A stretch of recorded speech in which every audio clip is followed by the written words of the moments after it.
so I'm hoping it gives better sound quality. Yeah, I wasn't using it for Asheron's Call 1 just because I want better access to my keyboard, but yeah, I kind of want to hear how it sounds first before I start. I'm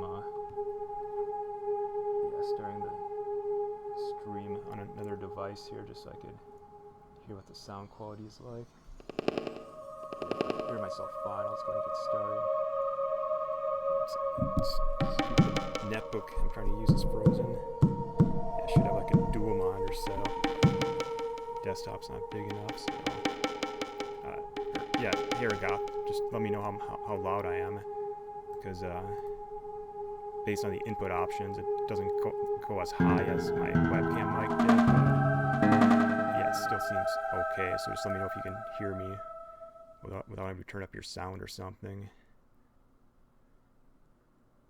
Like, am I about as loud as I used to be? And then, yeah, what do you think about the sound quality? So I'm using a different mic right now.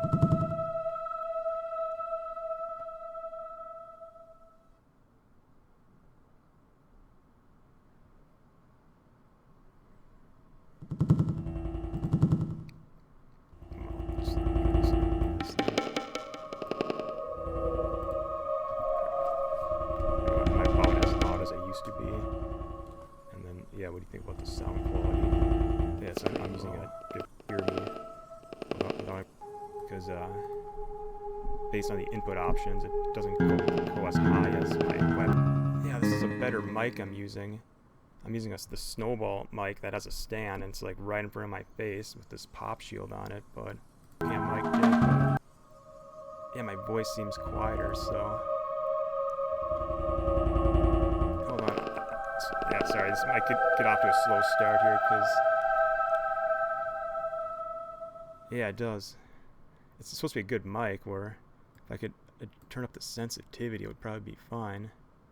It's because yeah, it's not picking up my voice as well as my webcam did, and yeah, the game sound louder by comparison. So okay, I'm gonna go ahead and switch back to my webcam mic and just get going.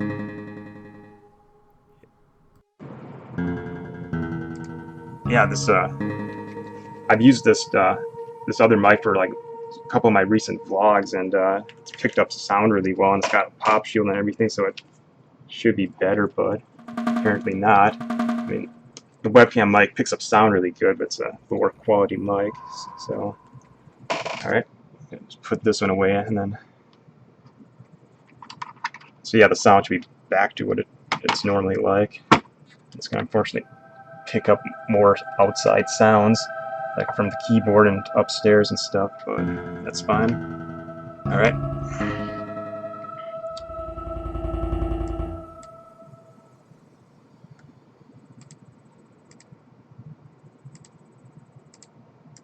That should be good to go then. So yeah, I did a little bit of research on what I should be doing next, and it looks like I could get my mount now. The other problem is, let me just turn on in-game sounds here. Yeah, because this area here has some loud kind of ambient music to it, so.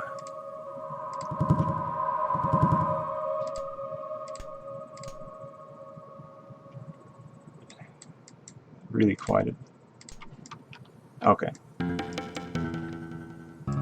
Yeah, that ambient sounds a little loud. Okay.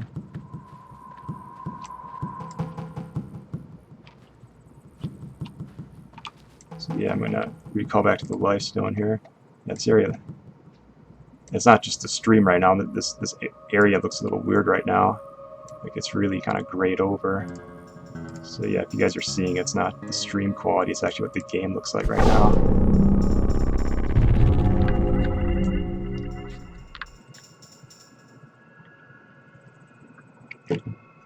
Does it sound fine now that I switched back to the webcam mic? Here we go.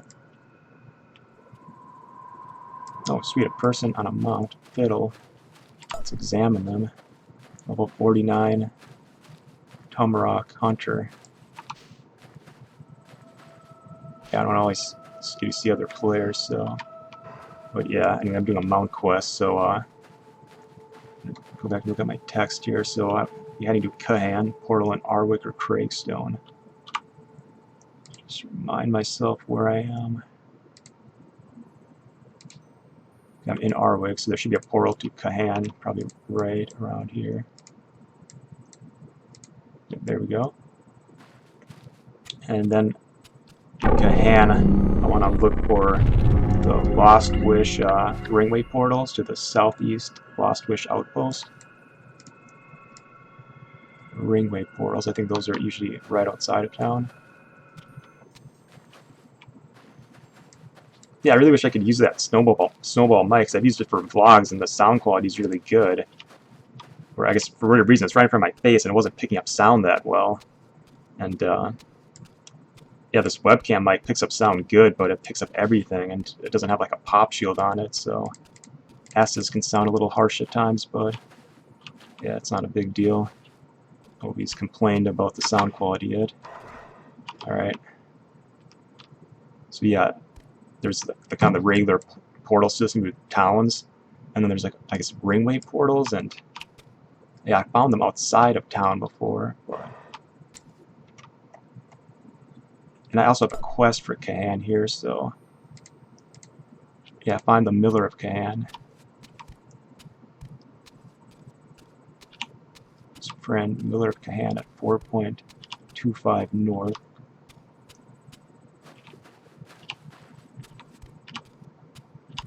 Yeah, so my goal right now is to try to get a mount, because I read a little bit about it on the wiki, and I guess, yeah, when you're level 10, you can actually get your first mount in this game. It sounds like it's somewhat challenging, because you normally need a fellowship for it, but I don't know, since I'm a couple levels higher than I need to be, and I'm hoping if I, like, yeah, really grind away at it, I'll be able to do it. And also have this other quest here. So let's go to the Arwick Mines Overseer, so then 11.2 east, so this way. Should be like right around here. Yeah. And who knows, maybe by doing this quest, I'll come across the ringway portals. Quest completed. Quest received. Alright. Yeah, this game really wants you to know when you've completed a quest or you've received another one. Okay. Alright.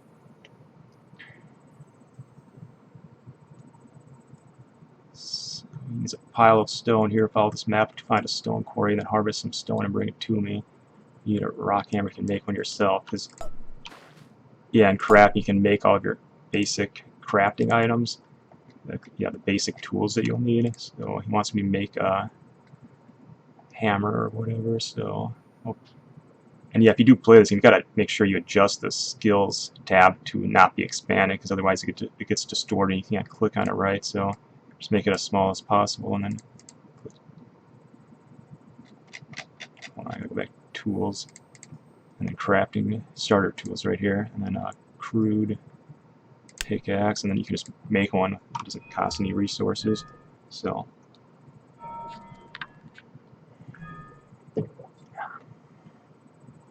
alright, made a pickaxe, and then I can go to the stone quarry, bring him some stone, and then somehow it relates to drudges too. I guess I kind of skimmed over the text.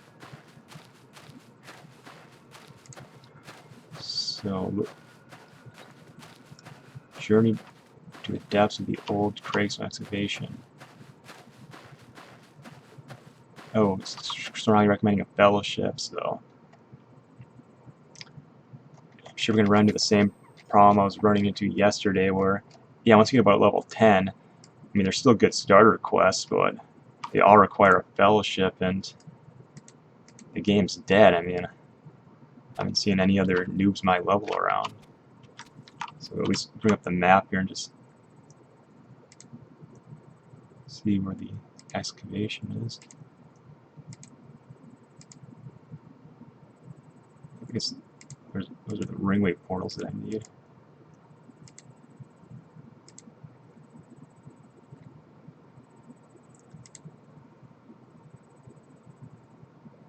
Yeah, the excavation's in Craig's, and I'm pretty sure I've already been there for another quest, and yeah, they're just high-level drudges that I couldn't touch, so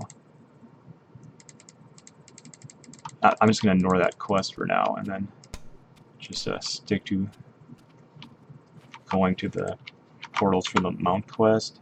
So, Lost Wish to Ringway portals to the southeast Lost Wish outpost. So, Ringway to start our end. Southeast Lost Wish. Ringway to southeast Lost Wish. Gateways. Ringway to southeast Lost Wish, right in town here.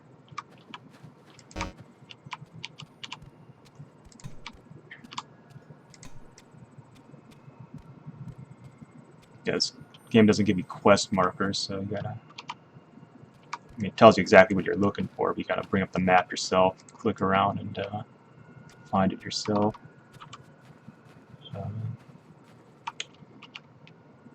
Yeah, here we go.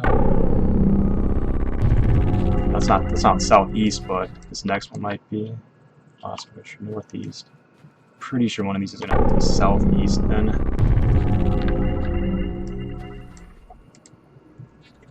There we go.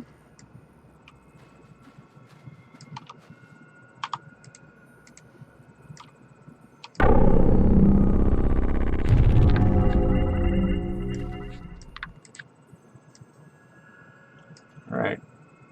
And from the outpost, headed approximately to 42. Yeah, I didn't say anything about needing to get the quest from anybody first. Just run to that location. So, alright, prepare for 5 minutes of me running with some wonky running animation here.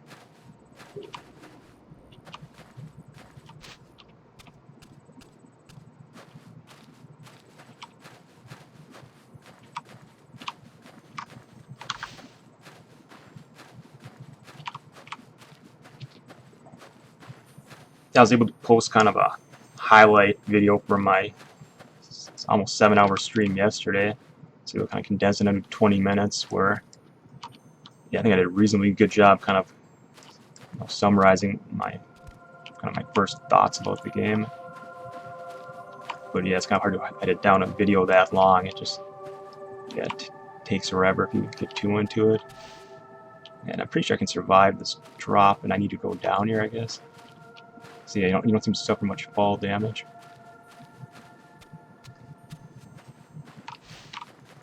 Yeah, let's just try it. Oh, it could be bad if I... Nope. Yeah, you just don't suffer fall damage in this game, so definitely don't have to worry about death by impact. But anyway, one of the comments on, I guess, the video was, you're making fun of animations in a game from 2002. LOL. Well, I mean, yeah, I understand the game's from 2002, and I do think the textures are nice, the graphics are nice, they've held up pretty well, but I don't know. I mean, I think this run animation could have been helped. I mean, it's like there's enough movement in the animation.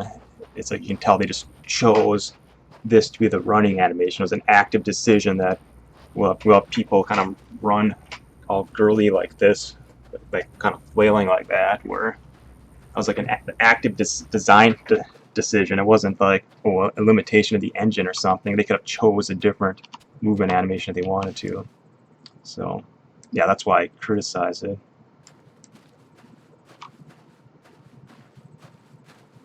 Yeah, it's like, almost like the animation was designed by somebody who has no idea how humans or humanoids would run.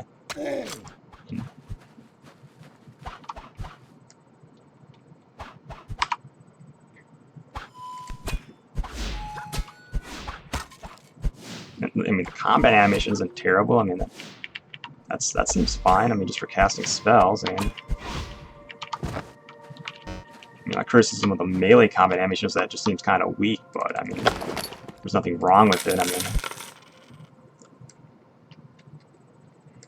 I just know with much later games like Age of Conan, they did a good job making the combat seem heavy hitting and satisfying. And so I'm not going to really criticize the combat animations. It's just this running animation.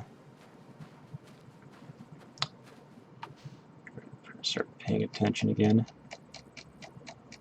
So 42 north, keep going south.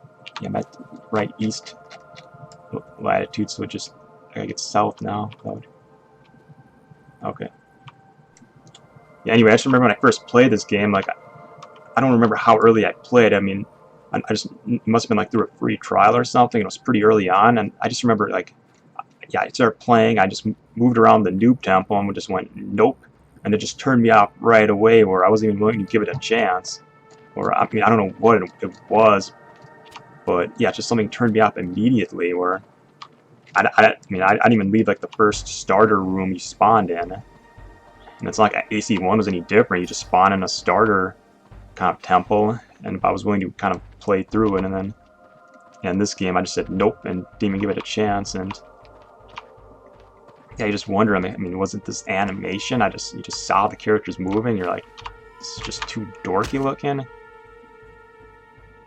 mean, this isn't how like an athlete would run, this is how like a nerd would run.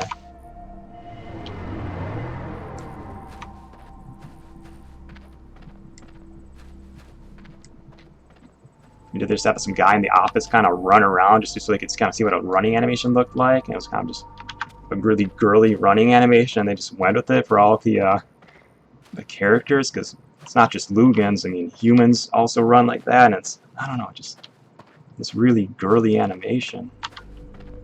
And, hopefully I come up with other things we harp on, because this has been an ongoing talking point for me, but yeah, you know. Alright. Yep, we're got one more click south. A lot of red mobs, so I gotta be careful. Mounted skeletons. Oh, so that is something I have to kill, but and I also have to kill those orange strats that I was killing yesterday, but I couldn't, and you need to loot the blood off them, but I couldn't loot the blood off them. And the wiki didn't say anything about having to talk to somebody to activate the quest, so examine.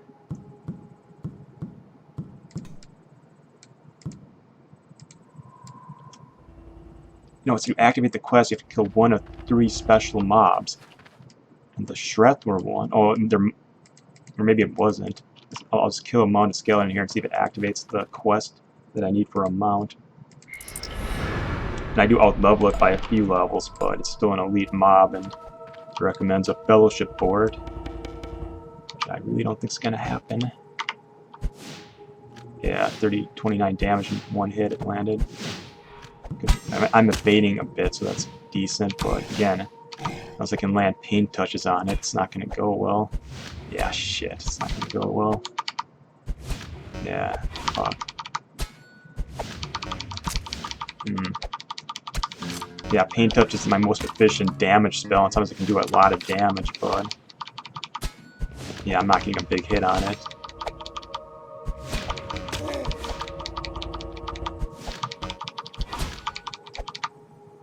Oh, there we go. See, I did get a big hit. See, its health went way low there, but it's just really random. And I'm being low on vigor now. And there's really no better spell to be using, because other spells would have been more vigor for less damage, so that was literally my best shot at killing it, was doing exactly what I was doing there. Because I do have other spells, but I mean, Blister Skin would have cost me 70 vigor every time it landed, and it would have done less damage. So that would have been a waste of vigor. I can't recover vigor while combat's activated like this. And yeah, I can't kill it. It's regenerating faster than me, and I'm not going to regenerate till I get out of combat. So yeah, if I can land 2 good pain touches, I could kill it, but it's got a really random variance on it. I could just get to level 13, not 12, so if I could get to level 13, I get another damage type spell, but which would probably help, but right now it's just pain touch. Yeah, it's just regenerate too much. Shit. It did say if you were kind of above the level, level 10, a couple levels above, you might be able to solo it, but it's definitely not the case right now. God, it's gonna be really slow going if I do solo it. Thanks, Anthony. Yeah, I've seen other players, like I just saw level 41 riding through town, and yeah, I've seen like level 80 too. Yeah, the level 80 looked pretty cool. What the fuck? It's telling me I can't use basic attacks this far away. I'm not trying to. Stop. That was annoying. That when I'm sitting. It's like I wasn't trying to use basic attacks. I was sitting.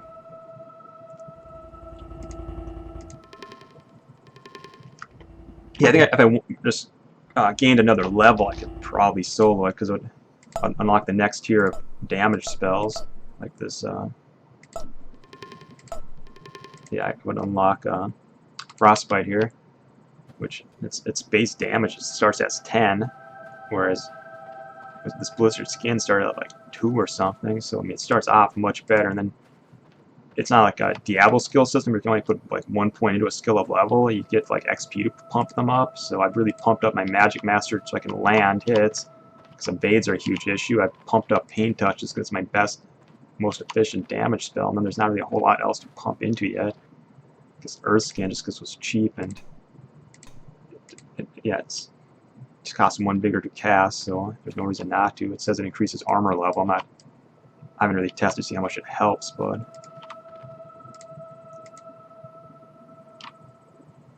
yeah, it's obviously worth casting when it's up, but the cooldown's longer than the spell lasts, so kind of waiting for the cooldown to go down here.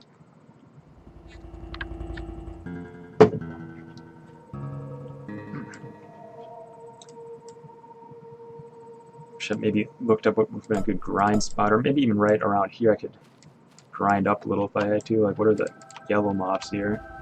They're level 6s, so that's not good. I want something like around my level.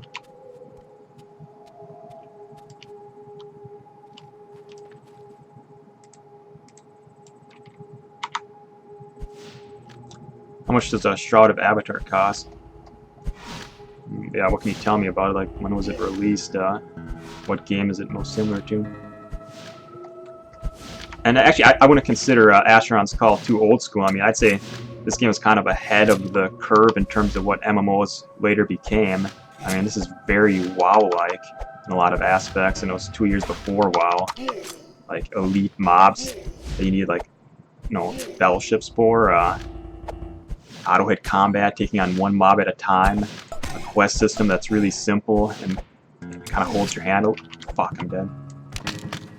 Now, you don't get quest markers, but I mean, you do get this. You just talk to an NPC, he gives you a quest, it tells you exactly where you need to go, what you need to do. So, yeah, it's just, yeah, honestly, this game was ahead of the curve in a lot of ways. It just, yeah, I guess it missed the boat on becoming the big MMO that popularized the genre. And I've been kind of like really ripping on the movement animation, but I don't remember people being critical of it at the time, so this was maybe good for 2002. And yeah, this game was received pretty well by critics. I mean, I think it was a solid 8 out of 10 by everybody who reviewed it. And yeah, reviewers kind of praised the game for making it kind of easier, you know, during the low levels. It kind of eases you into the game better, directs you better. You have an idea of what you should be doing, and you can actually accomplish, you know, different goals early on. It's not like AC1 where you could just log in and just constantly get shit on by Shreths, Romneys, or whatever's around you. I mean, the only way to level up in AC1 is to get buffs from a higher level player. I mean, I'm sure people did it the hard way, but damn, that would have been brutal. I mean, now, unfortunately, there's no active player base, so I mean, I'm hitting a wall here at level 10 because every single quest it's giving me recommends a fellowship, and there just aren't there aren't people to help you. I mean, I suppose I could beg and maybe a high level would come and help, but I don't know. I still think I could almost take these things on. I'll try one more time. If I gotta... Shit. It's already coming back. That motherfucker. Damn. And yeah, the aggro is a little tricky because it's like almost they remember you. Like this guy went back to his spot there, but it's like he remembered, you know, he had been attacking me, so he came back at me.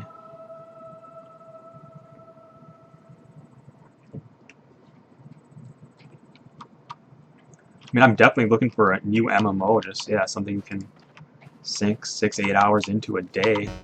Just because, yeah, I mean, I try to get back into AC1, and I'll probably still log on every once in a while for a PvP fix, but yeah, it's just bad now with the duping and the rares where you can just log in and the PvP can just be total shit, just a complete rare fest. Yeah, fuck this. I gotta out level these big time where I gotta yeah, find a high level to help me. I do have that heal spell, but it's really inefficient to cast. It doesn't heal for much, and it uses a lot of vigor. Once I'm out of vigor, I can't do anything in PvP. I mean PvE. So I was also reading there's decent kill tasks, but you kind of get them out in the world where you gotta find a mob with like a magnifying glass or some icon above it, and if you kill it, you can get a kill quest from it. So yeah, that'll be good to do. So I'm not going to keep trying to kill these things, but I do want to find something in my level range here. So it doesn't look like I can do any of the quests that I have active, and yeah, I'll just go in and try to grind off like a level 11 or 12 mob.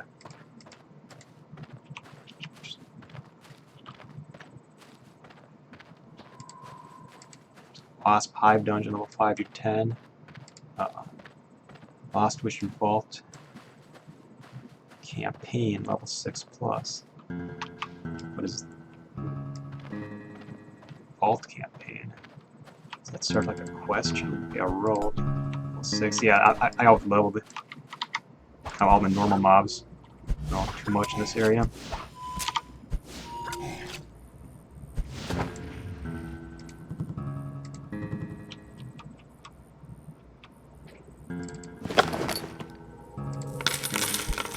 Yeah, I did start leveling a character on Frostbell, and it was okay. I like kind of going and seeing like the old noob dungeons, seeing how they've changed them, and yeah, I mean, it still brings back a lot of memories to see dungeon burn, and yeah, you see those ferns in the dungeon, you see the zombies and the lick and stuff. So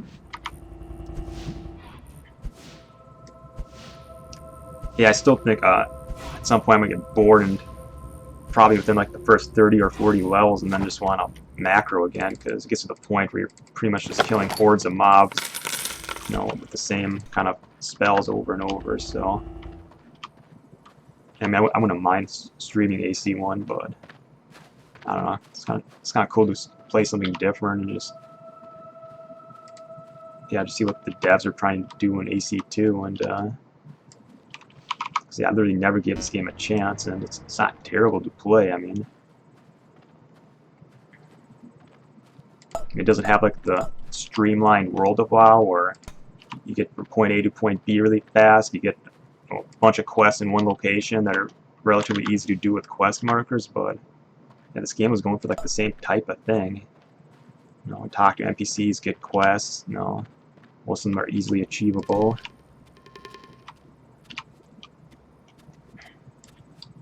Alright, so in a new area here,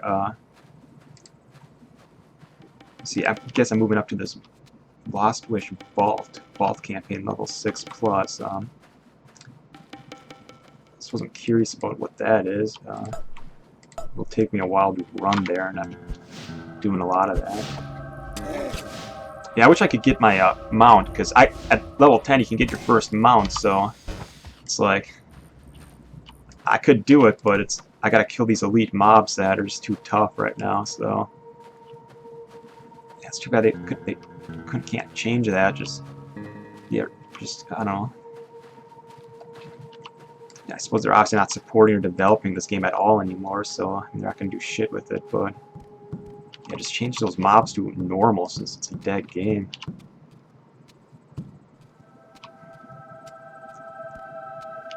Yeah, because I guarantee if I had a mount, it would be a lot more tolerable, and then maybe the mount animation looks cool, as opposed to this girly running that the characters do, where they just flail their arms.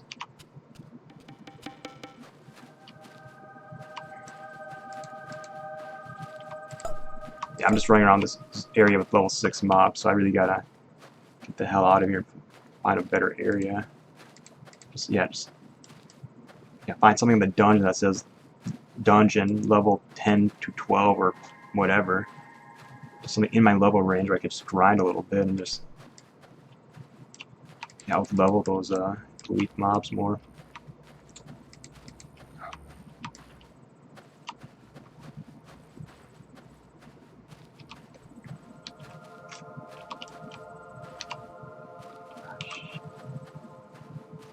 Okay, I'm gonna zoom around the map and see what there is. Now there's a ringway system I should take advantage of. So, epic beetle mound, edge beetle mound, level 6. So I mean, yeah, this the problem here is everything's level 6 about. So I'm gonna scan around and actually look. Like I think Rithwick is a better zone for my level. So yeah, I'm actually gonna go back and then look around Rithwick to see if there's level 10 plus dungeons around there. Because yeah, I did kind of glance over a noob guide, and I think it did say Rithwick were around this level. It did recommend that mount quest, but yeah, that wasn't gonna happen. So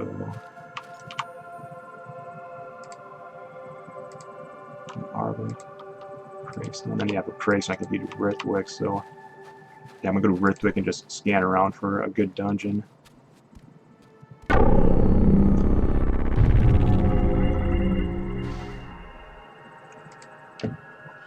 Next Dareth rally will begin in 30 minutes. Wonder what that is. Yeah, last night I saw it said somebody won the rally, and people are saying grats. So I guess it's a good thing to participate in rallies and win them. Alright. So we have Old Craigson Excavation, which I tried that once. There's kind of elite mobs in there. It says it's level 7 to 15. I mean,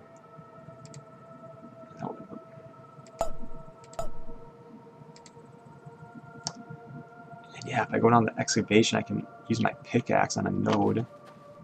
And yeah, maybe I'll level the drudges enough now. I can still do it. What else is there? The hovel. No, that's even worse. There's this one here. Mist Caverns Dungeon, level 9 to 14.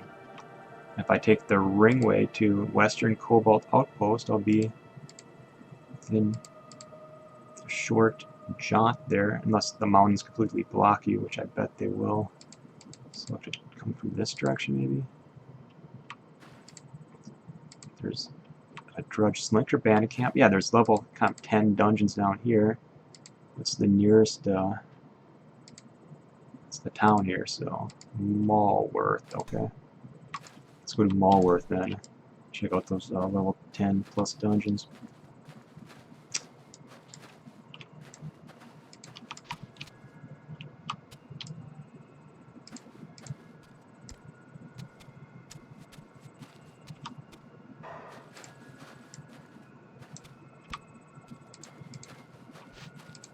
It's possible I have to go to oh, there it is.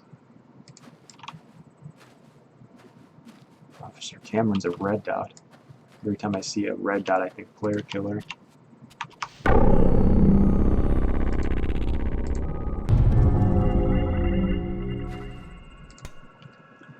This is the skill tree right here. Let's look. There's Magic Grandmaster, but that's at level 15.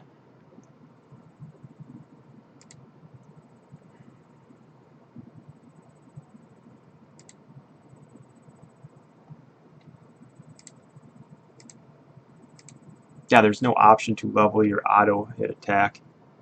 It's probably part of the wand or something.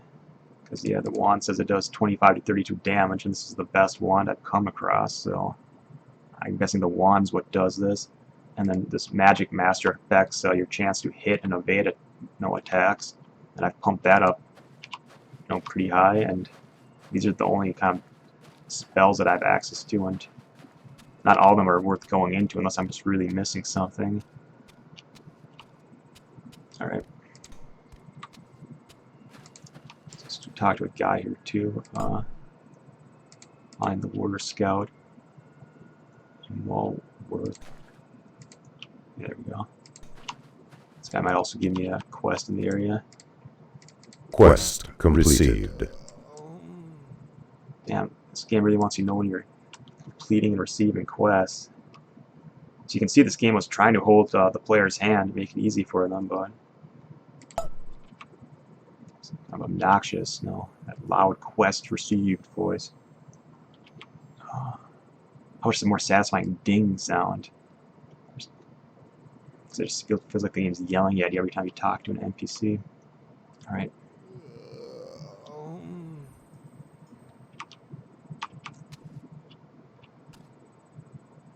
You can tell they're trying to streamline the game and make it easier for the player.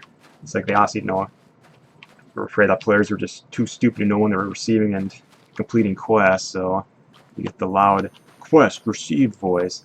I mean, if they would have just gone with a nice little ding or something, I mean, that would have been fine. Alright. Yeah, there you go. Like the Unreal Tournament announcer. Yeah, it's a good comparison there. Just seems a little out of place for a fantasy RPG. Alright. They should add that in PvP too, like, you know, headshot or something, or critical strike. You might have a critical hit. Alright. So, what did you tell me to do? Yeah. Something about a roving band of drudges, destroying a windmill. He needs a pile of stone here. Follow. No, that's the other one. The Warder Scout's notebook. He's lost his notebook. Get it back from the mean, nasty drudge who took it. Find and kill the drudge slinker bandit who ambushed the Warder Scout at 28.1 north, 3.9 south. So, what? That's a long way north and a little east. So I'm definitely not going to just run there. I'm going to see where it is on the map and see if there's a ringway system that will take me there, because there's going to be some hauling ass otherwise. Talk to player. Let's look around here.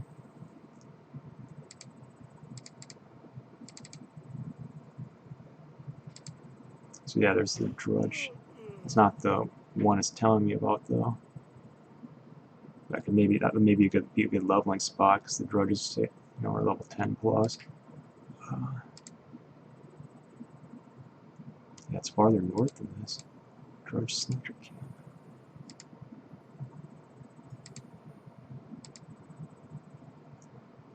It's even farther north than that. Drudge. South of this, though. Drudge Slinker at 28 north. That's 30 north. It's more east than this.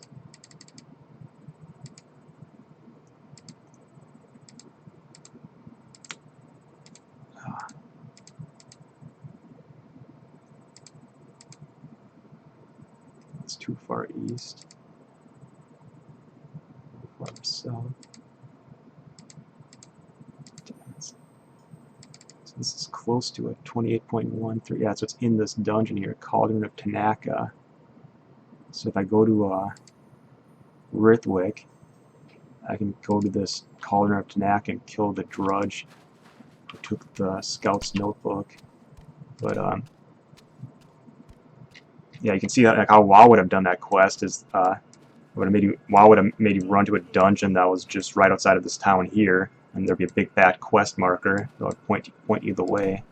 Whereas this game makes you really kind of scan around the map, figure out what town you have to go to, and then kind of run there yourself. I mean, the map's well marked and everything, but there's no quest marker. It's not necessarily right near the town you're in. So let's find the portal back to Rithwick. I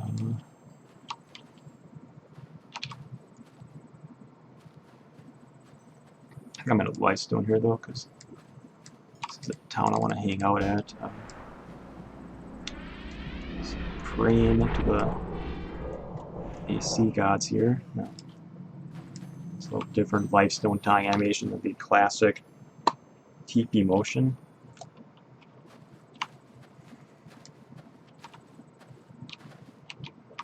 Yeah, but if they give every max level character, then there's no point to playing the game, because I think leveling is all there is to do in this game. And if they weren't for these elite quests it gives you, then it would actually be. I think it'd be kind of fun. But all right. And it's sort of for me to remember and retain the names of the towns, because they're named after classic AC towns, but these towns are different, so I'm just never going to retain that. This is Craigstone and then that's Rithwick or whatever.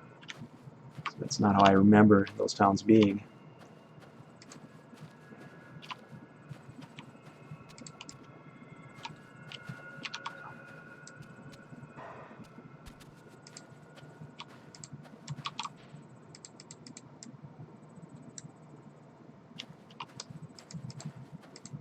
There we go.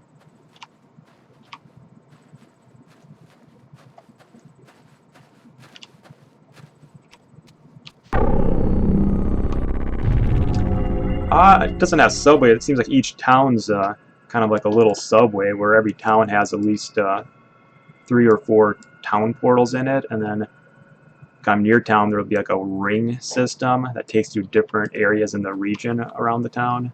So yeah, it tries to limit the running, and yeah, if I could get my level 10 mount, that would probably really help. But yeah, but even this little run here north of town is gonna probably take a good 5 minutes.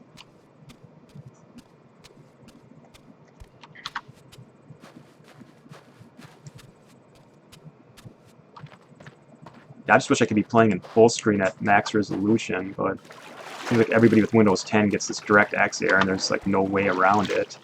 And you have to play in windowed mode, so I'm like at 600 by 1050 resolution, so yeah, it's not looking as good as it could, but I got the graphics cranked up as much as possible, and yeah, I mean, the game world's pleasant to look at. Honestly, if this game had a bigger player base and the devs spent 10 years releasing expansions for it and developing it, I mean, probably would have held up pretty well. The only big thing I think really needs to be overhauled is just the animations. And then, yeah, some of the questing, and yeah, make it more soloable.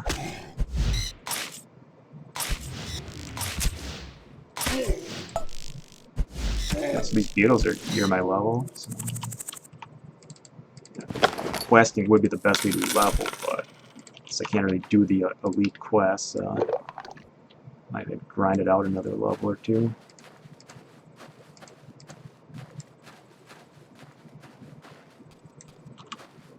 And yeah, we'll just see what Cauldron of Tanaka has to offer. I mean, I'm really hoping it's not going to be elite drudges in there.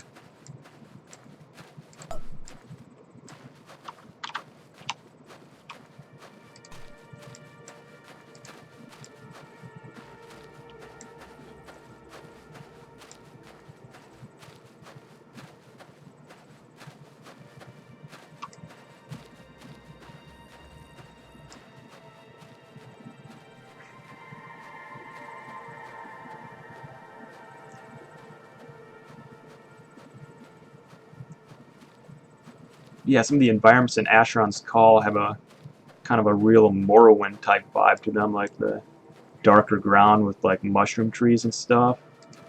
Yeah, I'm just gonna look this up while I'm running here. I'm gonna just, yeah, and the music's kind of nice and ambient. I want to see when Morrowind got released. So Morrowind came out in 2002, whereas kind of the mushroom type environments, were in AC since like '99. So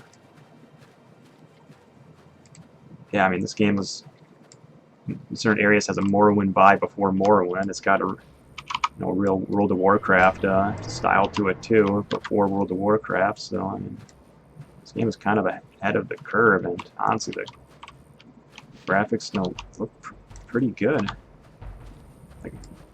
Like Morrowind came out the same year, and I remember, yeah, Morrowind has that fog at just like 50 yards in front of you, where all some dense fog pops up, and it doesn't really load much of a visual range. Like, you're not going to see trees way in the distance, whereas in this game you do. Now the grass loads like right in front of your nose, but other than that, all right.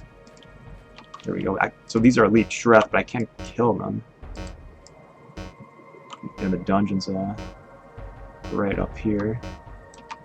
Stupid. That's kind of an annoying beeping sound, like it's RAM starts saying, can't use your basic attacks from this far away. Beep, beep, beep, and it keeps beeping. It should just beep once and then stop. And then just let you move up and hit it again.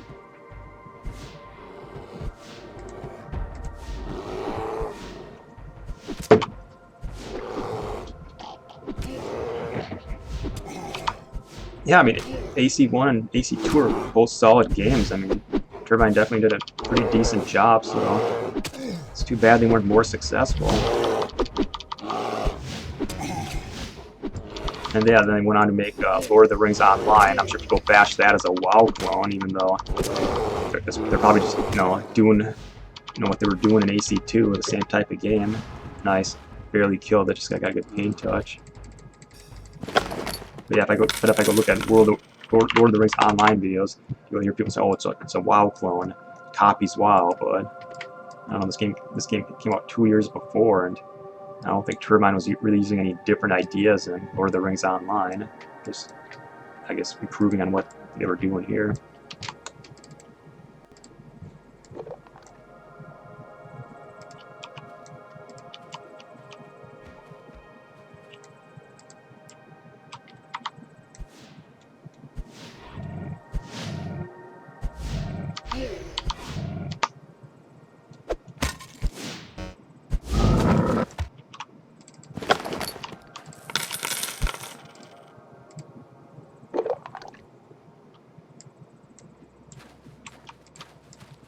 Yeah, I'm not gonna try to fight those. I mean, I can just barely kill them.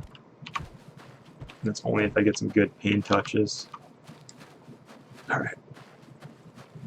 Where's their dungeon? Yeah, get around the next little clip here.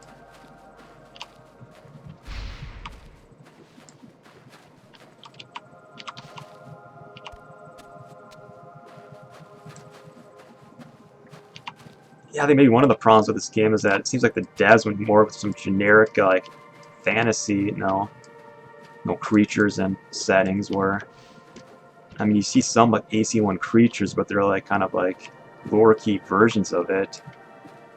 Like, the Recharks are just smaller and more dog-like. They're not, like, the vicious-looking Recharks from AC1.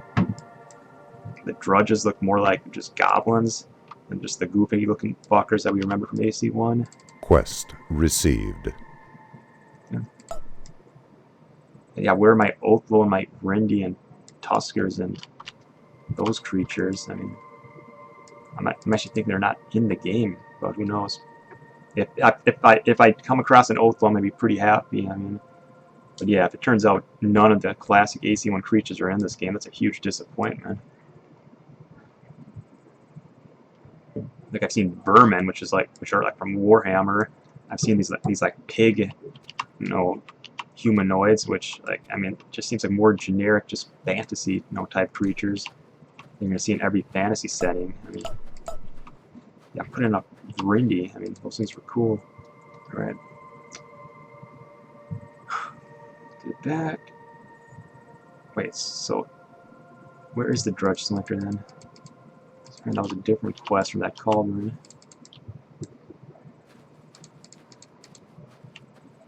To get it back from the Drudge Slinker who took it at this exact location. What? So he's back in there, maybe? See, I told me to go here. Wait, it's 3.9 east, so 28.1, 3.9 east, but so it should be like right over here then. Drudge Slinker took a notebook and he's right here. Anybody seeing a Drudge Slinker? Jeez. 28? Yeah. Exact location.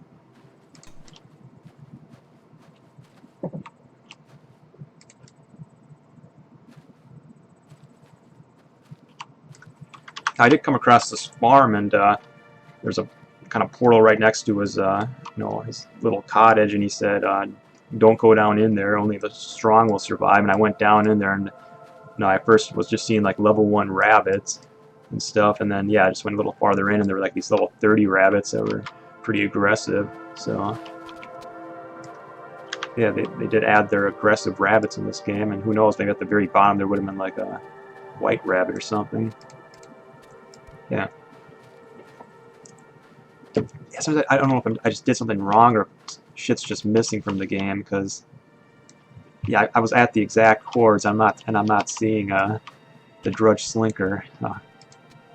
So I'm not sure if it's saying just in this area here, in this general vicinity, or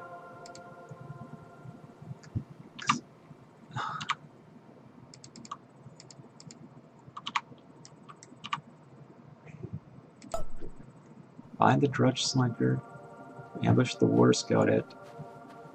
Is that just where the ambush took place? And the Slinker, it could be anywhere in the world. I mean, who knows? Alright, it's wanting me to gather components now, so suppose I'll do this then. So I think this will let me loot the blood now from the shred. So yeah, I go to one spot with the intention of doing a quest, and then I can't do it, and I start doing some other quests, and I'm sure I'll run into a problem on this one now.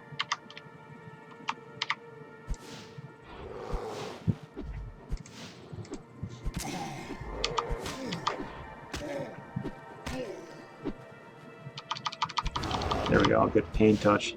Really kills these Quest things. advanced. Nice. Yeah, so I just have to kill it, and then it wants to be...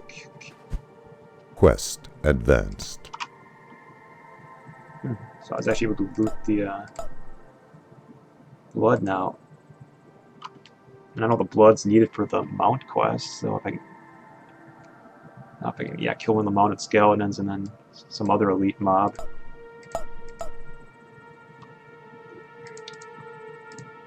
It's not showing up as a underway quest though. Oh yeah, the Shrath blood gets used in the cauldron too. Okay. Reed shark, armadillo, beetle, scrabbin. I haven't seen a scrabbin yet. Bloodstone. It's one of those lifestone mobs, and oh, it's a little faster in this game.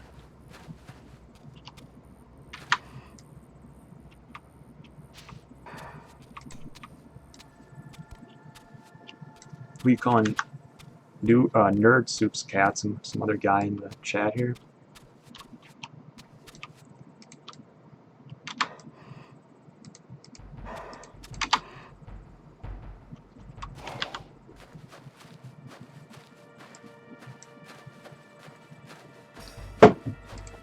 Alright.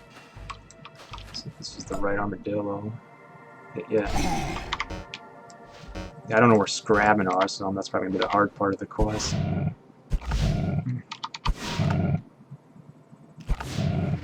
Quest advanced.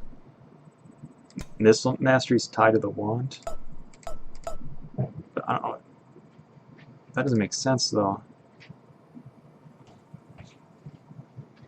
Because my paint touch gets evaded all the time too. And you think that would at least be tied to the magic master, which is way pumped up. And missile master slightly increases the chance of defend against missile attacks. Each point of the skill increases missile accuracy. So does it consider a stave a missile?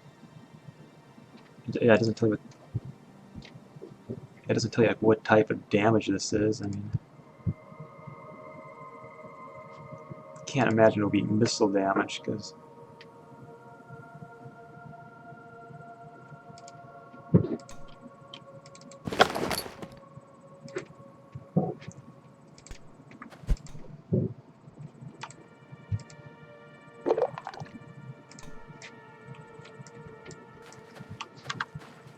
Yeah, I'm not a nerd, I'm like a pro gaming athlete.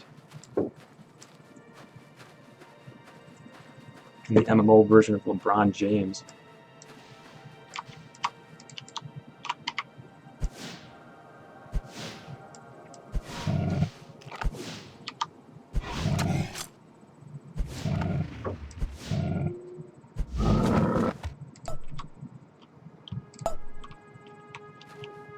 So is it confirmed then that I need to be raising a missile mastery? So yeah, that's kind of counterintuitive. And then what's this magic master affecting? Does this just affect the spells here, whereas missile mastery affects my wand?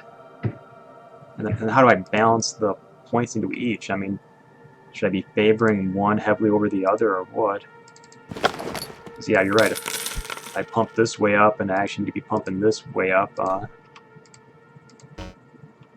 yeah, I can at least untrain it, but it'll be a little slow going. Because you can select things to untrain, but then you gotta kill things for XP, for it to be going down.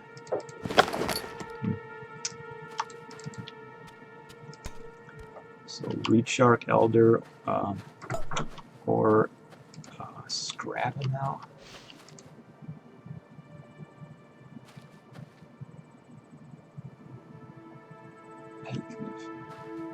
Let's take the skills.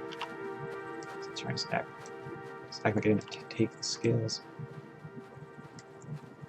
Yes, I am Doubtfire Chief. That's exactly what you're looking at. Quest advanced. Okay.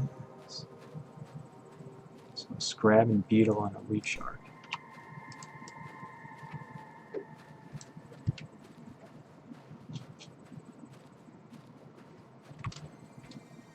Nice, sounds good, Fire Chief.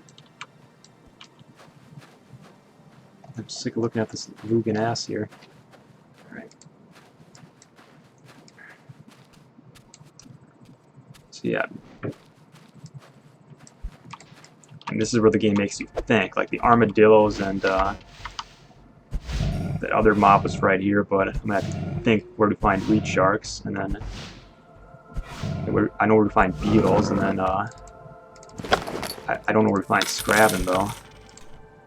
The Reed Sharks are gonna be like in a swampy area. So yeah, they don't. This game makes quests pretty easy to accomplish. You just got to think a little bit. You got to be willing to run a little bit, but it can be done. Whereas WoW would just put everything right in that one spot, kill everything right there, finish the quest. Which I guess is a lot less challenging and maybe less satisfying to do, but yeah, nice. Yeah, just players like it more.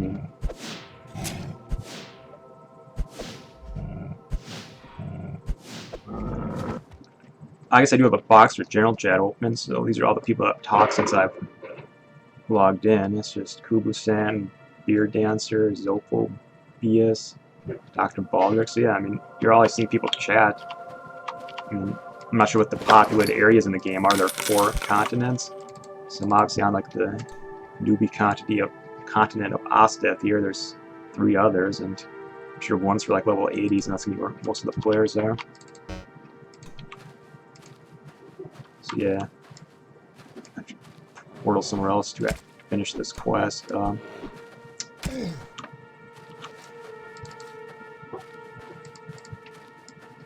Yeah, once I get down to the zone here, there'll be Reed Sharks right there. Yeah. And I know where to find the beetles, so that won't be a problem. But I do gotta figure out where Scrabbis or Sclavises are, or whatever.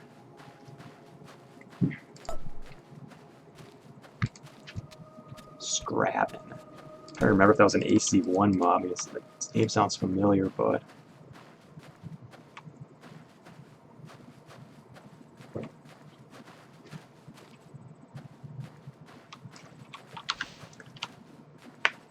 yeah, if you have any nostalgia for AC, you get a lot of bang for your buck with just $10. You can play AC1 and AC2. No monthly sub. No, there's a decent amount of content. If you're willing to put up with, yes, slightly archaic games. And I guess dead game worlds. Damn. Sometimes in a high level zone here, I was thinking there'd be some Reed Sharks in this kind of swampy looking area, but it's gonna fuck me up.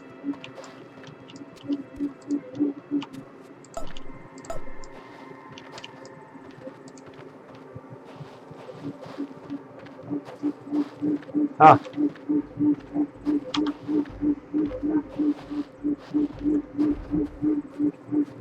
Well, I definitely prefer the PvP and like the combat system in AC1, where that's obviously a better way to get kind of your fix in, where you just log in, get some high intensity PvP fights in, and then log out. But I don't know, I just got sick of all the raring and stuff, and it's just too much work to get good fights going. And yeah, and it's just kind of the same shit over and over, just dueling the same people over and over with the same like casting motions.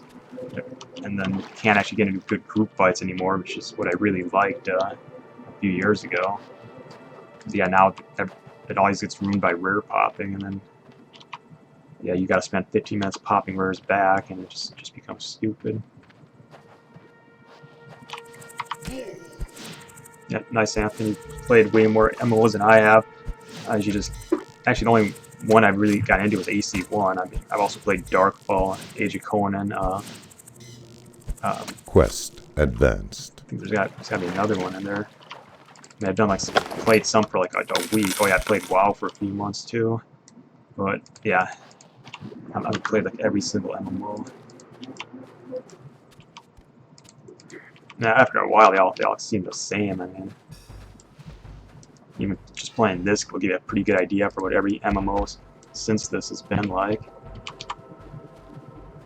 It's rare to find like one that plays unique like AC did. Darkfall's kind of shitty, but it's at least unique.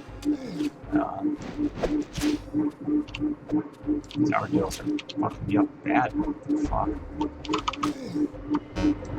These aren't even high. Yeah, those aren't even like high level or anything. Alright, so I need a Scraven now. Scraven and a Beetle. I do know where the Beetles are, but come on. I'm gonna look it up real quick where Scraven are, so I don't just run around blindly here. Hammock Scraven. Hopefully AC2 Wiki tells me. Scraven.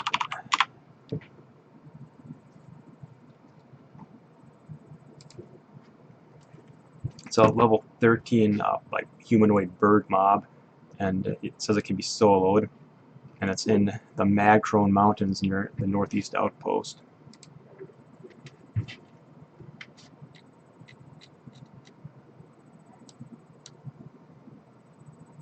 Northeast outpost. Definitely seen that as part of a ring system. So yeah, I think it's part of the ring system of yeah, there we go. It's right here even. So yeah, ringway to the Magtrone Mountains. Just right in this town here.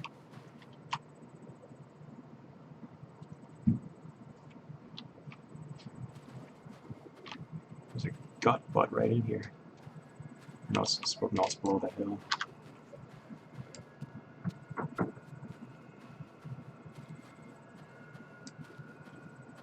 If you're asking me that player, I'm on Dark Tide. I play either Dreogy or Big Duck.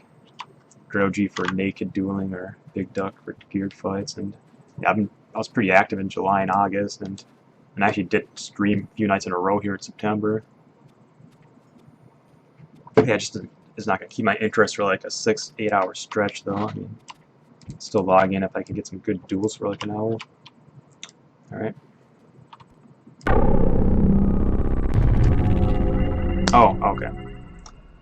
Yeah, I'm just trying to play, and I'm just glancing over at chat every once in a while, so not always keeping up on what's going on. All right, so we're in the Crone Mountains, and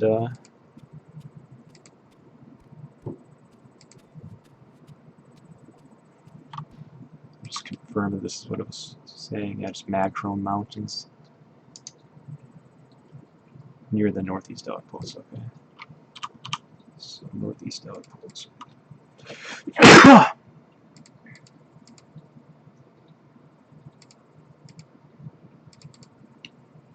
Northwest Magtrone outpost. So I need the northeast one.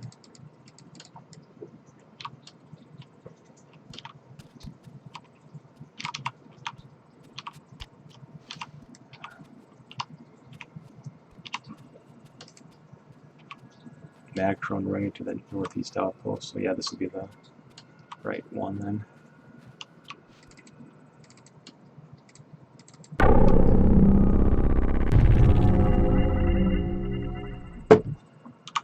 Alright.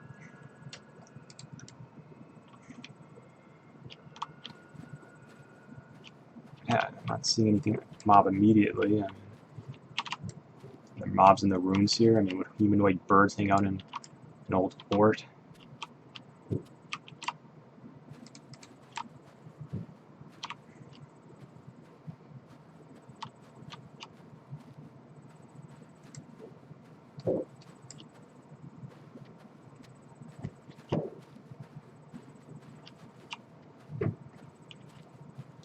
Either I'm not close enough for mobs to be loading, or yeah, there isn't anything immediately here. Jesus. I don't know if I should go up or just jump down in the valley and look for them. I guess I'll go up.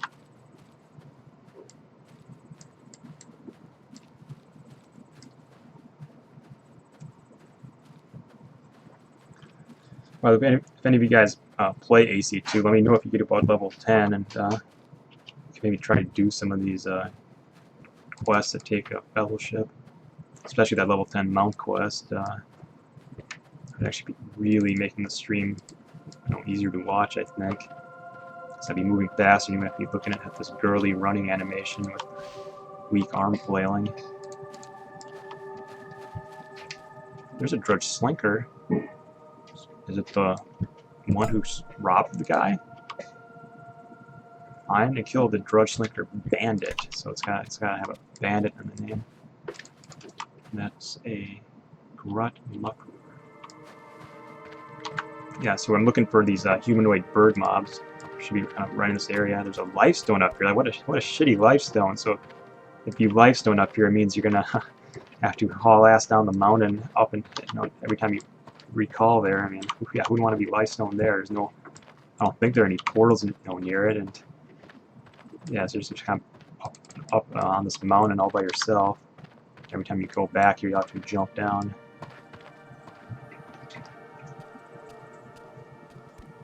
I guess there used to be a Darktide server for this game, which must have been hell, just because yeah, the game world's actually not huge. It's not like there's that many places to hide from players, and not that many lifestones, and yeah, it's not like AC1 where you had like you could portal recall from people.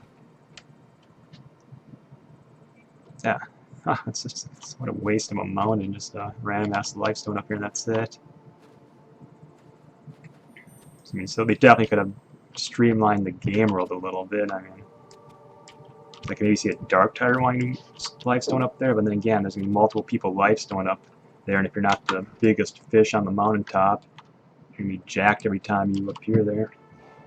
Oh, fuck! That does. I was thinking falls didn't kill you. It's like every other jump's hardly done any damage. Or I guess there's just a threshold where it's gonna insta give you, where it either does 10 damage or it just annihilates you. That's a bummer.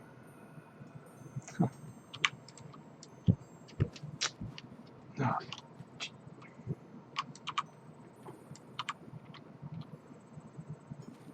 I've survived every other jump. I've done other would-be fatal jumps, and it'll do 8-10 damage. And I'm like, gee, if I jump even farther, maybe it'll do 20 damage. But no, it just insta gives you. Like I've jumped so high before that my character starts like flopping funny. There's no way I'm not breaking my back.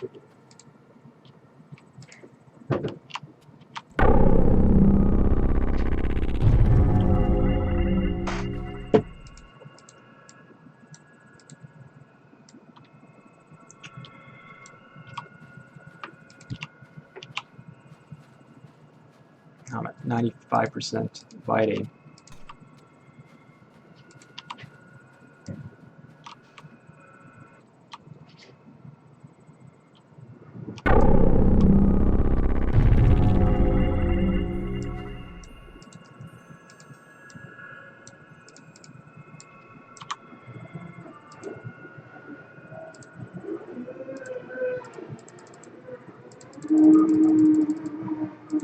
I'm like literally incapable of retaining the town names, even though they're all, you know, they all have familiar names. It's like I can't learn what the new Craigstone is. I can't learn what the new Rithwick is, just because. Yeah, I mean I recognize the names, but they're not the towns, you know, that I expect them to be. So it's like it's Rithwick. It's Rithwick that isn't really Rithwick. Just a new town with the same name. I'm level 12. And one more level, I get another tier of my basic magic spells, and then at level 15 I get my elementalist spells. I know this is a pet-heavy class, but I was kind of clicking around. I wasn't really exactly sure when I'm going to get the pets, if that comes from a skill or some other way.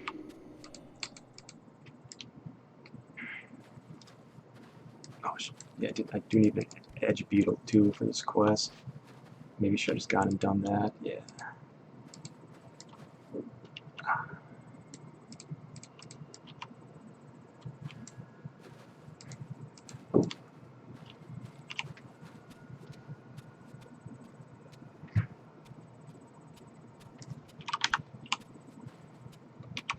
Yeah, I must just be getting old. I'm just bad at learning and retaining new information. All right, Northeast Outpost.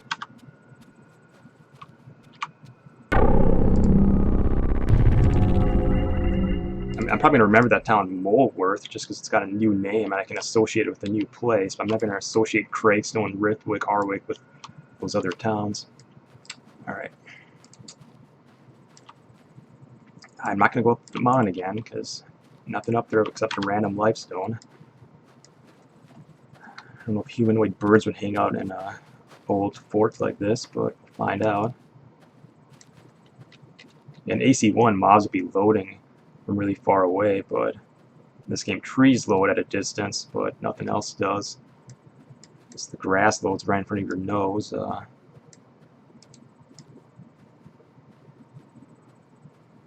Yeah, I'm not seeing any sort of mobs anywhere.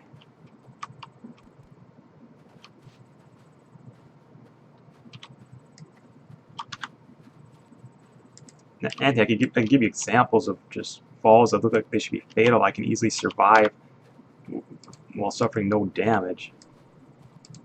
So it's like, yeah, you're thinking of, you know, jumping from up there down doesn't kill you. Why would like twice as high kill you? It's not only, yeah, does it not kill you, it doesn't do any damage either. Jeez, that looks wonky looking. I guess it's just when I zoomed out.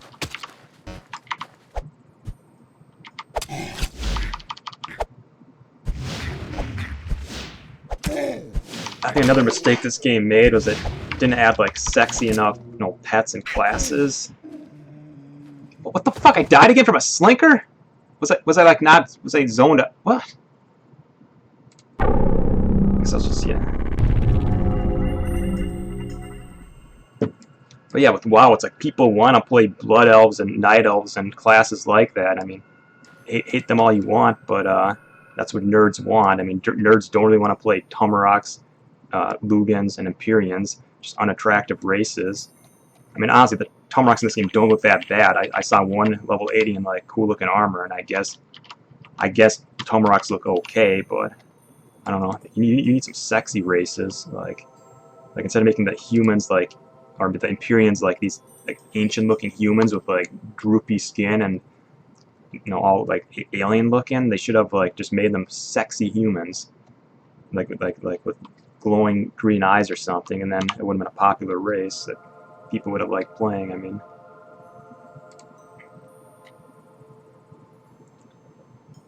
yeah, an ogre would have been a cool race. I'm having a brain fart now because I'm at 90% fighting now.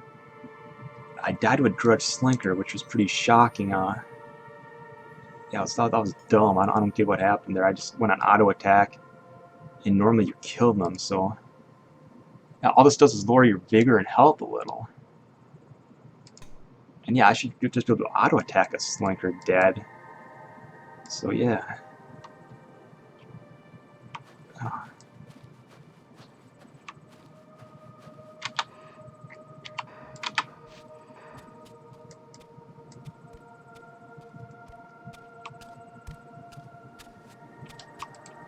Anyway, like when I start getting pets, I bet the pets will be kind of stupid and unmemorable. Like I'll get like a vermin pet or a rechark pet, and I don't know if they were like AC1 recharks. I guess that would be kind of cool, but I don't know.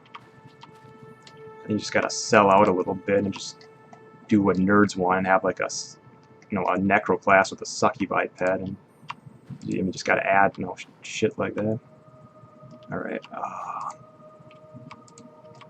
Because yeah, I'm getting sick of looking at this Lugan ass here. I mean, this big boxy looking Lugan. I mean, what the fuck's a Lugan anyway? I mean, it's like it's kind of orc in this game, whereas in AC1, you know, Lugans were like these big blue giants.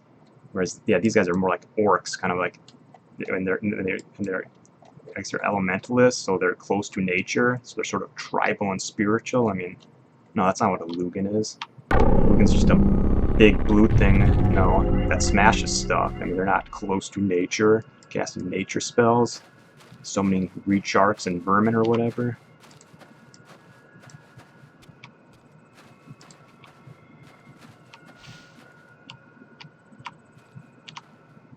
Yeah, but like that's like a ridiculous example, but you know, try to chill out a little. Let's see. See, I can't retain the names of these new towns. Like, I know what Arwick is. And I don't know what this is telling me. It's saying Arwick, but I just think AC1 Arwick. I can't think what new Arwick is. Is New Arwick the one? I think it is, but I could accidentally go to the wrong town.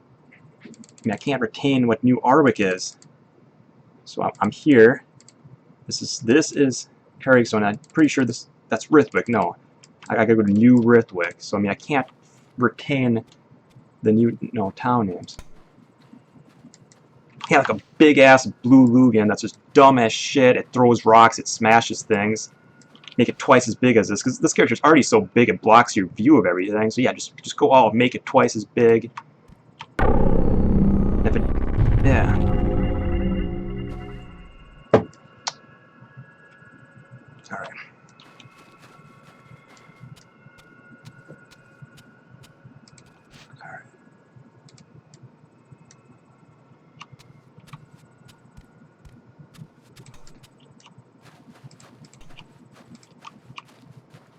God, I'm clicking off the screen now. Just clicked out of the window. Gotta fix my box now. So yeah, sorry guys, I'm playing like shit right now. Okay, so this is Rithwick. This is where the ringways are to. Yeah, that Lost Wish, whatever.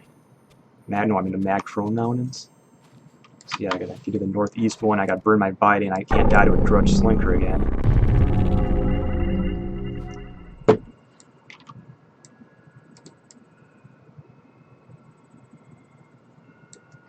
But yeah, this is what WoW did with orcs too. Is like instead of orcs being just these monsters that are demonic and they kill things, and they're just cruel, they make orcs like, oh, they're like Native Americans of the fantasy universe. And that's like, yeah, this is what the Turbine was doing with Lugans too. They're the Native Americans of the fantasy world. But didn't they do the same thing with Tumaraks? Aren't Tumaraks like close to nature too? They have these bongo drums or whatever. So yeah, you have like two like Native American spiritual type races. I mean, how would just like a demonic evil race spice it up a little? Yeah, Empyrean should have just been like sexier humans with like glowing green eyes. Lugan should have just been like fucked up like monsters that smash things. And if they did have a pet, it should be like a Slave Leia type of pet or something. You got just something edgy like that. And then yeah, I mean I guess Tomaraks are okay. I mean when I've seen Tomaraks with high level armor on, I guess they look cool. So I guess yeah, Tomaraks could be the Native American spiritual type race. Yeah, Brindy or Shadow, I mean, why the hell not? Yeah, just have like a female Brindy with like a huge rack or something. I mean, yeah, you just gotta add shit like that. I mean, you got nerds playing the game. I mean, just go all on appeal to nerds. I mean, a sexy Brindy, and why the hell not? What the fuck? So this is northeast, right? Oh man. No, this is northwest. But still, I mean, can I at least have a basic mob here to kill? And yeah, I suppose I might just tie to a lifestone. I mean, sorry guys, I keep going on rants and just zoning out, and I just forget where I'm going. And shit, it doesn't help that yeah, I didn't really sleep that well last night. I just kind of edited together a video, posted it, and then I actually just fell asleep with the light on. I only slept for a few hours, so I don't know. Probably a little fucked up and not gonna be able to focus well anyway. All right. See, I'm gonna show you what. I'm not. I mean, you can't. I think I could survive this drop almost. No, I'm not this one. But I mean, I'll show you what I'm talking about right here. I mean, I'll for sure survive that drop. I mean, yeah, look, I mean, that doesn't hurt you at all. So then you just think, oh, I mean, 3 times higher. Well, maybe take it down to 300 health, but it's not going to kill you. I thought I saw something moving down here. Is there a fellow player down here? Or am I seeing things? Yeah, I'm seeing things. Yeah, what's the point of these stupid outposts? There's not shit in them. So there's this ring world system to these different Lost Wish outposts, but there's yeah, there's they're wooden palisades with nothing inside, no NPCs, no quests, and nothing. I mean, what the fuck's the point of this? Why even add this to your game world if you're not going to do anything with it? There are no mobs around, nothing inside, nothing to do with it. I mean, come on, you gotta tighten up the game world more than that. I mean, come on, you can't just have random ass shit that serves no purpose that you waste a bunch of time running through. So really, I ran all the way through there just to look at wooden palisades. You don't even have a quest NPC or a mob or something? I mean, give me a fucking break.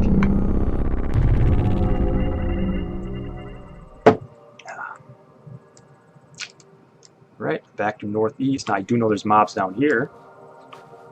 And I think Drudge Slinkers are only like level 7 or something. I mean, so maybe I don't, maybe, yeah, who knows? I mean, AC1 Drudge Slinkers are little bitches. Yeah, I don't know why they. Yeah, it's probably because, yeah, I gotta raise my missile for my, because of the wand's tied to your missile skill. So that's why it's getting evaded so much. I'm going to tie to this lifestone, but oh jeez, just such a shitty lifestone. I suppose I have to be tied because I've died twice. I want to repeat spending 10 minutes running back and being confused again.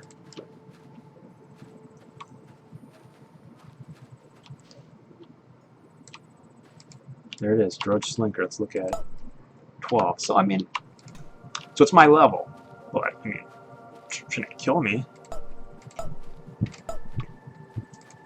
Not just raise this. Let's see if this affects evades.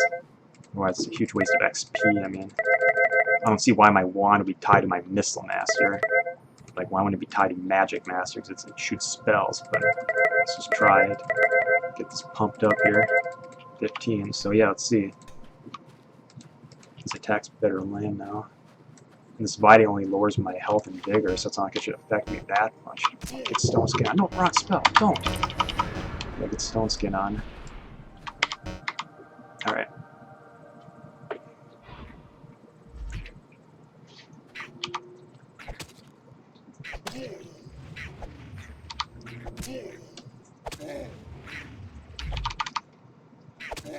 I'm pretty sure when I was on autopilot fighting this thing, I was just auto-attacking, using my pain touch. Try to see if my wand hits more. Yeah, a lot of evades still.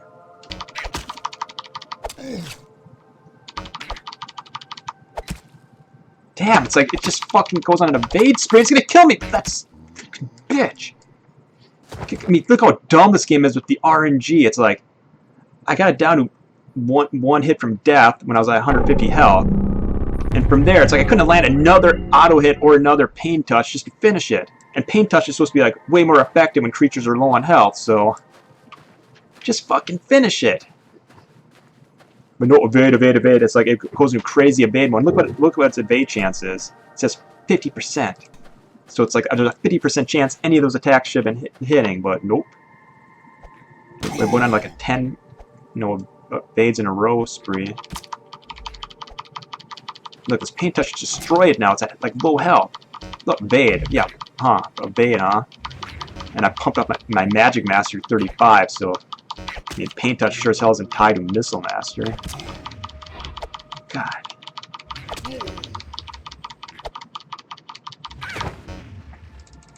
So yeah, I was talking about how they streamlined the game, AC, made it simpler, made it easier for new players to get into it, but I mean, how does combat like that not frustrate players? I mean, that's infinitely more frustrating than a PvP fight, just because it's just so RNG-y and just, yeah, just so many freaking evades. I mean, it's just frustrating. You don't get the, in this game, you don't get the satisfaction of casting a spell, landing it, and then having the desired effect you want it to have. Like, you just don't know what's going to happen. Sometimes paint touch will just, one hit a mob and blow it away in one shot, and that's really satisfying, but like 90% of the time it evades, and then even if it does land, it's going to be a weak hit like 90% of the time. So yeah, I know it says that, but I've really experimented with all my spells, and what I've seen, paint touch is the only good damage spell that I have, no matter what the situation is. Like, because it does say when it's low on health or when it's glowing yellow, so you think, oh, maybe I should be using Blistered Skin or something to get it low, but Blistered Skin costs a ton of vigor. It's like 70 vigor to use, and then it doesn't really do any damage. Like it does the same amount of damage as Paint Touch does from 100% health, and then Paint Touch at least uses less vigor, so it's way more efficient. So yeah, after experimenting, I mean, it makes no sense to throw in a Blistered Skin because it just runs you out of vigor, and once you're out of vigor, you can't actually fight. So yeah, all I'm doing is I'm just doing my auto attack here, and then throwing in pain touches. And if you want to see me use Blistered Skin, I'll just be out of vigor instantly. And then stun's just as bad because it never lands. And then it's got a really long casting animation, and it's evaded every single time. So you're better off just using your auto hit or your pain touch. So yeah, if one of you guys knows more than me and I'm somehow just playing this class horribly wrong, just let me know. But I've experimented with every attack skill, all these spells, and honestly, just the only thing that seems to be bigger efficient is auto attack and then pain touch. And sometimes paint touch, when paint touch does land, I mean, it at least does as much damage as Blistered Skin no matter what, at much less vigor cost. And there's a chance you get a really high variance on it where I'll one-shot something. So it's just the spell to use. And yeah, thanks to whoever followed me. I think I'm at like 280 followers now.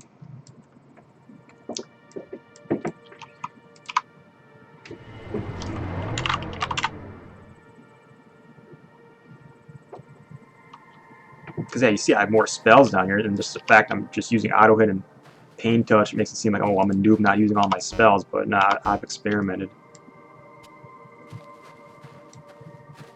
And obviously, if one of you guys have played the game and you know it somehow works different, let me know. I mean, I'm trying to pump up Missile Master now just because somebody's saying that's what's tied to your wand skills, your wand attack. So I'll definitely do that, but it doesn't explain why Paint Touch still gets evaded like every time with super high Magic Mastery. And it's not that Paint Touch is even hard to land. It lands the same as any other spell. It's just that this game's just totally evade-based. Evade, evade, evade, evade, evade, evade. And I'm dead! Fucking bitch. That Drudge is my fucking level. Level 12. Same level as me, not an elite mob.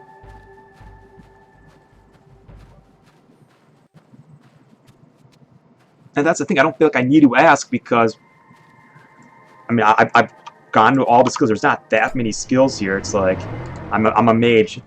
These are the only spells I have access to are right here. There's not that much to experiment with. And I guess, I mean, what the fuck? And the way this aggro works, I mean, they act like the mobs are backing off, they're leaving, and then they suddenly re-aggro on you.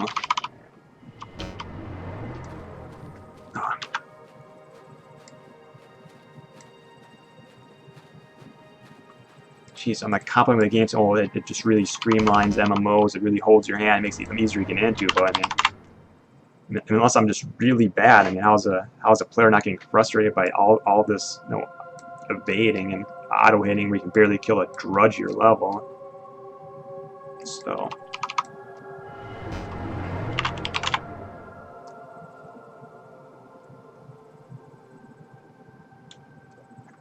Yeah, I do have. Yeah, my Vitality's at 93%, and it works different than in AC1, where your base Vitality is 100%, and then as you die, it goes down 5% with each death. So, yeah, it's in AC1, 93% Vitality would be horrific, but in this game it goes the opposite direction. It goes down from 100%. So, and all it does is lower health and vigor. So it's not saying it increases evades or anything. So, you think like killing a Drudge Slinker here would really help lower it.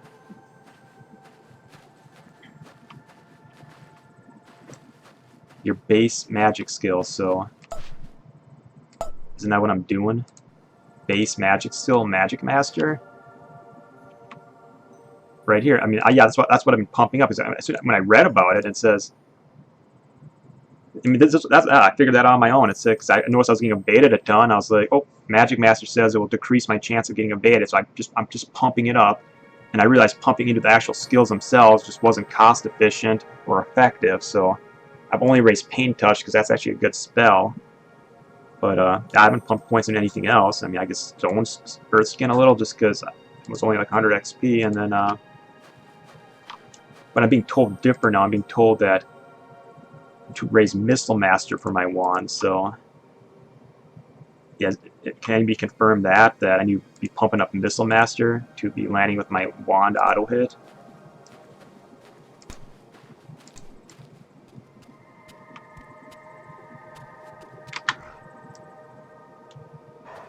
And maybe a Lugan Elementalist isn't even supposed to be using a wand. I'm supposed to be using like a missile weapon that I can cast spells off of. Who knows? I could just be. I suppose I could be doing completely wrong, but I don't know. You cannot use your basic attacks this far away. Yeah, then just fucking stop beeping and let me move in range. Yeah, get fucking Stone Skin on. There we go.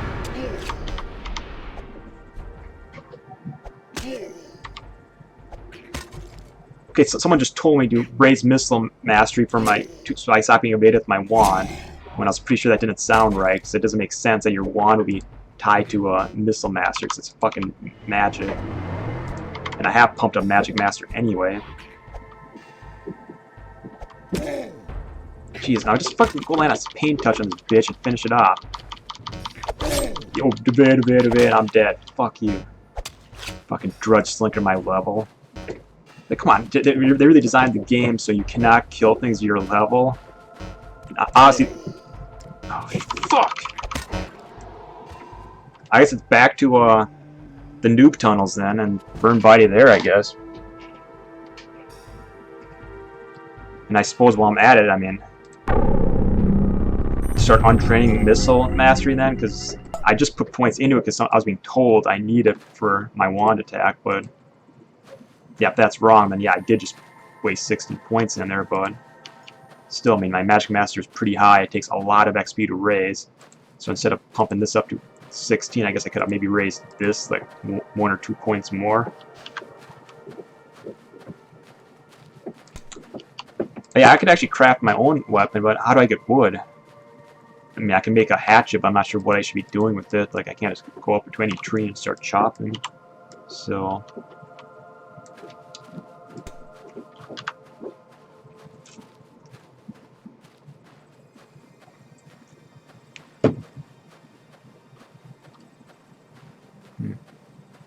Yeah, so I'm going back to the, I guess, the noob mines and just killing the beetles and the drudges in there. And I actually do need to kill one of those beetles for my quest anyway, so I guess I was going to be probably going back there anyway. I mean, I wouldn't mind, yeah, having somebody give me shit, but I don't know, I just feel like a real scrub begging for shit in general chat.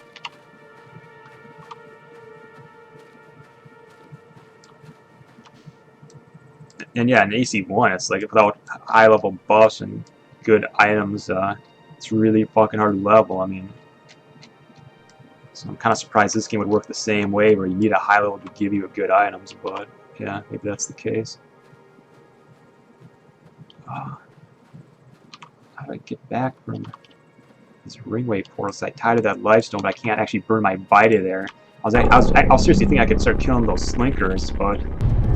I couldn't. So I gotta get back to, yeah, I guess the town portals, and then get back to, whatever that first town. No, not the first town, it's, okay. Hopefully I think of it when I see it.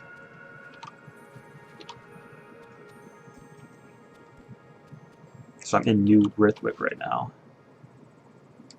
Yes, I got the name right. So this is Rithwick.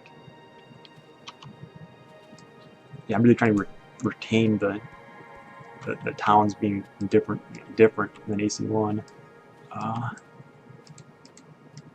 Craigstone. Yep, and I think I do know what Craigstone is now. So yeah, Rithwick, Craigstone. There's New Arwick.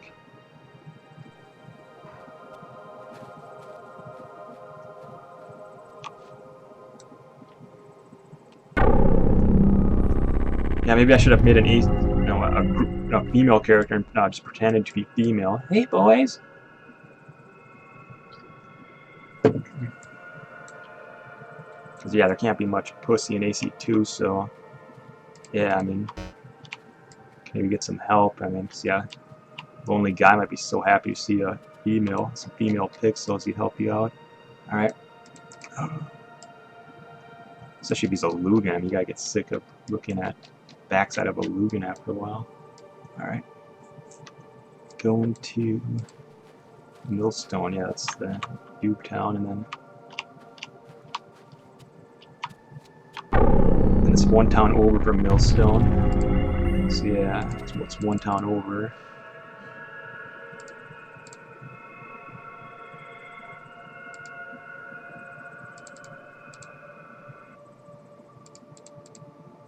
That's right here. It's New Arwick. Yeah, I'm not retaining the town names at all.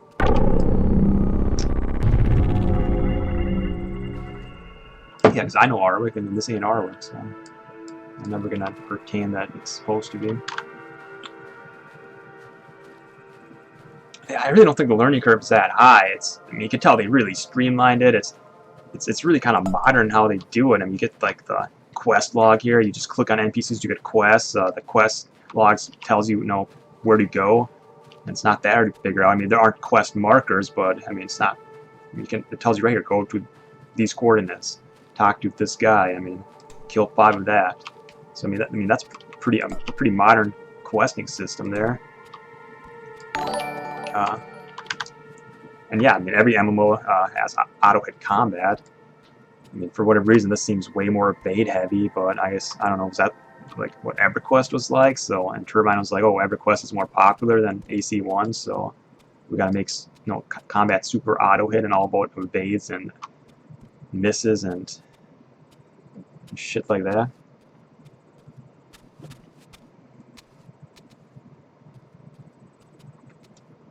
Oh, fuck. So if I don't need my missile mastery right now, then yeah, I mean, and see, I am figuring this out on my own. I knew I didn't need missile mastery. Just somebody convinced me I needed to land with my staff. But yeah, I knew that wasn't the issue. Just because I have high magic mastery, my spells still get evaded. So I mean, the evades have nothing to do with what this is at.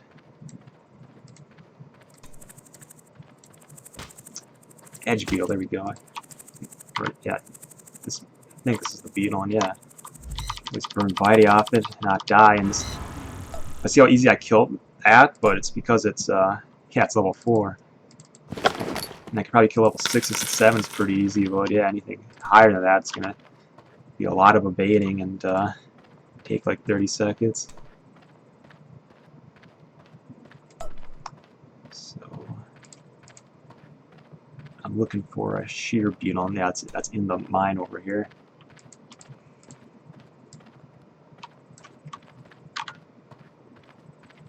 I'm also level 10, so I could have my level 10 mount, but the quest requires you to kill elite mobs, which requires a fellowship. And I suppose I could do it if I really out-leveled the mobs, but geez, it might require 5-10 levels over the level of the mob.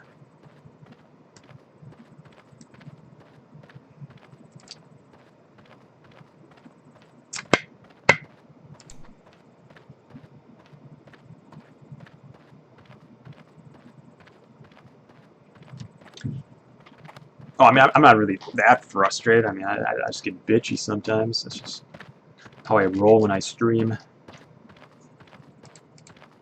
Especially since I probably didn't get enough sleep last night. I actually fell asleep with my light on, only slept for 3 hours, and then once I was awake, yeah, I stayed awake. So yeah, it's gonna be a bitchy, stream where I just probably just rant about the same points over and over.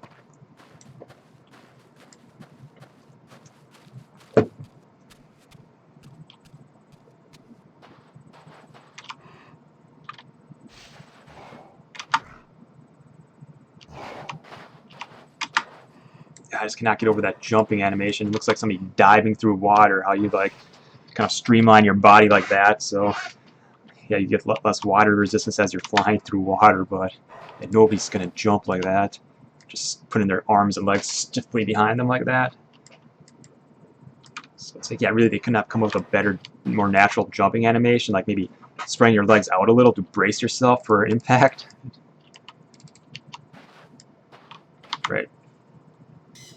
Yeah. Look how much we fuck up these beetles with their auto attacks.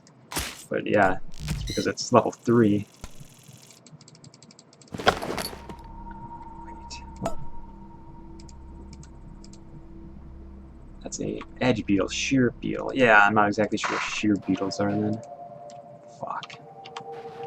Now there are some drudges farther in, and yeah, the sheer beetles are probably like level 7 beetles, and fuck me if I can remember where I was seeing them.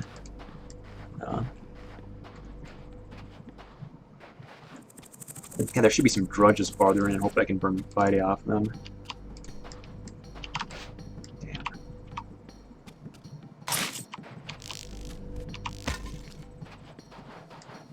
Yeah, part of the reason it's so rough is because all the quests the game's giving me, recommend a fellowship. So yeah, back in the day when the game was active, I mean, this is the point of the game where the game's obviously trying to direct you into bellowing with other players, working with other players, and then obviously I'm trying to be getting fat XP for completing these fellowship quests, but obviously I can't do that in a dead game.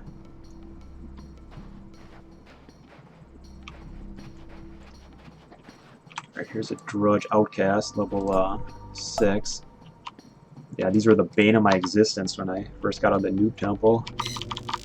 I can at least get enough XP to be burning Vitae now, but who knows. So that's...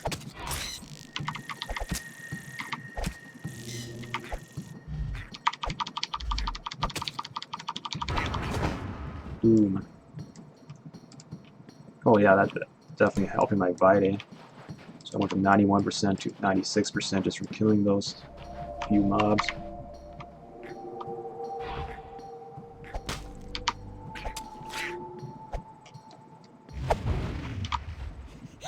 Heal me!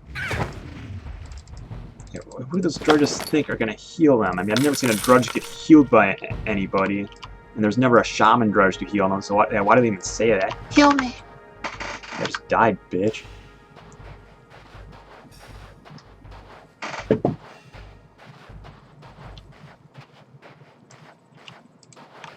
1%. Yeah, there's a beetle I can drop quick. Here we go. See ya. So yeah, I mean, that's not much of a death penalty. I mean, only lowers your vigor and health a little, and then you just have to go kill really low-level mobs and you burn it fast. So I suppose that still would be considered hardcore by today's standards, while even having any sort of death penalty. Yeah, if this was AC1, you got like 10% Vitae, you may not even be able to cast your buffs, and yeah, you might not be. Yeah, you wouldn't be able to self-buff maybe, and then you'd be losing items too.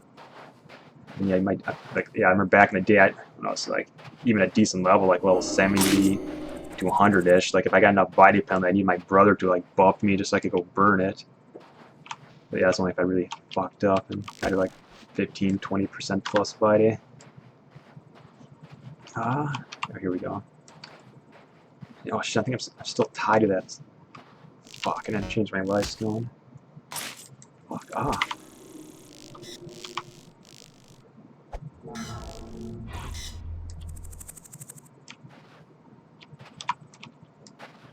Yeah, and I was even saying when I started this stupid-ass Cauldron quest, where I was supposed to kill like a few different mobs that I knew was gonna just become a pain in the ass, and it has. Because yeah, I can't find those bird-like humanoids I'm supposed to kill. What the fuck? Do I have a vigor? Oh, really? Make me use vigor for lifestone recall?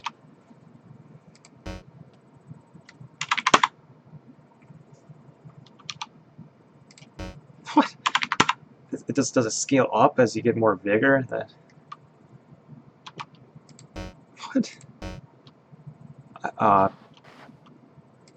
Bullshit. I don't. I have max vigor. Oh, so it takes 100% of your vigor to cast Lifestone Recall. I could have sworn I was casting it with lower vigor before, but okay.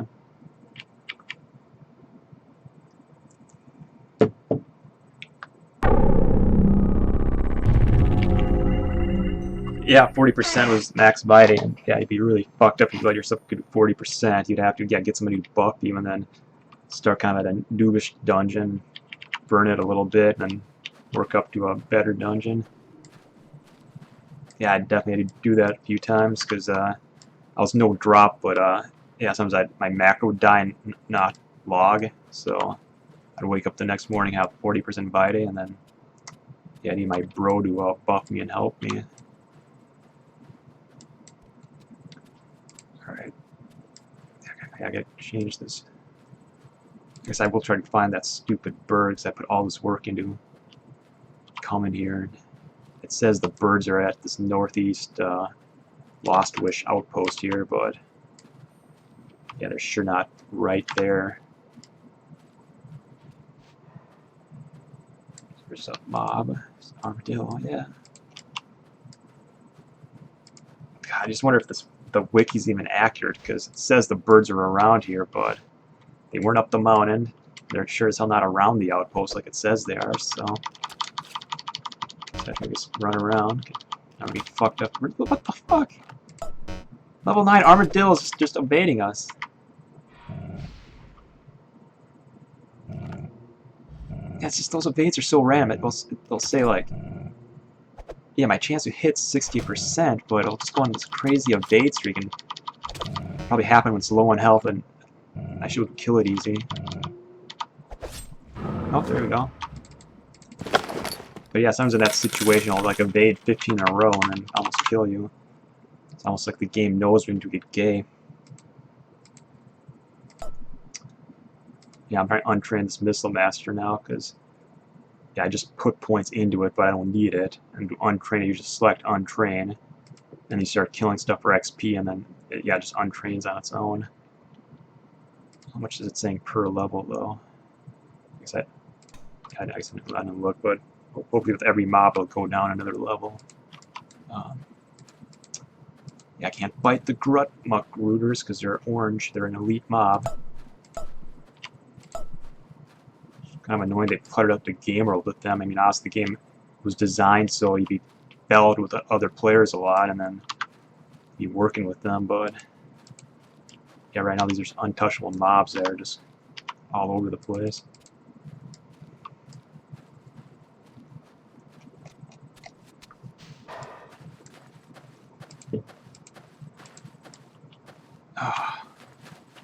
Oh, no.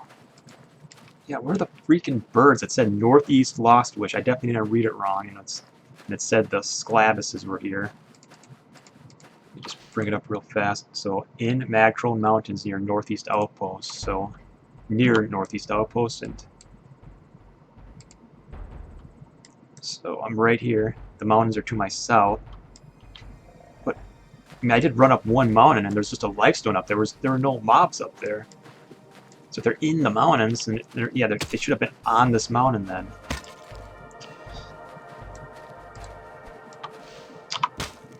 Fucking HS Drudge Slinker here that I should be killed because it's my level, but I can't. And I sure as hell can't kill these orange mobs because they're elite.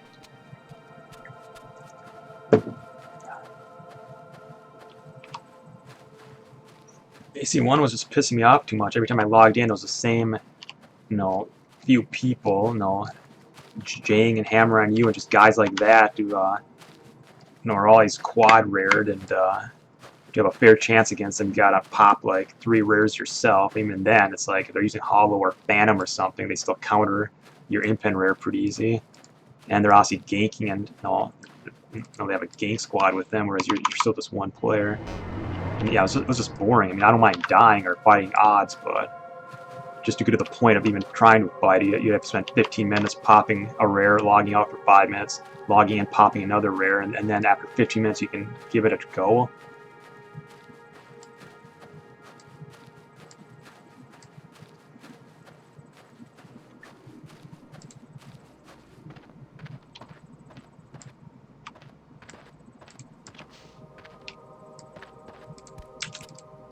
God, this shit. Okay, Elder Reed Shark, which I haven't killed yet, so that's another one. So yeah, if I kill this Reed Shark, which I better be careful about, because everything seems to be fucking me up right now. It's my level. Yeah, so if I can kill this, get whatever it drops, kill a bird thing, and I'll have completed another quest. And they said the birds are in these mountains, so yeah, hopefully you guys see some progress soon. Oh, look at the pretty comet belt, or shattered moon around the planet. Yeah, there's a moon got destroyed, and now it surrounds the planet as a ring. Yeah, that's pretty cool. Back in 2002, that was probably just really beautiful to look at. And it's honestly not that bad today. Quest advanced. See how easy that level 12 Reed Shark was to kill? I mean, it did some damage to me, but I killed it pretty fast. But yeah, I can't touch the level 12 Dredge Slinker for some reason. Quest advanced. Right. Kill one bird thing, and then yeah, hopefully I get good XP from this. Now, the birds sure seem hard to come across. Yeah, Reed Sharks. Veteran Reed Shark. Sapping, seeping grut. I don't know why they added these weird-ass pig mobs with, like, long, weird names. Butt, grut, whatever, and then seeping grut. It's not really a memorable mob. I mean, come on, we're the Otho and Burundi. Yeah, where are these fucking birds? It said mountains near Northeast Outpost. Yeah, Northeast Macron Outpost, and then they're in the mountains. And the mountains are obviously the white area here. The brown and white area, and I'm running kind of in it. I already ran up one mountain, didn't see anything. God, just wonders, like, is this wiki even accurate or what? I mean, is it a super rare spawn or something? Oh, fuck. Oh my god, oh, fuck! Oh, I just forget how deadly mobs are in this game, because it's all auto-hit. I can't dodge the attack, so... Yeah, some, high-level mob just starts shooting little missiles at me, and that's what they all do for their attack, is they shoot little missiles at you. It's like, how about something creative, like they shoot a spell or something? They shoot like this little darty type missile at you, which has super long range, does like 30 damage a hit, and it's like shot by every mob. It's like, how about that thing shoots a spell at you or something, like a fireball, a slow moving fireball that you can maybe get out of the way of. No, but just fucking... God, I did see earlier that those things were obviously dangerous, because in AC1 they move super slow, but yeah, in this game I could tell they were moving faster, so yeah, I should have been careful. And yeah, I killed the Drudge to burn my Vitae, but I know I can't. I killed the Reed Sharks though, and then yeah, hopefully I find a fucking bird, thing. They're called sclavises. They're humanoid birds that carry like swords and stuff.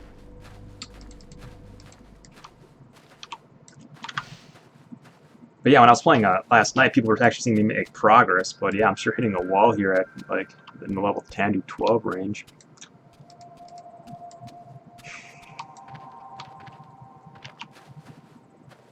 I'm not sure, Fallen. I mean, I suppose if you're an experienced Darkball player, you might like one of the new Darkballs coming out. But it seems like mostly kind of veteran Darkball players have been playing for like 5 years that are going to get into those games. don't know if I'd recommend it for a player who's never played before.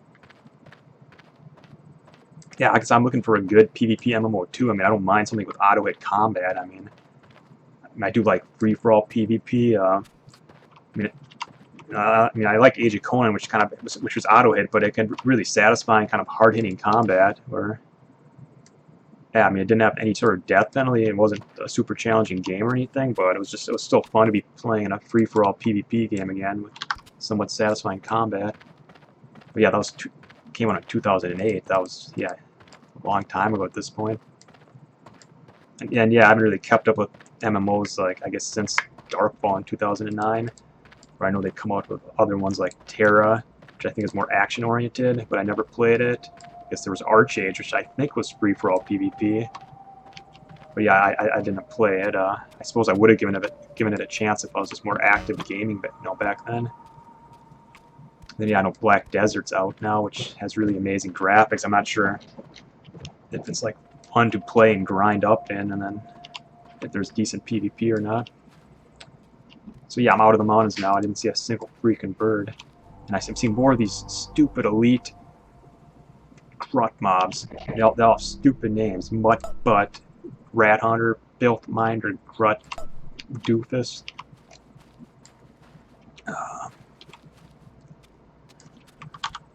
Yeah, I guess I don't really have much of an opinion on EVE Online. I mean, I guess I'm just not that into like space combat or piloting a ship. But yeah, it seems like a pretty serious MMO that you could really get into. Sounds like you could get epic space battles. When your ship blows up, you lose everything. So yeah, I could see people getting into the game, and then yeah, obviously player-driven politics and wars and stuff. Where yeah, it's got like everything I'm looking for in an MMO. I'm just not that into like space combat, or at least where you're just piloting one ship like that. Yeah, I'm in mountains where the Sclavus is. I mean, yeah, just like with the previous quest, it told me to run to an exact coordinates to find a Drudge Slinker bandit, and I ran to the exact chords 100%, and the bandit wasn't there. So then you just wonder, like, is it like bugged out? I mean, did they change it but not update the quest? Or was it like just doing something stupid, like telling me that's where the ambush took place, but the bandit's not there anymore, and I got somehow find it in this whole big-ass game world? So, I mean, yeah, I don't know if it's just something got goofy with these quests over the years, and they just haven't updated them, or if it was actually like this at release, because if it was, I mean, that's kind of sloppy. It tells you I go right here, kill this bandit, and it's not there. Oh, here's the mofos again with their little missile attacks that hit from long range and do an annoying amount of damage. And I can't find the stupid Sclavus here anywhere. Jesus. God. It's like, why is that the range attack for every single mob in the game? I mean, the same ass missile attack that you can't dodge, that will do 30 damage when it actually hits. Get creative. Like in AC1, you got mobs like shooting spells and stuff. And like if you came across a lick, like I think it might have a crossbow it would shoot you with, but every once in a while it shoot like this big ass piercing spell at you. Yeah, so in some ways AC1 kind of had better, better graphics and like animations and stuff. Cause that's really boring for that to be the ranged attack for every mob, is that missile.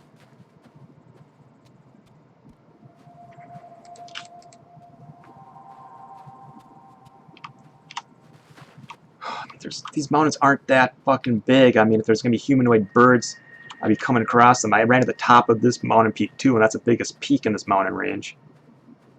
So if it's not up there, it's gotta be in one of these valleys here. But it's all these stupid elite seeping gruts, which I can't kill. Can't really kill the slinkers either. I mean, come on. So I just attempted 2 faulty quests where, I mean, just the quest log was wrong on one of them. I mean, the mob I was telling me to kill just wasn't there. And then I guess I'm basing this one on the wiki. It's telling me the birds I'm looking for are in these mountains, but they aren't. Yeah, what other mountain is there near this outpost. This is the only mountain range. Fuck. I'm hitting the wrong spells. Anything else? Huh. Oh, seriously? Just hit it! The game tried to game me. I mean, I did kind of zone out there and was hitting wrong spells and fucking that up, but still, it was like a sliver health. And normally in a situation, the game decides to go in uber evade mode, where the mob will suddenly evade 10 spells in a row and then kill you. But yeah, I'm glad I killed it. Killed the slinker. Yeah, the slinkers are little stinkers.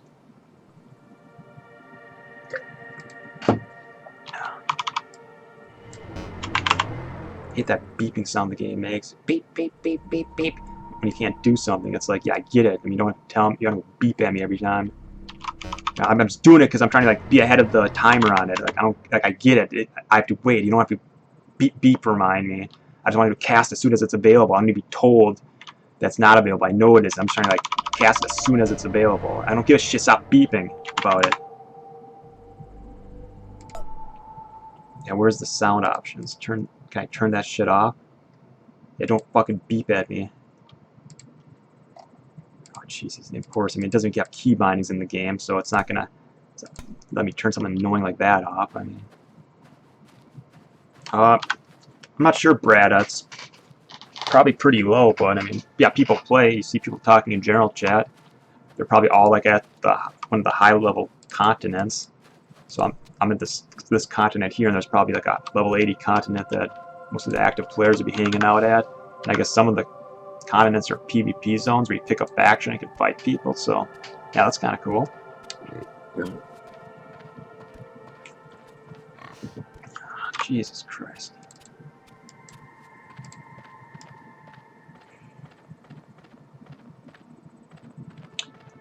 Yeah, it'd be cool if one of you guys did try, because yeah, if any of you guys got to level 10, I mean, yeah, I wouldn't be hitting a wall right now. Yeah, because pretty much all the quests you're getting at level 10 are no call for a fellowship, so yeah, I think even with another player, you'd probably be able to do it.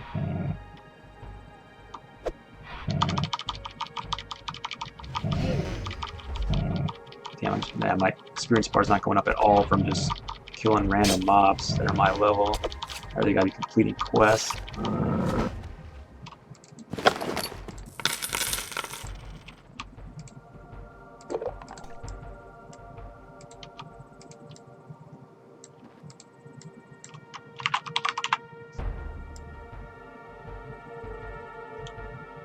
No, it's you just need an Asheron's Call 1 account, and there's no monthly subscription on AC1. You just have to buy the account for $10. I mean, and then, yeah, I guess it'll be good for both AC1 and AC2 until they shut the servers down. No idea when that'll happen, but I mean, $10 isn't much.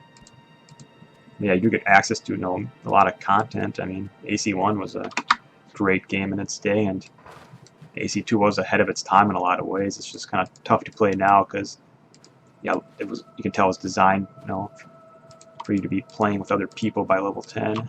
Yep, that thing will fuck me up. With its arrow attack, I don't know. Yeah, where's its bow if it's shooting arrows? Shit.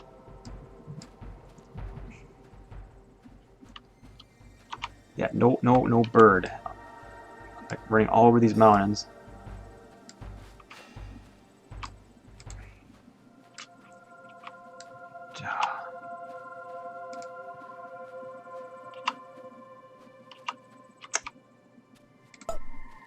Yeah, I'm starting to freeze up. I don't know what to do now because I can't find the bird I need for this quest. I can't do a few of these because they need a fellowship. I can't find the Drudge Slinker Bandit because it's not at the cores it gives me. So yeah, I'm starting to shut down and not know what to do.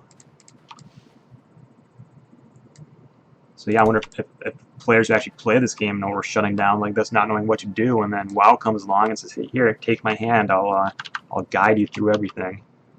And that's why WoW, or that's why then AC2 died.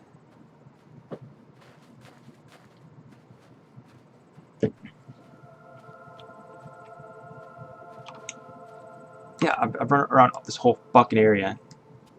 I know it's not up here because I've been up this mountain. There's just a lifestone up there.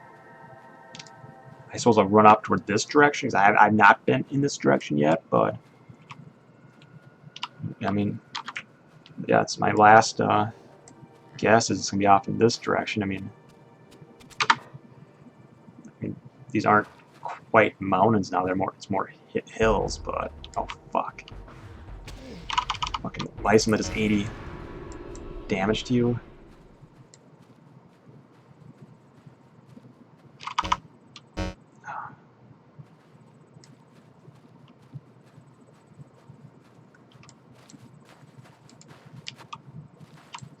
Yeah, these lesser or the bloodstones are deadly. They look like kind of little hovering life stones.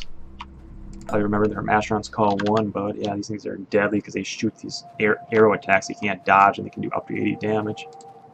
It's got long range, and they aggro on you forever. I bet that life stone is still kind of floating after me, but we'll catch up for a while. Alright, what we got here? Yes, more drudges.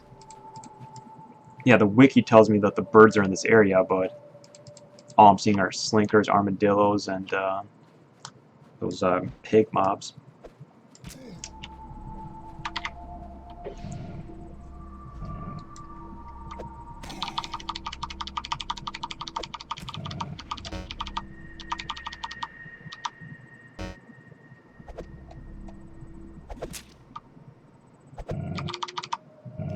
Yeah, the beeping sound that this game makes when your spells are on cooldown, or you're too far away to attack, and it's enough to drive somebody crazy.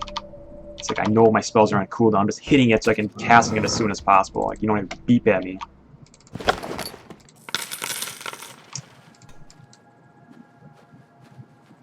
Yeah, I'm way bitchier today than I was yesterday. Jesus. Okay. We're looking for birds. We're going to be calm about it. We're going to be thorough, and we're going to believe that we can find them. And there we go. I believed. I thought I assessed the situation, said, okay, I haven't been off this way, and I went off the way I hadn't been, and just like that, there it is, right here. This gay-looking bird thing. Oh god, this thing's stupid looking. Oh my god, it's like an anorexic, ostrich or something. Oh, what? It's killed me! That gay fuck. Oh, it's almost dead too. But watch. Oh, now my vigor's too low, but give me a little vigor. Yeah, just land. Oh, I can't. Fuck. Damn. What level is it? One level lower than me, and it just instant jacked me up. I mean, it's just so random how much damage they do, how much you get evaded. Fuck. But I'm at least at the mob I need to kill, and I'm sure I'll get some good pain touches on it one of these times. And then I just need to kill it one time, and I just gotta kill it. And then I just gotta kill a beetle, a sheer beetle, and I've come across a million of those.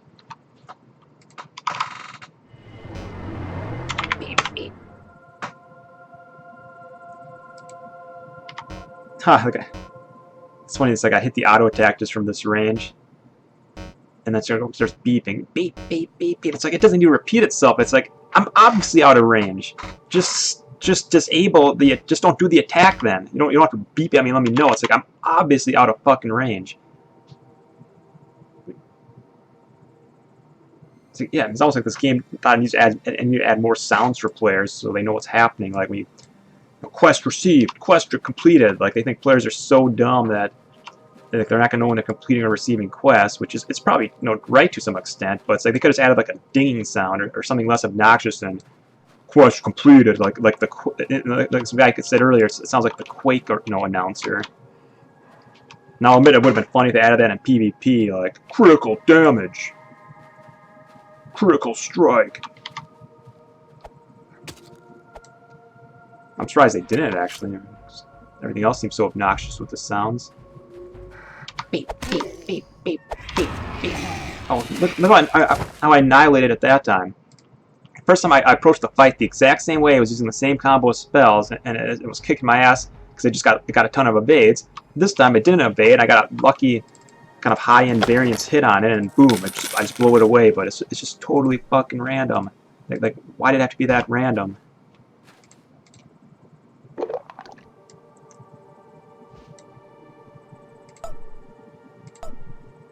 Alright. Slay a Hemek Scrabbin. So, oh, that was on a Hemek Scrabbin then? Oh, it was a Scrabbin, but not a Hammock Scrabbin? Really? So just like, oh, I thought I was gonna complete that part of the quest, but wrong type of Scrabbin, I guess. And yeah, this is the only Scrabbin I've seen so far in this whole mountain area.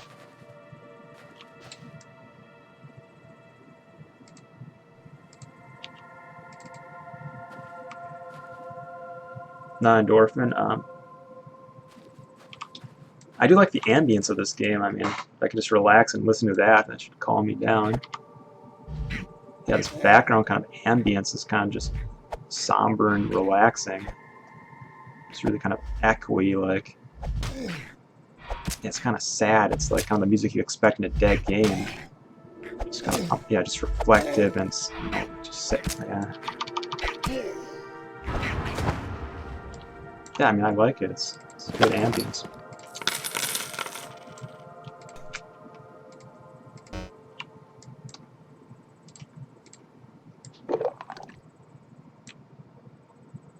But it's not always there. Sometimes it just goes completely quiet. Okay, there it is again. I mean, it is pretty repetitive, but I mean, yeah, it's good, you know, background ambience. I don't think AC1 has any music. It's just buzzing insects and kind of wind and stuff when you're like in the mountains. But I suppose those are nostalgic sounds. But yeah, I do like kind of the ambient background music.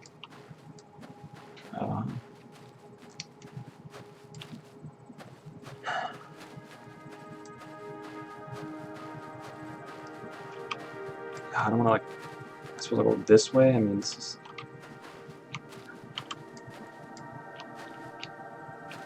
Yeah, I don't know if I'll find more that way or more this way. There's a... Oh my god, it's a red fucker! Level 13, shit. And it's, I don't think it's an elite mob, but it's, I guess it's only one level higher than me, but it's showing up as red, which means, oh, it's going to be hard for me to fight. But it's not orange. I think it was an elite mob would be orange, but I don't know. It's a mean looking mofo though. I mean, so I killed the little baby one, and then I barely was able to kill it. Like, I run off one time, rest up, and I only managed to kill it the second time. So, jeez. I mean, it's just going to depend if I get a high variance on my, you know, pain touch and whether or not it lands. So.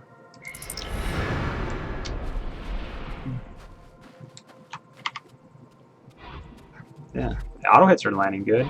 Yeah, that was solid. Good auto hits, but oh, then it's evading pain touch then. Now it's starting to evade all my attacks. Damn. I'm not getting high hits on the pain touch either when it lands, but that was an evade. A lot of evades now. So yeah, the hits when I hit it, I mean, I can kill it, but it evades a lot. And it could easily go on like a 10 evade streak now that's low on health. Quest So advanced. yeah, I'm being pretty pessimistic because of prior experience, but... Quest advanced. Yeah, thank you, Quake Arena Announcer, for letting me know that, yeah, I advanced the quest. How about just a dinging sound? Like...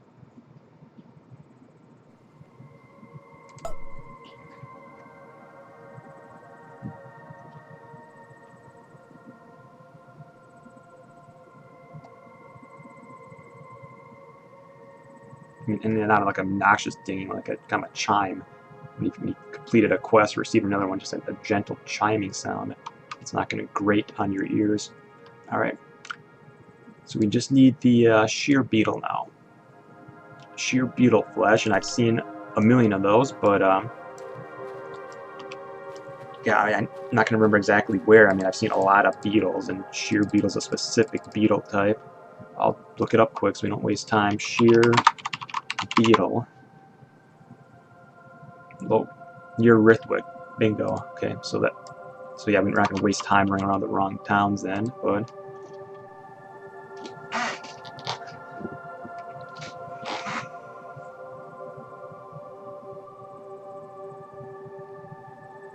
see, I've been playing for like 2.5 hours now, and I've yet to complete another quest, but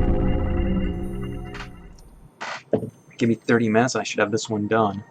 and I'll probably get like 300 XP, and I'll advance my XP bar by like a third.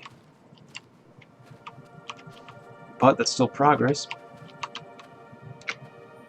Right, I gotta get back to the ringway portals. I'm just disoriented right now.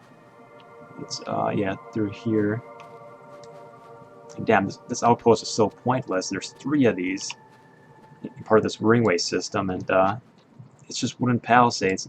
No NPCs, no nothing, no mobs. I mean, what's the point of it? It's just there.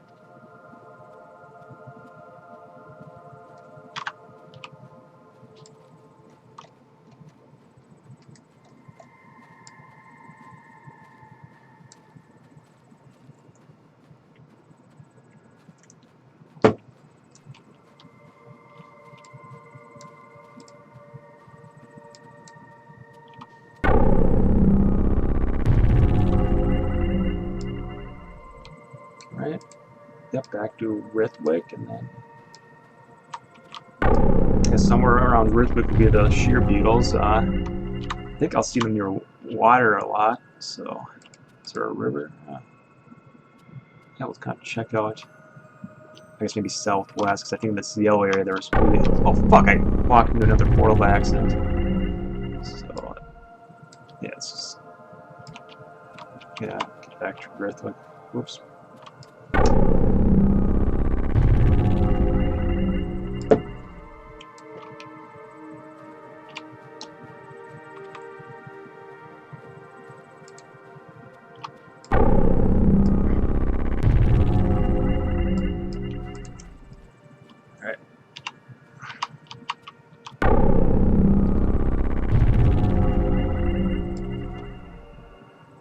Yeah, I mean, the portal system isn't bad. I mean, and the ringway system, I guess, makes it easier to get to different areas.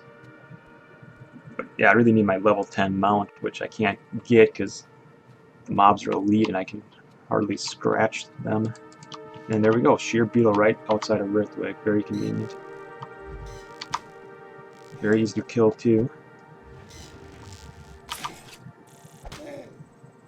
Still a lot of evades for a level 9, that's 3 levels lower than me.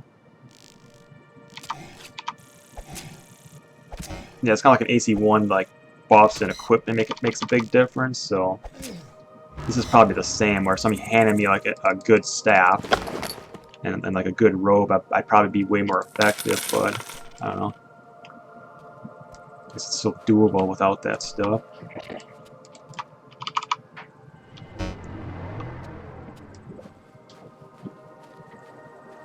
So yeah, I just gotta get back to the cauldron now, which is just north of Rithwick.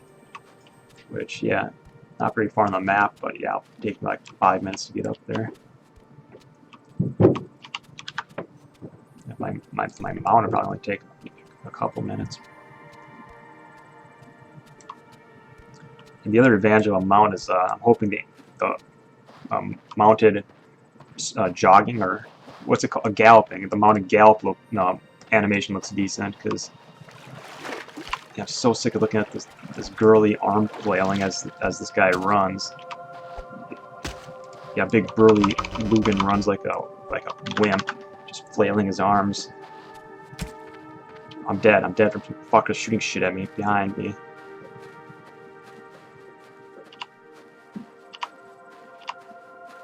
Okay, we've gone through this before, where somebody tells me to raise my yeah, one person tells me I gotta raise my range skill, raise your missile master so you land more hits, and then somebody else said no, it's just your magic mastery, which I've been pumping way up.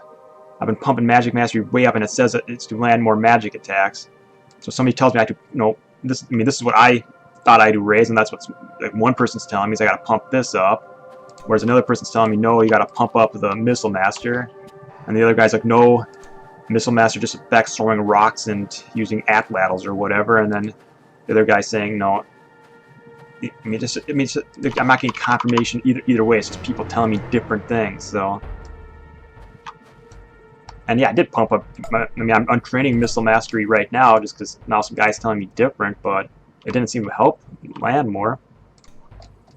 It's a magic caster. I got a staff, so I'm assuming then I just raised magic mastery, which I have been.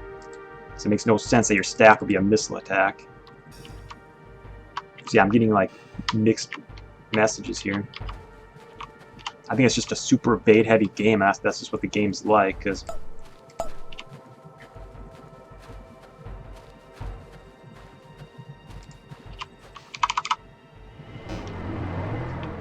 and yeah, I'm just in full on bitching and rant mode. I'm pretty much just repeating the same points over and over in just a really bitchy way. I've probably complained about evading like 50 times so far. Bitched with the running animation like a dozen times. So hopefully we can come up with some new talking points here. Yeah, I'm just running north, getting into the cauldron because I hopefully have everything I need. Did I loot that beetle? Oh no! I didn't take the beetle flesh. Fuck. Well, fuck me. It's because when you hit loot all, it doesn't actually loot the beetle flesh. If you like click on the beetle flesh, you know, separately, which always throws me off. Like I kill something, skin it, click take all loot, and then it's like, no, it's not gonna. It doesn't loot the quest item unless you click it separately, and I always forget that. So, damn. I fucked up now. I just added like 5-10 minutes to completing this quest. Oh yeah, I found glyphs, so I definitely have a. Yeah, here we go. Esper glyph, Arc Outlands glyph, Esper glyph. I mean, does that just explain lore to me, or will that unlock a quest or something?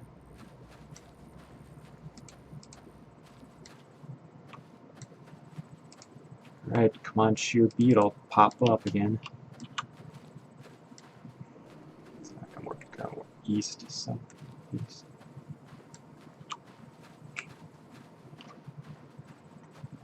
Ah, man, I had so much time to finishing this quest just by not individually looting that quest item from the beetle. I mean, it's like it should have just taken all, including that item, but I don't know, it's just a little counterintuitive.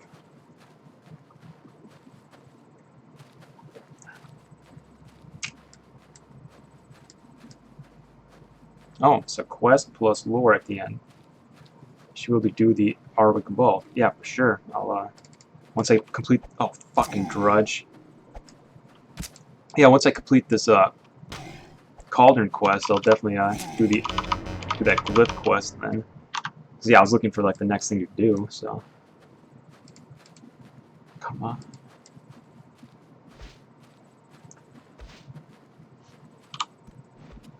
Shit, went the wrong way. That drudge forced me to start running the wrong way. And I'm not gonna. I would Lifestone recall, but I'm tied to a really bad spot right now. Also, remember tied to the Lifestone in Rithwick here. Yeah. So yeah, that will actually save me time. It's time to the Lifestone, so I'll cut off on the return journey, so I can just recall then.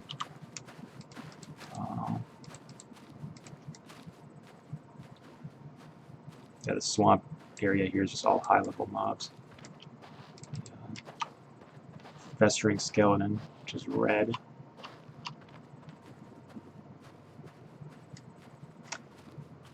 Okay, so it's not just me then on the animations, or it's not just a 2016 thing where in hindsight they look bad. Like, yeah, did anybody play this at the time think this was a wonky running animation? Because I don't remember what I thought about the animations, but I do remember I logged in like one time to try like a free trial for the game, and I just moved around a little bit with my character and just went nope, and then just logged out and never tried the game again. I don't remember exactly what turned me off from it, but I could totally see it being just the girly running animation where yeah, it just looks goofy. I mean, people don't run like that. They don't.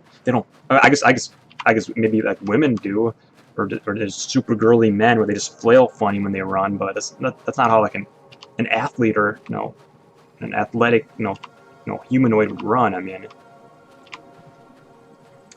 or jump. I mean, look at this. That's like he's diving through water and trying to streamline his body to go farther, or he's jumping on the moon or something. I mean, just that stiff arms straight back and legs straight back.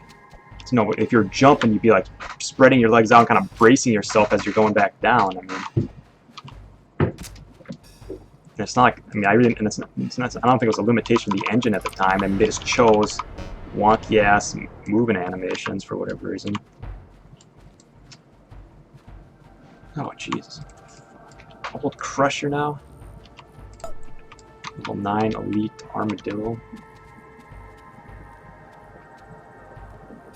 But yeah, but this jumping wasn't insane though. I mean, with AC1, you at least have the excuse that it's an old graphics engine that just can't depict, you know, complex animations and movements. I mean, so the animation's just kind of stiff looking, like, and jumping is just your character goes straight up in the air and down.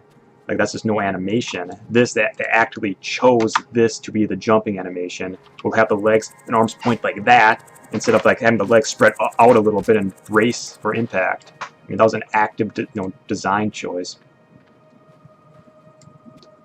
And yeah, they could have just had the just as easily had the arms move differently, but they chose like a girly animation, like that.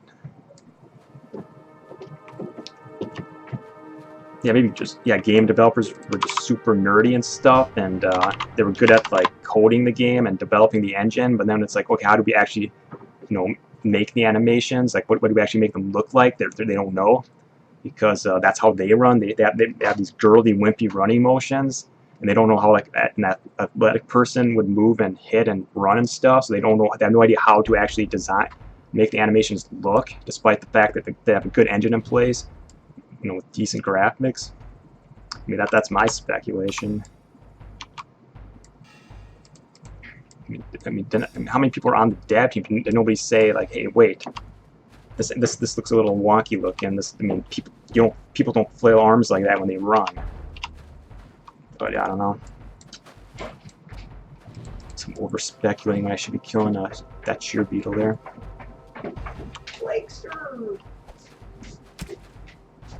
Yes, so they hired artists. I mean, it was just one artist that they, and then everybody else was afraid to like say something about it.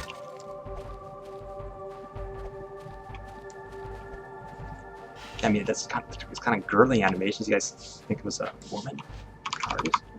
I don't want to be sexist, because that's how she runs. So that's how she designed the animation. I don't know.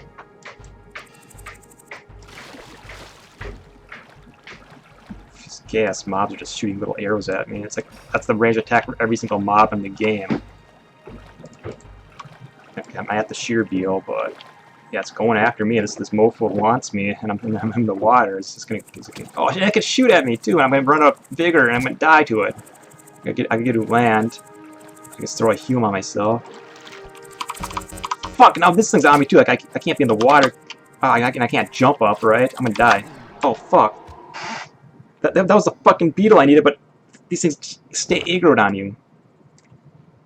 So yeah, they don't fuck off once they're aggroed. Like they'll start to go back, but then it's like they'll then come at you again, and they'll keep kind of hovering after you over a long distance. Fuck. Yeah, I had a 10 minutes to what I was doing there. That's because like it's like right outside of a noob town, Rithwick, and it's like the problem is they have these high level and elite mobs like mixed in with the noob mobs I'm trying to kill, so everything aggroes on me.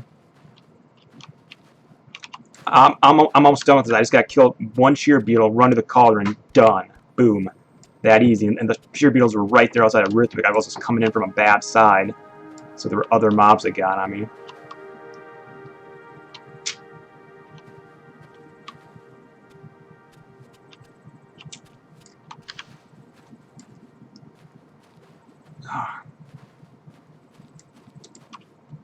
Wait, isn't the portal like right here? So yeah, you run through here, and the portal should be what? It's up here then. Oh, okay, it's probably a little up that hill then. I gotta change life stones because this life stone's worthless. There's nothing good near here, and it's just a waste of runtime every time you respawn there. Yeah, I have life stone there because I thought I'd be there for a little bit hunting these birds down, but I'm done with that at least.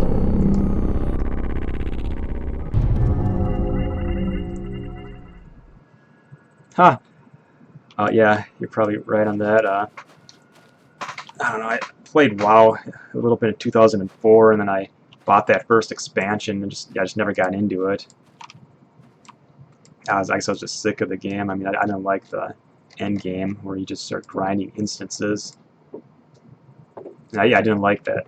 Yeah, that was, the PvP was faction based, no death penalty. There wasn't really good open world PvP. I mean, maybe it was somewhat addictive to play, but yeah, I just didn't like the end game. There's no way, fuck, I'm doing instance grinding because that was literally putting me to sleep. Like, there's just something so boring about it. Like, you just stand there cycling through attacks, and yeah, and I'd literally be just falling asleep at the computer. Okay.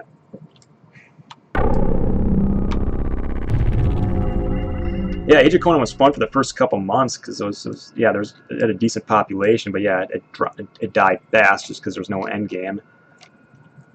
And I stayed entertained just because I really loved the free for all PvP. I just went around killing everybody, but I started getting banned for stupid reasons.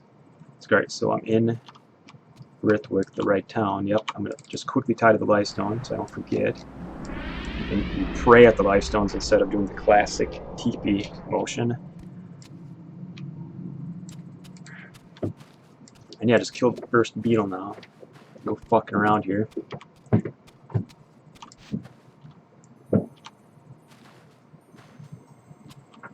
Yeah, I mean, it was auto hit, and I mean, I don't think it took too much skill, especially the class I was playing. The Tempest set was just all about AoEs and heal spells, and it's pretty easy to play, but it was fun because it was overpowered. Like, I could take on like 1v3 pluses sometimes, and then in PvE you could like wipe out entire camps of mobs. And like, I remember I'd be like running through a camp with AoEs on, killing mobs like crazy, and then all of a sudden you'd see like a player flop too, because like a rogue had been hiding in stealth while you're running through the camp, and your AoEs were so powerful you just wiped him out along with all the mobs.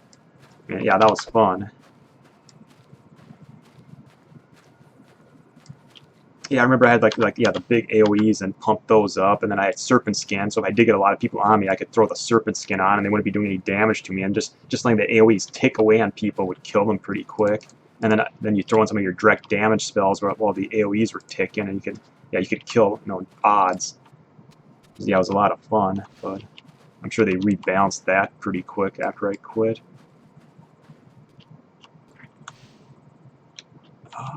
Yeah, I just need that one shear beetle.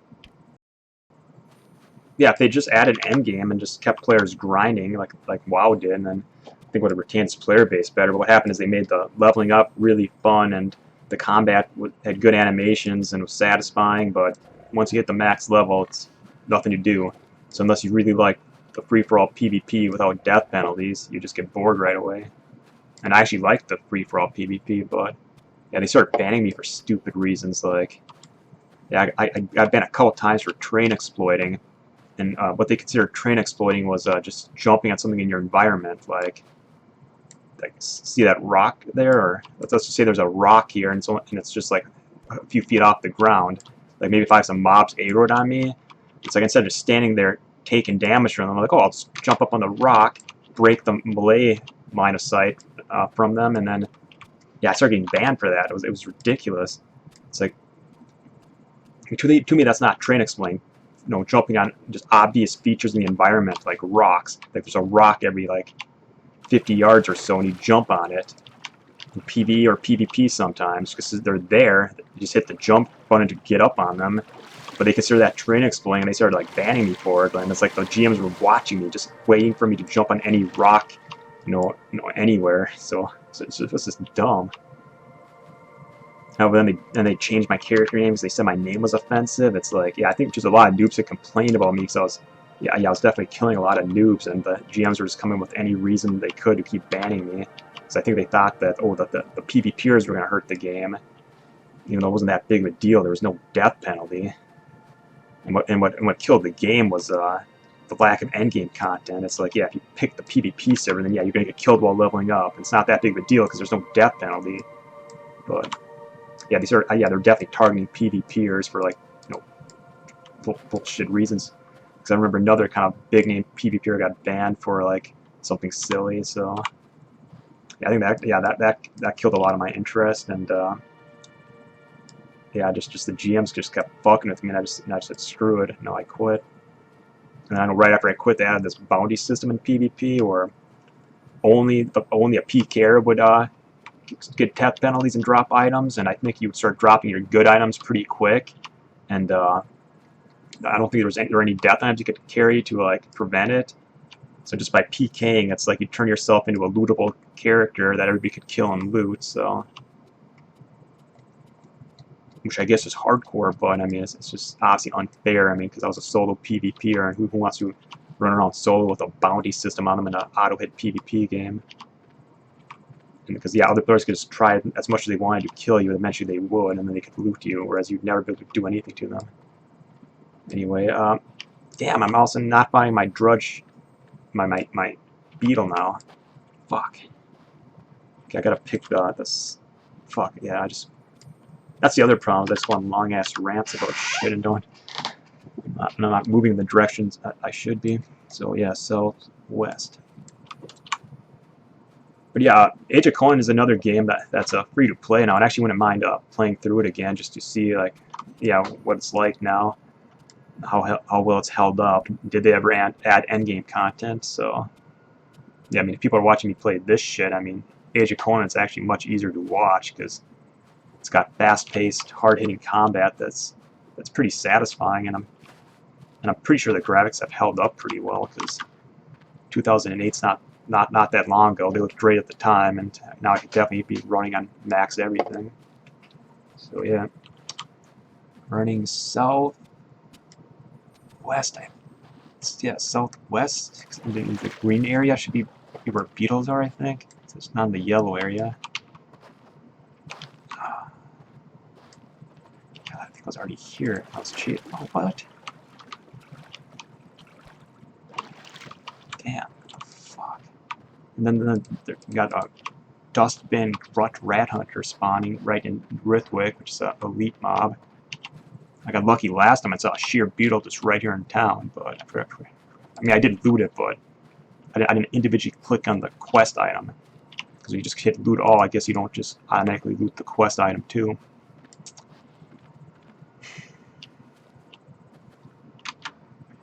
No, I haven't played the Secret World. I think I was interested in trying it one time, and I saw it was on sale. Or I mean, I'd be willing to give another Funcom game a try, just because I think they did a good job with Age of Conan. They just made some mistakes, like they did everything perfect except they didn't add an end game, and then yeah, they were really, yeah, the GMs they had were just super gay, and they were definitely targeting PvPers for like petty offenses. Yeah, train exploding my ass. I mean, they consider this train exploding right now because I moved up this staircase here, which put me out of line of sight of the mobs. So that's a train exploit. Because I mean, I have to stay down there so the mobs can attack me. By moving up here, no, I'm exploiting the train. Because look, I'm causing miss me now. See, it's saying miss because I put this object here between me and the mob, and that's exploiting the train. That's not fair that I'm making it miss like that. See, miss. I exploited this this railing here to make it miss. So yeah, in Age of Conan, that was what the GMs were telling me were train exploits, and us the GMs wanted to be actively involved in helping noobs and I think PvPers were evil and had to be like punished. So yeah, it was super gay. And yeah, I was really enjoying the game too. Like I leveled a Tempest set to level 80. I was leveling up a Necromancer and stuff, and I was super into the game. Like I could wipe them all out, just get them by surprise, have all of your AoEs and your totem thrown down, and yeah, the combination of your AoE and the mobs would just totally wipe an entire group of players. I mean, yeah, it was a fun game, and I never played a Necromancer, but I know Necromancer's got this big Corpse Blast spell. So if you they weren't as good as the Tempest set, but if you use that Corpse Blast at the right times, like when a group of players were clearing out a camp, you could like wipe them all out too. So yeah, there were some fun spells in the game, some fun classes to play. I mean, it didn't take a ton of skill. I mean, Tempest set was basically just hitting like 1-6 on your hotkeys, but it was sure fun to watch people flop into your AoEs and spazzing out and dying from the electrical damage. Because yeah, the game had really awesome animations and death animations and just looked brutal. Like yeah, Tempest set used a lot of electrical AoEs, so when you kill people on a crit, you'd see them like getting shocked to death, and yeah, And then yeah, when melees kill people, heads would be flying off and stuff. It was like a super brutal game that was like really satisfying to play, even if the PvP didn't really take much skill and it was just auto hit. I mean, yeah. Yeah, by comparison, WoW just has shitty, boring animations, and Age of Conan was just brutal. But for whatever reason, they considered the name Negress to be racist. Because yeah, I had a black female Tempest Asset called Negress. I mean, that's actually not a racist name. I mean, that's just an archaic word, like that you expect in the Age of Conan universe. Because that's actually not a racial slur or anything. It's just an archaic word. I mean, just like the word Jewess. I mean, that's not anti-Semitic or racist. It's just an archaic, weird word to be using. So, I mean, they said my name was racist or something, but I don't think it was. Like, racist would be an actual slur, like the N-word. It's not, you know, negress. And it's a universe that's super violent, heads flying off, blood everywhere. You got, like, nude chicks around. Like, you'd like, be clearing a dungeon, you come across a harem of just naked women with their breasts visible, but oh, you know what's offensive? The name Negress, which honestly, look it up in any dictionary. It's not considered a racial slur. It's just sort of an archaic word that people don't use anymore. It's just, so it was just kind of a silly name I gave my character. I mean, yeah, and it's an M-rated game. It's like, oh, I'm not a character called Negress. I mean, people don't even use that word anymore. It was never considered a racial slur. It's an archaic, weird word to use. Like, it's like saying Jewess for a kind of a Jew who's a woman. So yeah, you can't ban people for that shit. Give me a break in an M-rated game. Like if you're dropping N-bombs, then yeah, that's racist. Ban that. But just yeah, trying to spin out kind of an archaic name as racist. Give me a break. And oh, good thing you guys haven't seen the character selection screen in AC2. I mean, I hope like a GM in this game's not looking at hasn't seen my character selection screen, because let's just say I got a character with a certain name and a certain appearance, made. Yeah, exactly.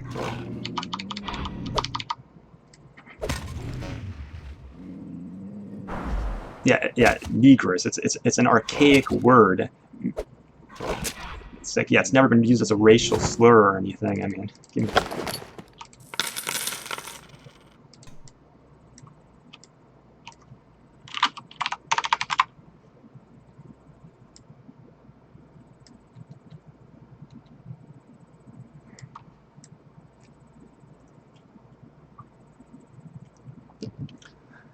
But yeah, I liked my Tempest Asset in Age of Conan, and then I was leveling up a Necromancer too because I wanted to like test out the corpse explosions. But yeah, when the GMs kept banning me, and then they changed my character name, and they forced me on the spot to think up a new name, I was like, I can't think of anything. So then I ended up with like a really stupid sounding character name, and like then the reputation I had built on my character was just like gone and stuff. And I just had a really stupid name after that. Yeah, I just lost interest in playing. Huh. Yeah, and like that is at least the N word then. I mean, yeah, the character called that is, yeah, I guess would be a racist name because that's been used as a racial slur for a long time. It's used like demean and insult, but yeah, just an archaic and silly word. I mean, that's actually doesn't have a history of being used as a racist slur. I mean, no, that's not racist.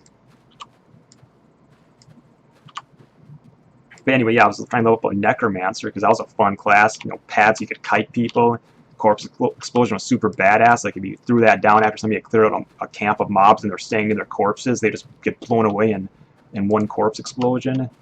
Death animations were super violent and stuff. Yeah, it was it was a fun game to play. But yeah, I just lost interest. All right, these are, yeah. Where the fuck are my beetles now? I mean, I can't find one beetle now. It says around Rithwick, but which I guess I came across one earlier, but there's just got to be a better place for them.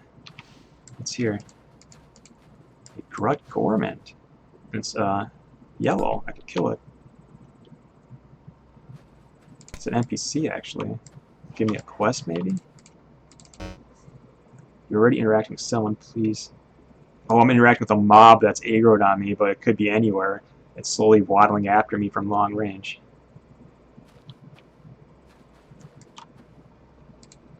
Yeah, I guess the music doesn't put me to sleep, but I mean, it's kind of like, yeah, I like the ambience of it. I mean, it's sort of soothing and relaxing, and but yeah, you don't hear it all the time. It only pops up every once in a while.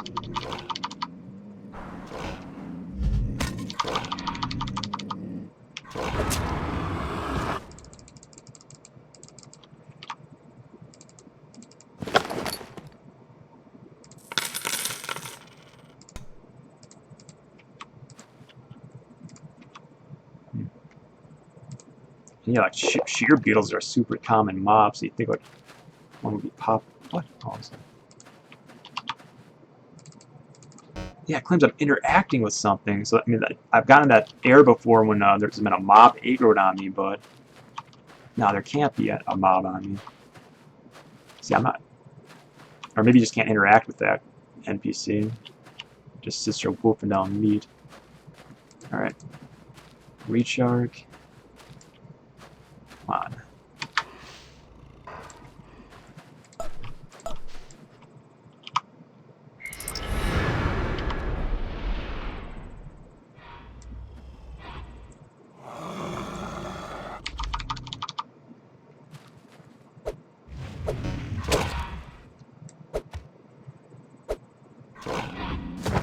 Oh my god, a red dot! Run! Yeah, every time I see a red dot, I always think player killer. I've been programmed. So what do player killers in this game look like? What dot are they? So they're using red dot for high-level mobs. They gotta be using something for player killers. Oh, it's a cool-looking blue area. Now, that's not terrain I've seen before. Like, I saw darker terrain with mushrooms and stuff, but this is like a really kind of vibrant blue area with blue mushrooms. Really light blue. Looks like some snow caps up there, some snow falling. Spiteful Lasher. Level 12, my level. It's not elite, but sure will jack me up. I mean, maybe this is a good leveling area for my level. Mob's exactly my level. I mean, kind of wish I would have seen a beetle so I could at least complete a freaking quest, but let's just check these things out.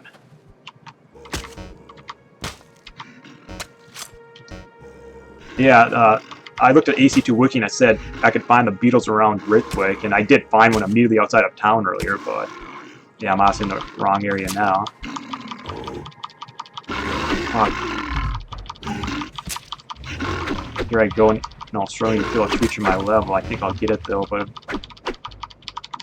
yeah, I think this is just how the game's balanced. You know, when you see a creature your level, it means you could probably take it on if you're at max stats, but then that's all you're going to do is kill that one creature your level. And that is kind of how it works in a lot of these MMOs, where you really can't take on creatures outside of your level range, and you really can't take on big groups of mobs. Like, yeah, AC1 was kind of unique because you could go into a Tusker pit and be fighting 50 Tuskers, but yeah, this game is just one mob at a time. Maybe more when you get to a high level and you can, you know, you have a lot of pets and stuff, but how much XP was that? 20 experience? That's not a whole lot, but yeah, it's really not a lot.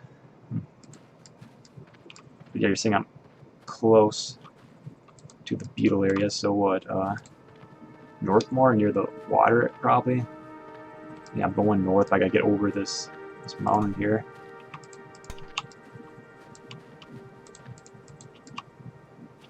Cobalt Grudge Sniper.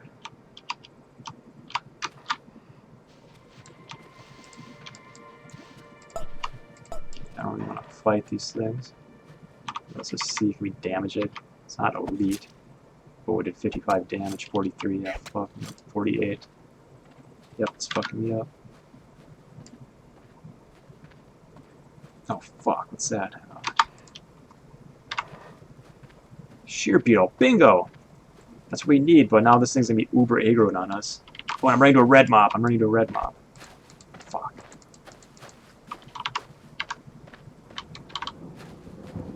Dustbin Grut Rat Hunter. An iconic mob, unique only to Asheron's Call 2. I'm sure people never forget the name of that mob. Dustbin Grut Butt Hunter. I mean, what the fuck? Alright, so there is a beetle there. I have Lifestone and Rithwick too, so we can recall right away.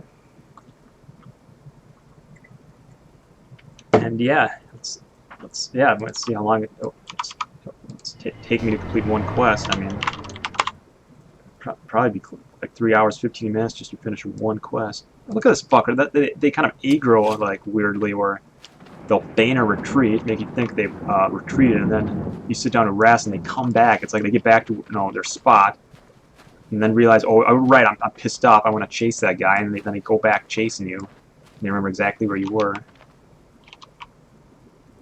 Because yeah, most games aggro would just break at some point and they forget about you, but now these mobs stay salty.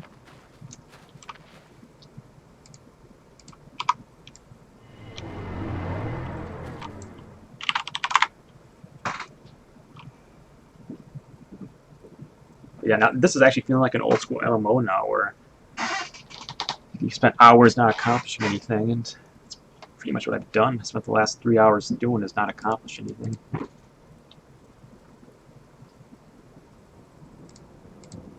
Yeah, the Shattered Moon, it's just like a ring around the planet. Yeah, pretty cool.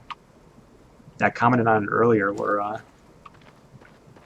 yeah, I'm sure back in 2002 it was just really kind of scenic and beautiful looking up at the night sky, seeing the Shattered Moon kind of floating around the planet in a ring like that.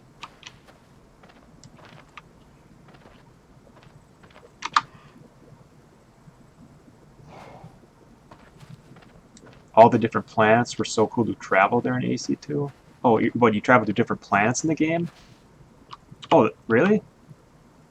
Oh, so these aren't just continents across like water? I mean, these are other planets? I mean, yeah, that would be cool if true. You portal to other planets in the solar system here. Yeah, it actually would be really badass. I mean, did they actually do it that way? And then you can really make the train look crazy and different because it could be an alien world you're going to. But yeah, that would have really, if they did do it that way, that they could have really made the game unique then and add a bunch of crazy shit. Okay, we're finally at, nope, right there, Sheer Beetle. That's the guy we need right here.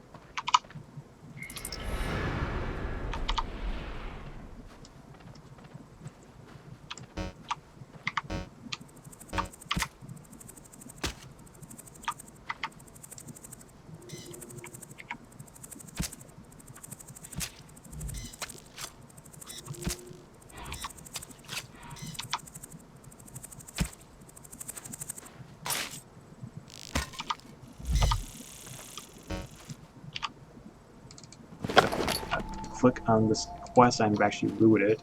Quest advanced.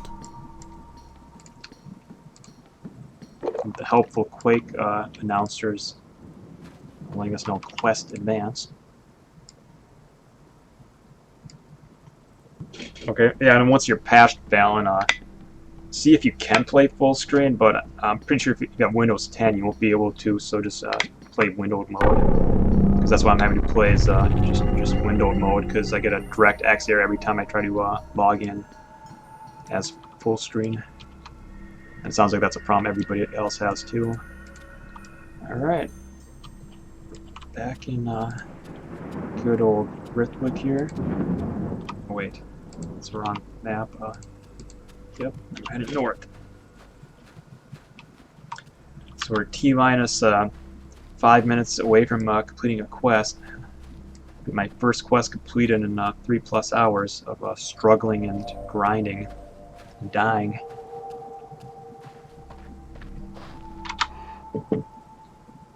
And if anybody's just tuning in, it's partly because I can't actually do anything with a lot of my active quests because they call for a fellowship. Like, all the quests up to level 10 you could solo, but once you're at level 10, it's giving you quests that then require a fellowship. So this is obviously the level of the game on. You start working with other players and kind of learn the social aspect of an MMO, but unfortunately it's a dead game, so yeah, the quest system kind of hits a wall at about level 10. And you actually can get a level mount at level 10, which would be super awesome. I mean, we could look at a cool galloping animation, hopefully, that would move us across the train faster, and yeah, we could stop looking at this girly running.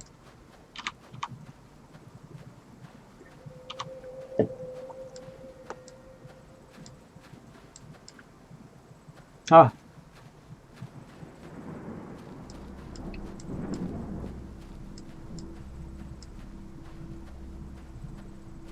Yeah, I heard a lot of people complain about the Division. I mean, what's like a tactical first-person shooter based on like other Tom Clancy games or something, and haven't they made a bunch of them?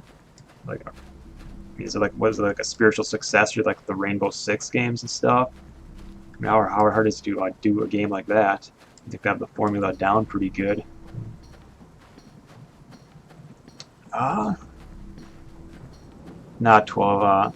I don't think AC will get new servers. Yeah, I think it's just in maintenance mode until they eventually shut the game down, which hopefully isn't soon. But yeah, they're not getting a monthly subscription for the game anymore, and yeah, I mean, it just depends how much it costs to maintain the servers, and then how much money they're making as a company, and how many people are opening new accounts and stuff. I mean, again, I don't know what the expenses are, and like maybe they have really cheap servers that don't really require that much maintenance. They can just keep the game up and running for a long time. But I guess the other problem is Turbine downsized recently, and they're converting to like a mobile company. So and who knows if that will be successful. I mean, when a company's downsizing, it's because they're losing money, and they're trying to like desperately change their strategy and become profitable again. So if they don't successfully convert to a mobile company, and yeah, they just go out of business or whatever, and then I'm sure AC is going to go with them. So yeah, Turbine ever releases a mobile game, buy it from your app store. Maybe they'll release AC Mobile or something. AC trading card game. Then again, that's not going to be profitable at all. Nobody gives a shit about AC lore other than a handful of AC players. Here we are. I have everything I need. What does it tell me to do now? Gather. Give everything to the cauldron. Okay, check. Oh, but something I'm already interacting with this, so just give shit to the cauldron now. Gotta remember what all the quest items are. This is stuff that's one. Boom. Quest advanced. Ha! The Quake Arena is gonna announcer's gonna let us know as we complete each step. Quest advanced. Quest advanced. Yeah, we're lucky they didn't add that voice in the PvE. Critical strike, critical hit. Quest advanced. It's so irritating. Quest advanced. Is there one more I gotta turn in? Just look. Use the column to brew the broth. Okay. Quest completed. Jeez. I just added like a gentle chime with each step. Completed. Bingo. So what's the XP for? 850 XP. Almost leveled up. Still probably wasn't. I suppose it was worth it. I wasn't getting any XP from the mobs I was killing, so I gotta be doing quests to level up. And I'm so close to leveling. Let me just whack something quick and level up. Heroic Vermin Usurper. And then is a stupid banner or the stupid Drudge bandit I'm supposed to kill here yet? Because these are the cores it gave, but it's not here. So it's in the area. Yeah, just somewhere in this area maybe is the Drudge bandit. But yeah, I guess I've run around here before and haven't seen it.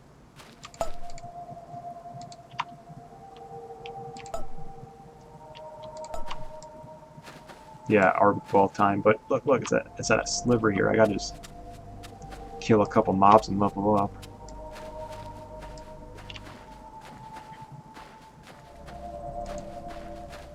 So Heroic Vermin Usurper, it's only yellow, so it means I could take it on, and 2 levels lower than me, so let's see what kind of XP we get from killing it.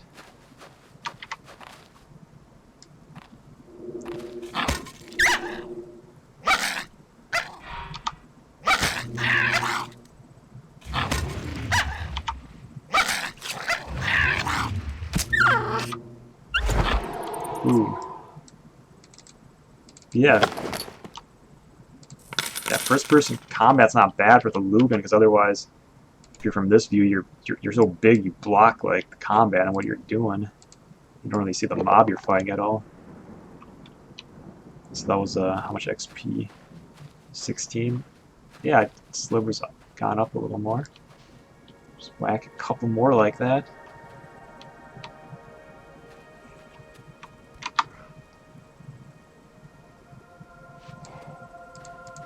Now these wasps are at low level though. Yeah, I was also doing Arwick Vault then.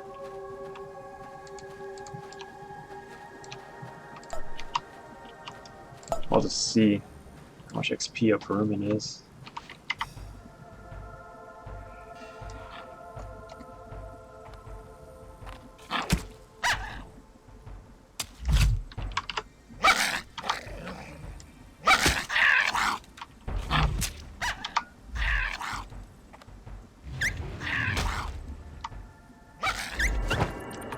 Boom, leveled up.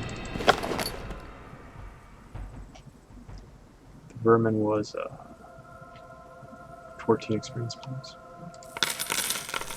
Alright, let's check out our skill tree here. We finally untrained Missile Master, which I'm convinced now doesn't affect your wand at all. People kept saying, oh, you gotta raise Missile to hit more with your auto attack, but nah, that doesn't affect the wand. It's just Magic Master, which I've been pumping up.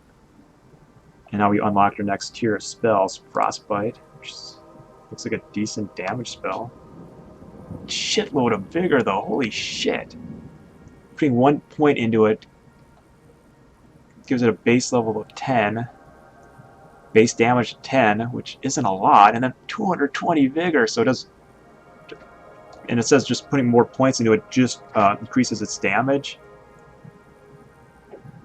It says spending XP on this skill increases the amount of damage done, the speed decrease, and its duration.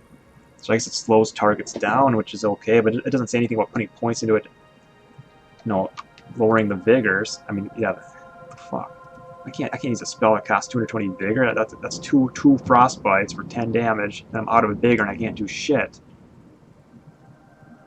So is there something I'm just not getting about how this game works and how I should be casting spells? Because this honestly doesn't seem worth it for 220 vigor. And I suppose if I got to level 50, it would be 100 damage, but which I guess would be worth it when it lands. But yeah, I'm not gonna get up to 50 for a long ass time.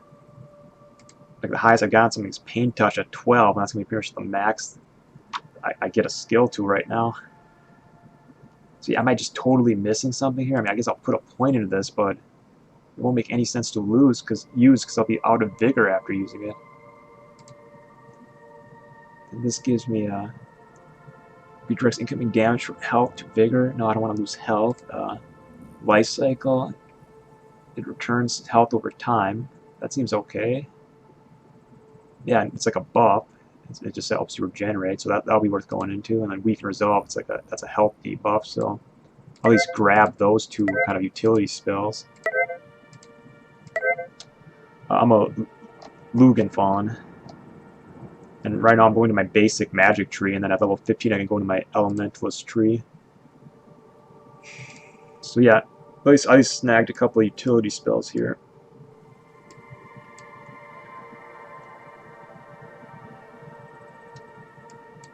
Get those on the bar for sure. So we can resolve debuff. Take this off because it's too much vigor cost and useless. Stun's pretty useless too. So yeah, we'll probably always throw that debuff on a mob. How much does it cost? Oh fuck, 220 vigor. That's not worth it then. I'm gonna lose half my vigors to cast probably a weak ass health debuff. Damn. Yeah, it makes no sense to then actually use, because once you're out of vigor, you can't touch mobs. Life cycle, but that'll be fine. So 1 vigor cast buff that increases my regeneration. I guess I'll strap Frostbite. It's another damage spell, but so yeah, if I cast Weaken Resolve to lower target's HP and then cast 1 Frostbite, I'm out of vigor, and let's just test it. Because yeah, if it's a 1-2 punch that just annihilates mobs, it'll be good, but Something tells me it's not, so let's test out the new spells. Boom, half my vigor gone. It goes on a quarter health. The rest of my vigor gone. I'm out of vigor, can't do any attacks now. And I haven't killed a level 7 wasp, that's half my level. Now I guess I use auto attacks that barely do shit.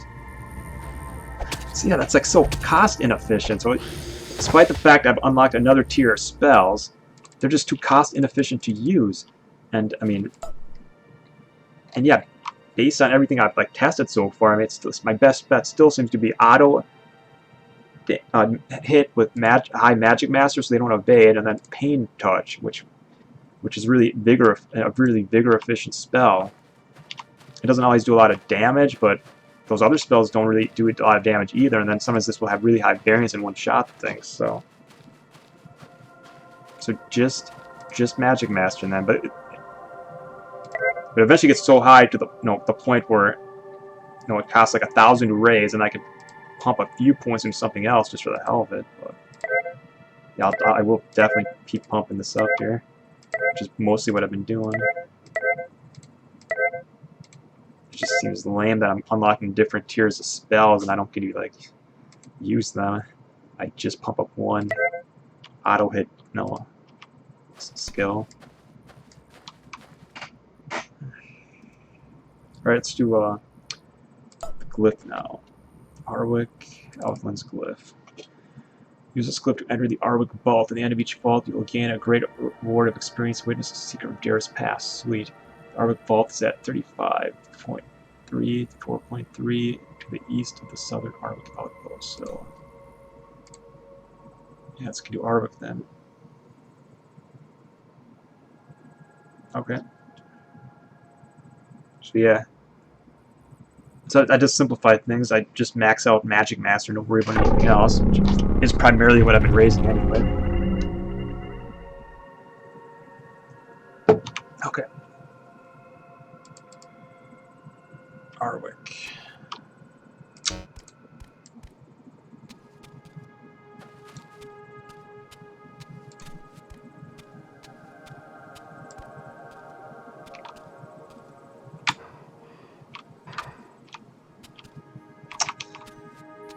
I remember where the portals are in Arwick. Right down this way, okay. I'm always disoriented when I first portal in somewhere.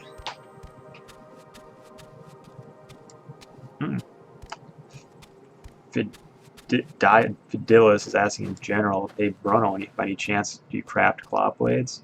Bruno says, yes I do. I bet claw blades are a badass weapon. And if I should ask, maybe crafts staves that a level 13 could use.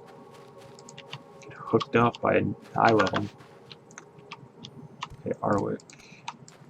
Probably from Craigstone.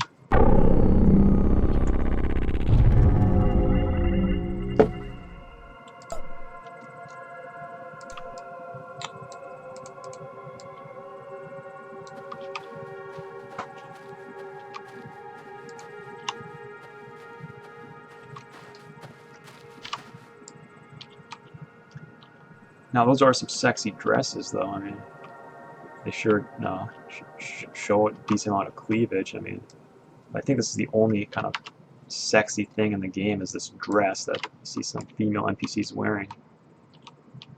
But yeah, it's some serious cleavage there.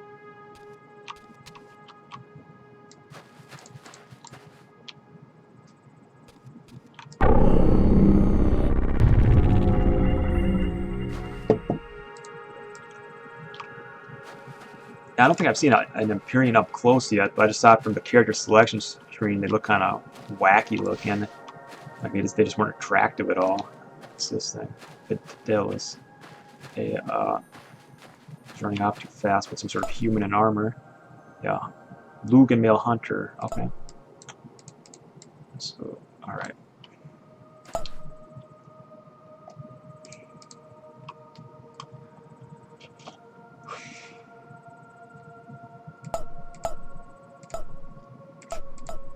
Check the glyph again because I don't forgot what it said. Something about outpost somewhere. Tell me again. Arwick Vault, to the east of the southern Arwick outpost. 5, 3 east. Southern Arctic outpost. So we gotta find the ring system.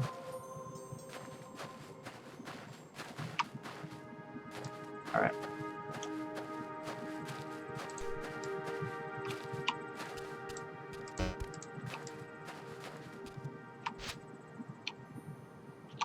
Sideburns.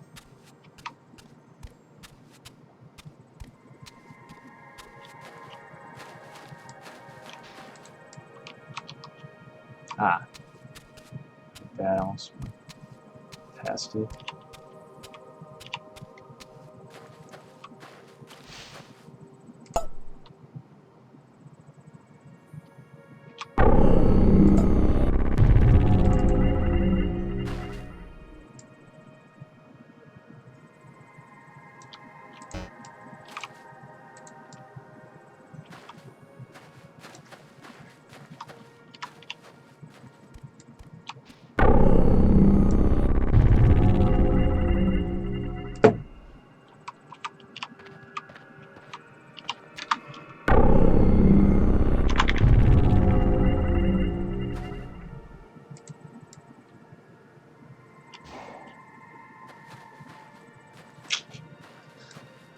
Six clicks east. It's still a decent haul. I'd be trekking a good 10 minutes to get 6 clicks east. Especially if it makes me start swimming. And if I run to like a dead end in the mountains here. So I'll go north first then, and then yeah, cut across there, kind of north of the mountains.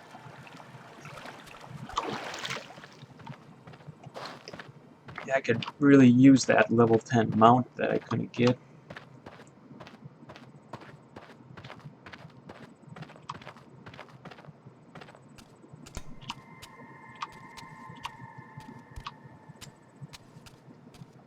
If I can't get up here, that'll be pretty disappointing.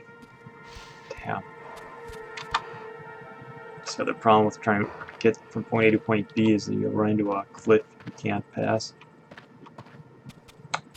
Yeah, I did find the birds. Yeah, they're just in one like a specific area. Like I run like one specific direction, a little ways from the lifestone, and there's a couple of them there.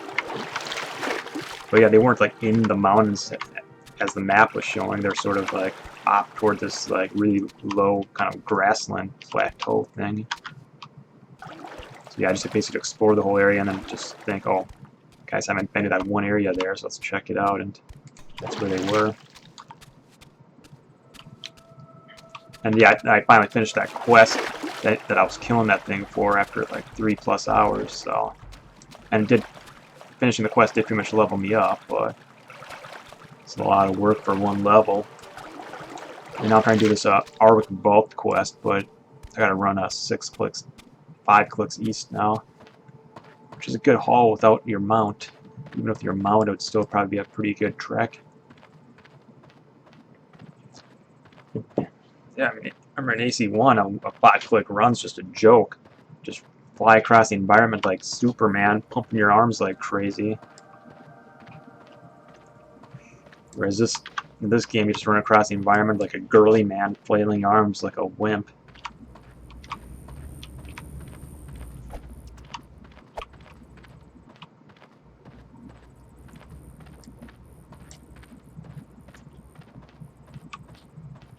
I'm too far north now, but I just want to pass these mountains on the north side. So I'm sure I'm not going to get through them.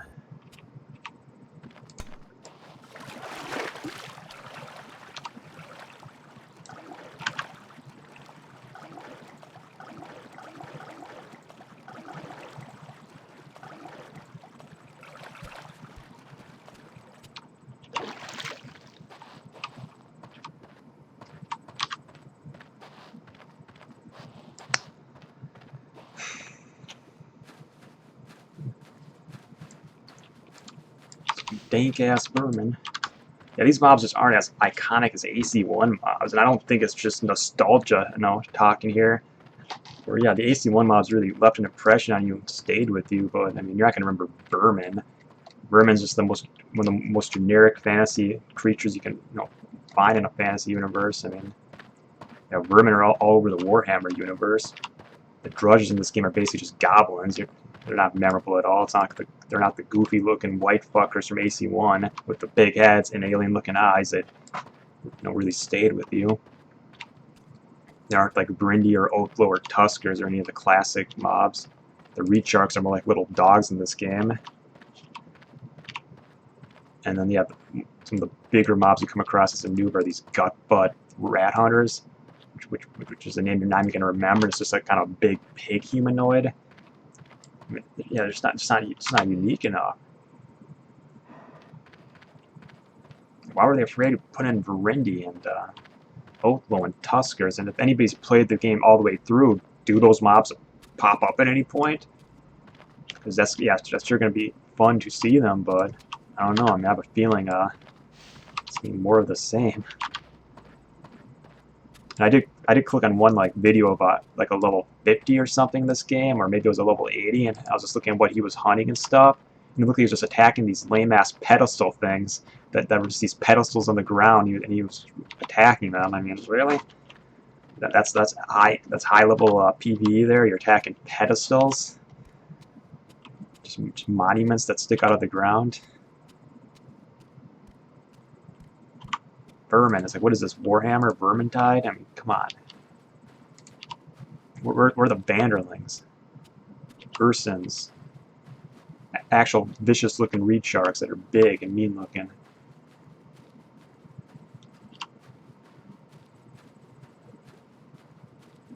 I don't know. I mean, I'm guessing it's going to involve less micro than AC, just because in AC you're hitting your keyboard like crazy.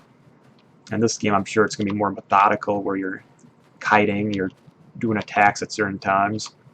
Everything's auto hit. So I heard, yeah, I heard this is a pet class. So, and you kite a lot, and you cast like bigger drains on people and stuff. So yeah, that might actually be somewhat fun to play, but I'm not sure if it's gonna be super like skill based. Okay.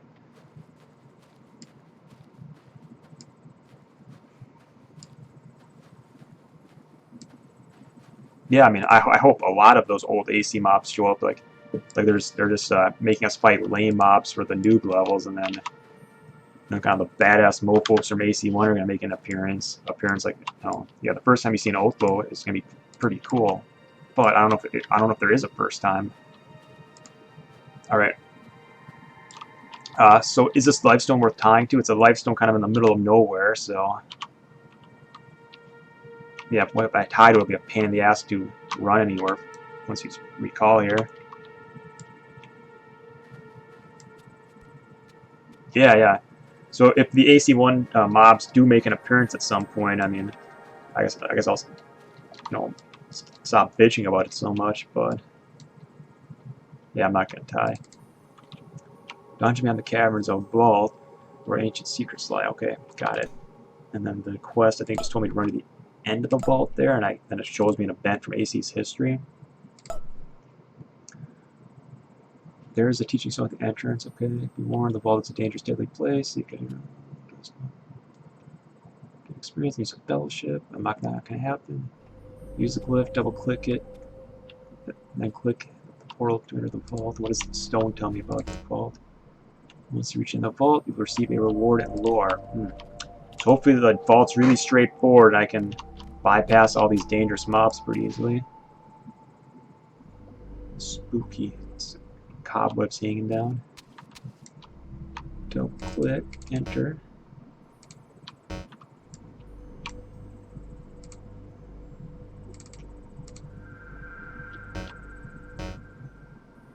Using the Arwick Outlands glyph, the Arwick Vault Dungeon. It says using. Oh, it was just a little delay there. Okay. Alright. And yeah, these dungeons look way better than AC1 dungeons, where AC1 dungeons were so generic, or like every corridor looked the same as the last corridor, and you have like no idea where you were in the dungeon. But yeah, it's a little more distinctive in this game. I gotta get the end of the dungeon. Grudge Outcast. Level 6, that's not dangerous, but I'm sure it will get more dangerous. No, I can't dodge their attacks, so if I get behind walls, they'll start missing with projectiles.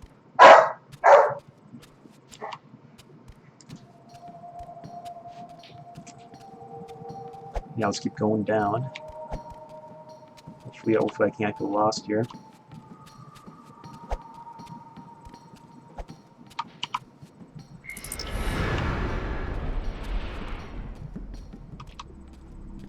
Dude, you can't run through dungeons in a no word. It's not like AC1. Yeah, I hope I'm not making a big mistake, but why can't I run through dungeons like AC1? I guess there's gonna be a delay on the stream, so okay, there's a surface exit. In AC1, I was usually near the end of the dungeon, so I could like fuck these guys up. They're noob mobs. Kill me! Heal me! I've never seen one of these drudges that get heals. I don't know why they call for heals. There's no drudge shamans to save them. Yeah, aggro was definitely whack, where you'll think you are out of the aggro range, and then they'll go away for a while and then come waddling back at you like they remembered they're going after you, and they'll like hover after you for a long time. They're like stalking you almost.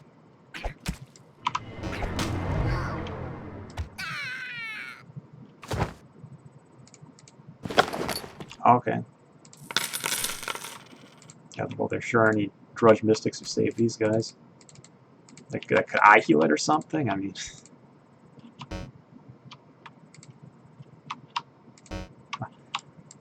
it's hard to like click right because I'm so big. I'm just trying to skin these things.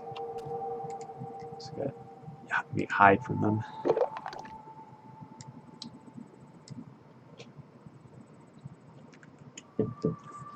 What does a TRS stand for?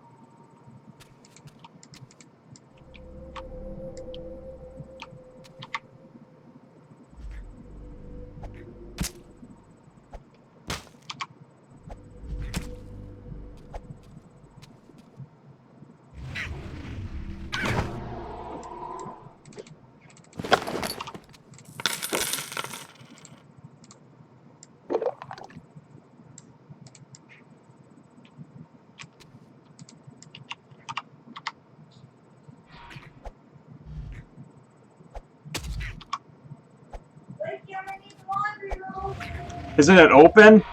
Kill me! Yeah, they're all clean though, and they're folded up on the table. I might run upstairs and just take a few stacks out of the laundry room. Not taking up a lot of space, but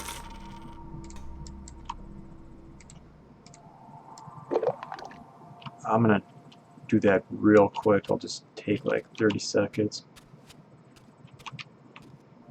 She got a piss too, so I'll do that.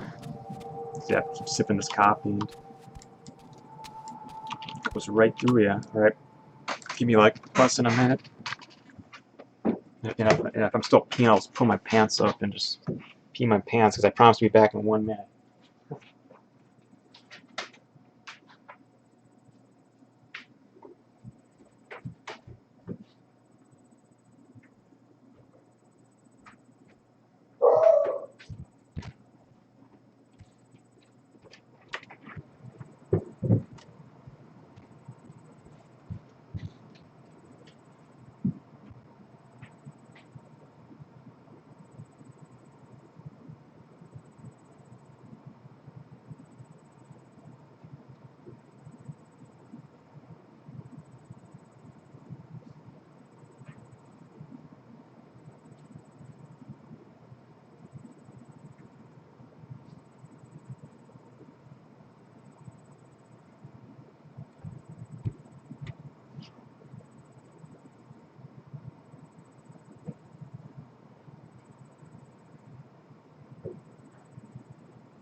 Was it less than a minute? Did I make it back in less than a minute? See, I peed really fast, and then yeah, the last 10 drops got on my pants, and so yeah, I didn't want too much downtime on the stream.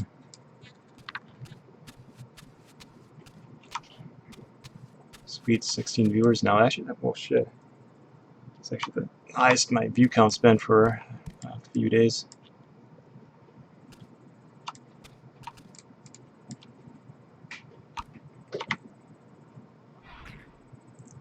Glad a mob didn't respawn and kill me. I was actually kind of expecting that to happen. So that's, yeah, it's really why I was kind of in a hurry. So I sure as fuck want to spend 15 minutes running back here. And I would just run through the dungeon, but some guy warned me about how aggro was really wacky and to make it sound like it was dangerous just to run straight through. So I'm gonna try to. Okay. But yeah, I can see all my viewers though. I'm using this thing called Restreamio chat, and it shows me my total view count. So I'm not sure how much are watching on YouTube and then how much are watching on Twitch, but it's 14 total between the two platforms. So that's not bad.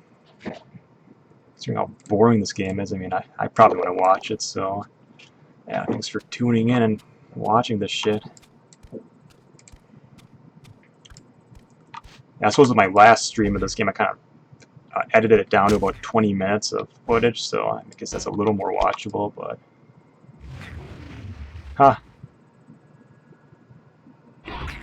Yeah, it's tough going to, like, I guess I can build a little bit, I've been building a little bit of a following on Twitch here. I have about 280 followers now, and I just started streaming in, like, late August on Twitch.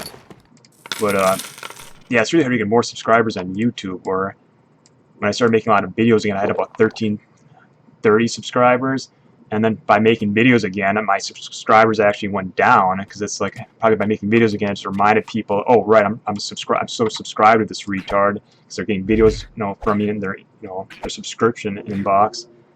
So you actually initially lost subscribers, but I guess I've slowly built back up to 1,368 or something. But yeah, it's only 38 higher than before I started making videos again, so it's definitely tough to build up your following, but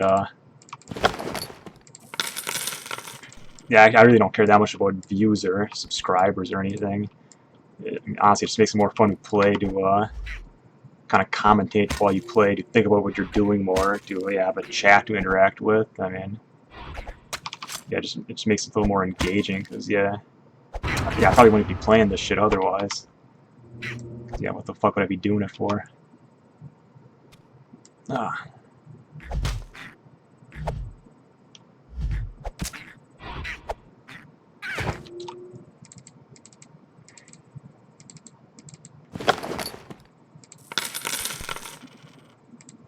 I think these drudges are like 6 or 7. There's a vault vestibule now, so it must be taking deeper then, which could be trouble. So enter to face the Drudge Keeper. That sounds frightening. So I'm not sure if I want to face the Drudge Keeper. And it looks like if I die in here, I don't have another glyph to get back in. So I gotta get all the way to the bottom of this dungeon without dying. And then I get XP and I can watch a lore event from Asheron's Call History. So is this right? I go through this portal and you get deeper? That's just what I'm assuming. Yeah, it's gotta be right. So I don't know what a vestibule is. I mean, and then implies deeper in. Okay, 12 steps. I hope you're right. Drudge Keeper, level 7. It's elite, but yeah, it is lower than me. So.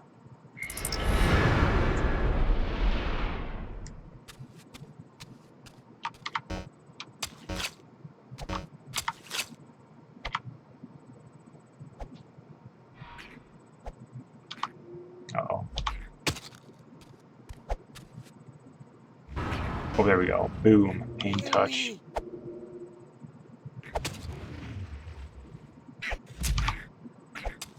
Yeah, the pain touch is a good spell. When it lands, you get the high-end hit with it. Because, yeah, it does a lot of damage when you get the high-end hit. And it's pretty vigor efficient. Like, it doesn't burn through your vigor like all my other spells do. Okay, yeah, I got him easy though. Alright, Arwick Inner Vault. Sweet. This is like the coolest looking thing I've come across so far. It looks like a Stargate SG-1 style portal.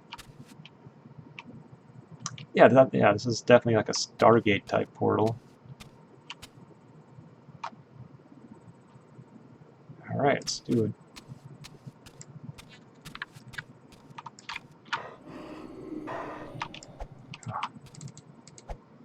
What the fuck? It's respawned already? What? Was this a super, like, busy quest back in the day, so they decided to make it a fast respawn rate? Good thing I way out leveled this thing.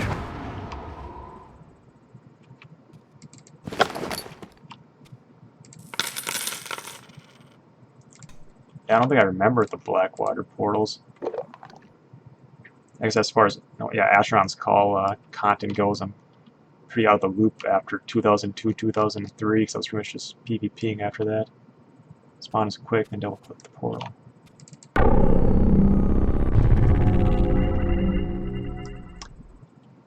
Yeah, it's delayed a little, and yeah, I didn't realize I had to go through it.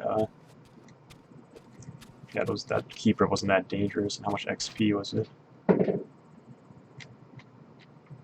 Oh, maybe no XP, because yeah, I suppose you could just camp and get good XP from it. All right. God, this feels like a game I just played recently.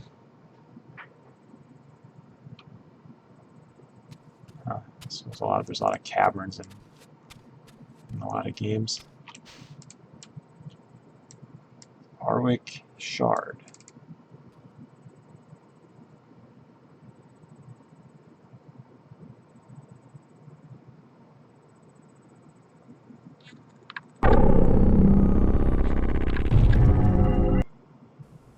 They came in the night, swift and deadly. No one expected it. Man had suffered the drudges as a nuisance too long to see them as a true danger. But now, with unseen forces leading them, they overwhelmed Cragstone's defenses. The humans fought valiantly, Tumarok and Lugian allies at their side. The enemy proved too many. By dawn, all that remained were ashes and blood. Now, after so many years, hope has rekindled near Cragstone's grave. The drudges remain ever a threat, their days as a mere annoyance forgotten. Yet those who would protect New Cragstone have found a key to victory. Glyphs, enchanted stones that will open vaults holding secrets long forgotten. Perhaps what lies within these vaults will prove our salvation, the means to take back what has been lost. Time and the bravery of those who dare to enter will tell.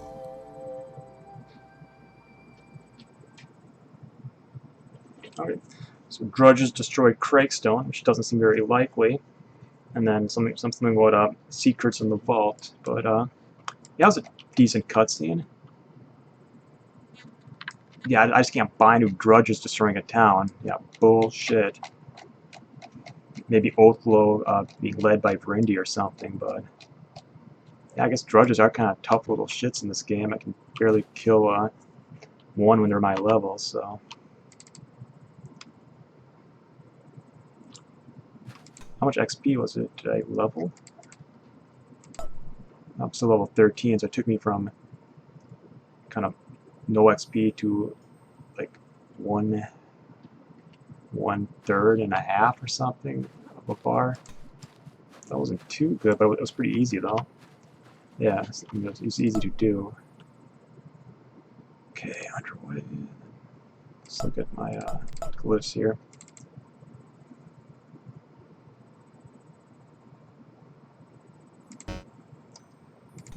Yeah, I don't really know a lot about AC lore. Heck, it's just PvP'd, and I just remember drudges as little bitches, like yeah, just like the drudge slinkers and skulkers you'd see as a noob.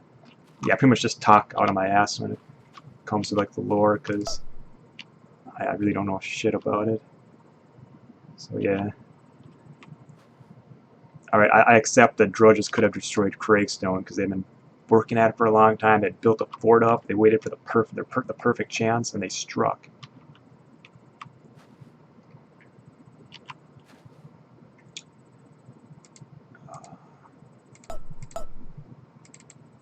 Alright, Esper Vault.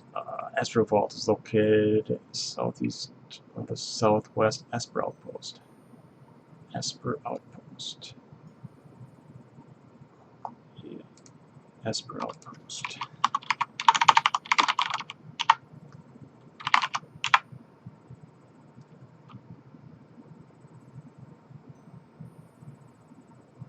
Trying to do a quick search on the AC2 wiki for Esper. There's Esper Border, Esper Vault. Esper Vault. Yep. Esper Vault. It's telling me how to get there. Found. Location. It gives me the coordinates, but what's it near?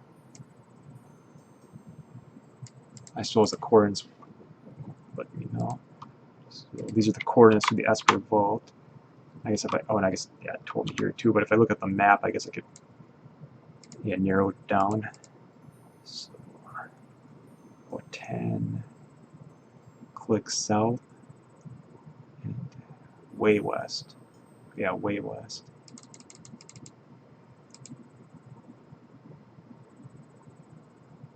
Farther west than, farther west and south of Craigstone.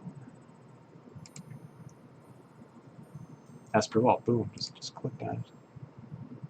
And it's near Esper Outpost, and that's a ring system that's connected to Milltown. Yeah.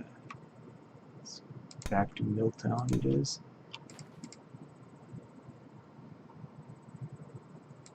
See, the game doesn't hold your hand. You gotta read what the quest dialogue tells you, and you gotta open up your map and figure it out. Which I guess is more satisfying than just getting a quest marker pointing exactly where to go. You gotta, you know, do a little thinking there. Figuring. Alright.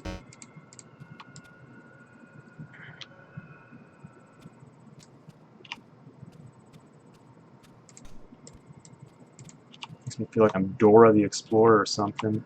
Exploring the world and finding places on the map. Craigstone, and then that.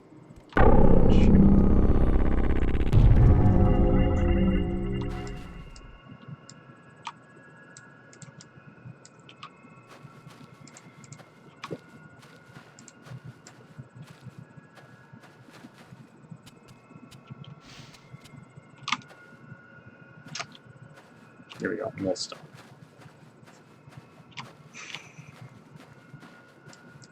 So yeah, thanks for letting me know about those glyph quest 12 steps, because I want to ever look at those glyphs again. So yeah, just definitely gotta know some things to make progress in this game.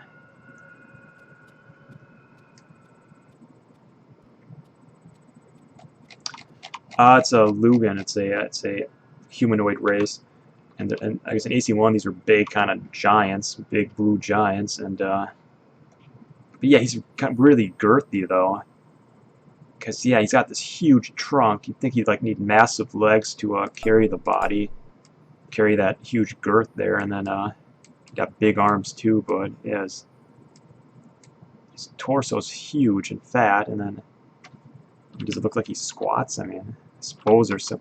No, I mean, what a horrible looking body. Got the big carb belly. Pretty weak looking arms. He's got bad posture. And yeah, I mean, his legs should be stronger. I mean, but yeah, what a weak looking. Yeah, Lugans are so soft looking. These were badasses in AC1. Just big blue things that smashed with hammers and threw rocks and stuff. It doesn't look like that guy could throw a rock. It looks like a rock would cause him to collapse to the ground. Yeah, it just looks like just an overweight American. You're right. Jeez, doesn't look like a a guy or a thing that runs around a harsh world all day, fighting things, jumping. Because you think all this cardio he does would burn some of the fat off, but yeah. All right, ring weight 2. Let's look at it. Ring weight 2. Ring weight 2. Which outpost? Esper outpost. Esper ring weight 2. Southwest outpost. Southwest. Yeah, southwest. Yeah, thanks 12. Yeah, thanks for actually watching and then giving me some advice and helping me make progress, because it's a pretty brutal first 3 hours there where I just struggled to complete one quest. Esper. So yeah, I just gotta find the southwest ringway, and then there we go, and then I can just run down to the Esper Vault, and then complete another of these vault quests. Yeah, and they just turn Lugans into like little bitches. They're barely bigger than humans. I mean, they're actually not. They're really not significantly taller at all. They're just fatter and just out of shape. There's big fat guys with weak legs and arms. And somebody's carrying this huge, massive center. Yeah, I actually did not want to play at this race at all, but it just sounded like an Elementals was a good solo class, where just reading about it, it just made it sound like it was the best soloing class where you could kill mobs 10 levels higher than you.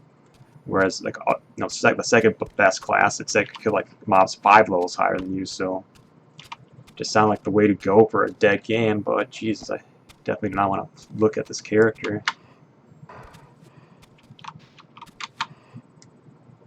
Yeah, I was sort of critical of how Tumoroks look, but I suppose, after seeing them more, seeing how high level Tumoroks look with no armor on, I mean, yeah, they're not bad looking. I mean, obviously they totally changed the look from AC1 Tumoroks, but I mean, yeah, I suppose that was a decent race and they added to this game.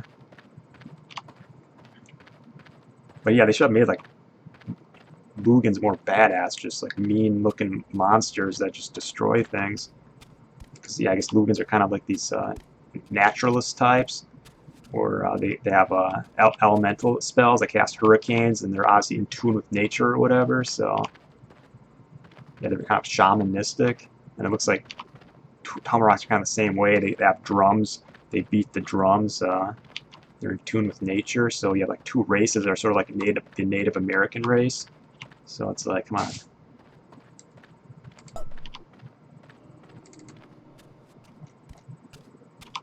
Yeah, really, this is just a fat guy. I mean, you think carrying around this big fat body all day, its legs would be massive, but nah, it's just an out of shape fat guy. Come on.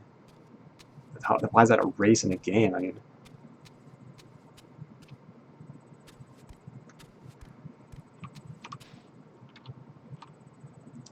south, west. That's a high level wasp. 5 only. As an elite. Okay.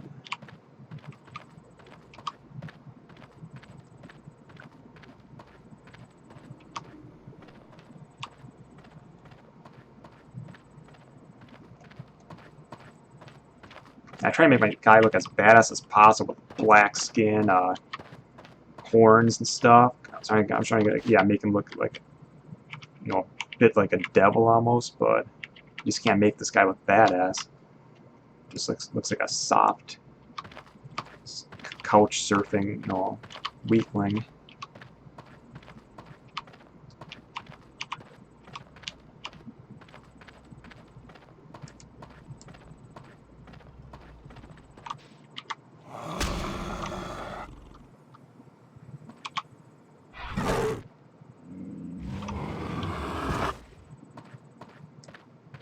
Right, we're almost there. It's just this red dot here, and I'm right there.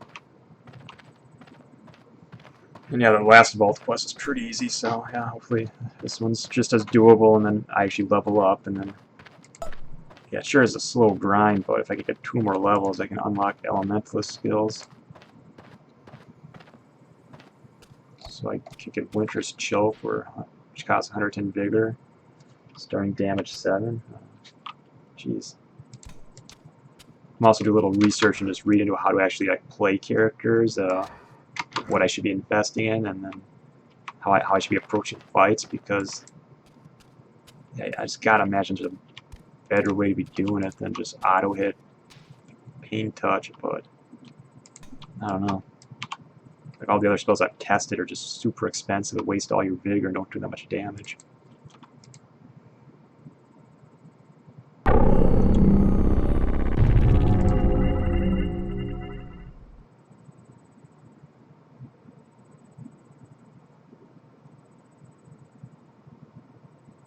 Yeah, so these vault quests are really straightforward. Just run through.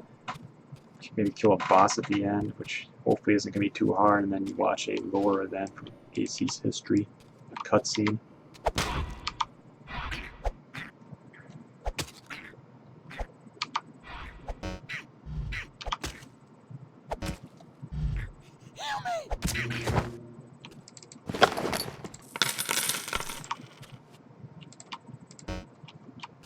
Yeah, if you're gonna get sick of drudges in AC1, I mean, you're sure as hell gonna get sick of seeing drudges in AC2.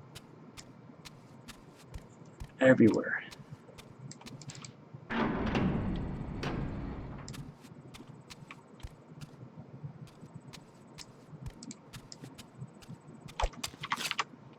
They got a totally different look than the AC1 drudges. Like, if you just saw this thing, what do you call it? Pretty sure to say that's a goblin.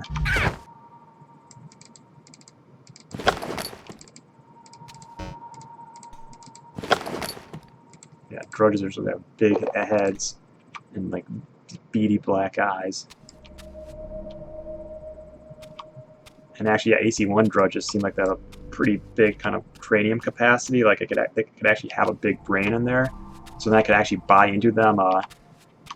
Coming up with a plan to take out Craigstone, because yeah, they'd be smart enough that they could maybe come up with that plan, because their cranial volume's like pretty big compared to the size of their body, and that indicates intelligence.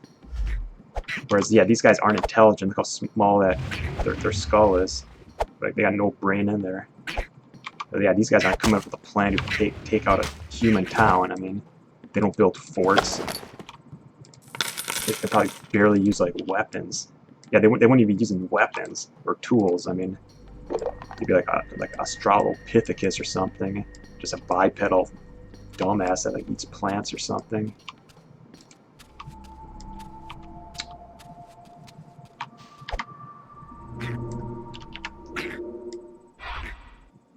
Yeah, these things cannot organize and take out an entire human town. Like they're using board and with a nail in it, or that's even something that wasn't even a sharp nail. It was the nails in the wrong way. It looked like it's the blunt end. Yeah, these dumb shits. He's bloodied up there. It's kind of a graphic-looking death for 2002, all bloodied up, its eyes hollowed out. Damn. Ooh, a statue with a spider web. Which way should I go? I think the air smells less foul down this way. Okay, look at that club. And where's that? Yeah, okay. I guess there is a spiky nail on this side, so that's somewhat intelligent and knows to use the spiky end of the nail. But yeah, their cranial volume's not any bigger than like a chimp, so like in reality, this thing would not be any smarter than a chimp.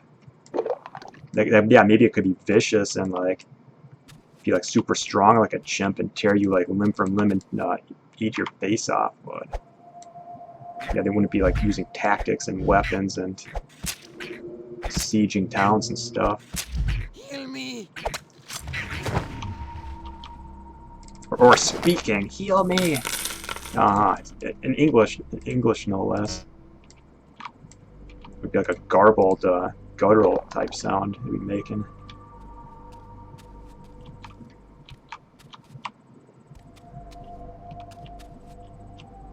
Getting deeper.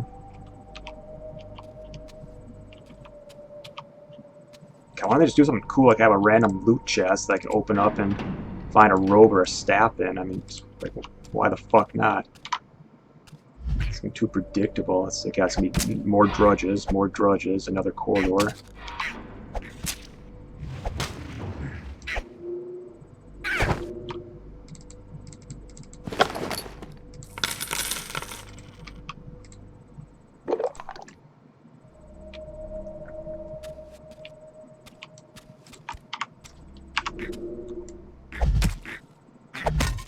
Yeah, they find a lot of nails and boards.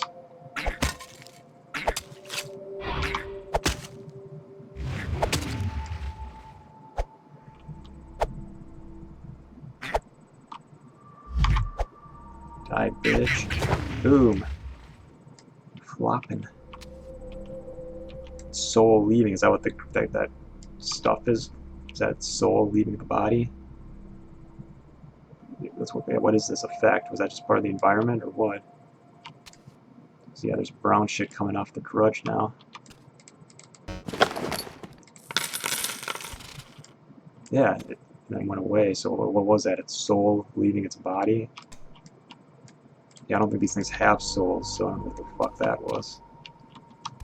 Did I jump down here? There's a big bone down there. I'm scared. What's this thing? Blue statue.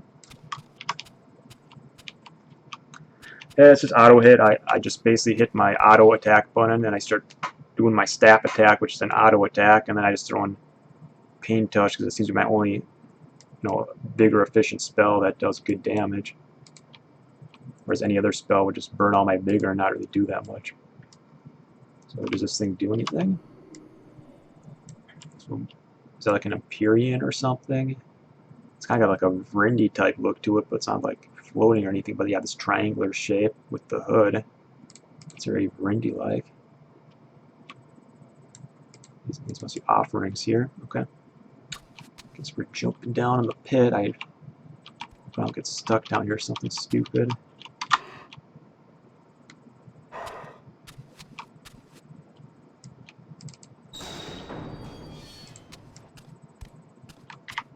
Yeah, no, dungeons are better than AC1 dungeons, but then again, I guess, I don't know, I suppose not by much. It's just a little more distinctive in this game.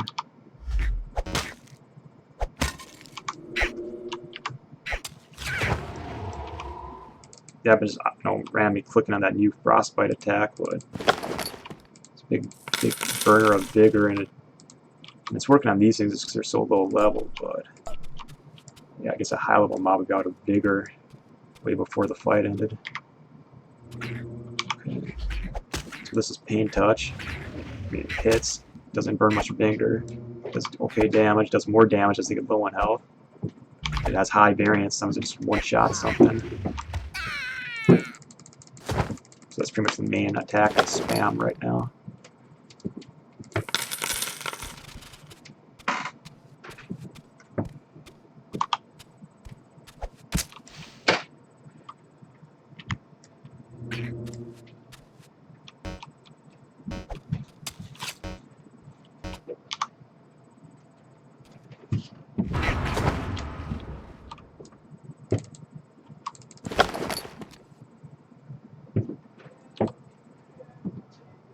Light storm, healing of sturdiness. Doesn't look like something that you that would have a high casting delay on it.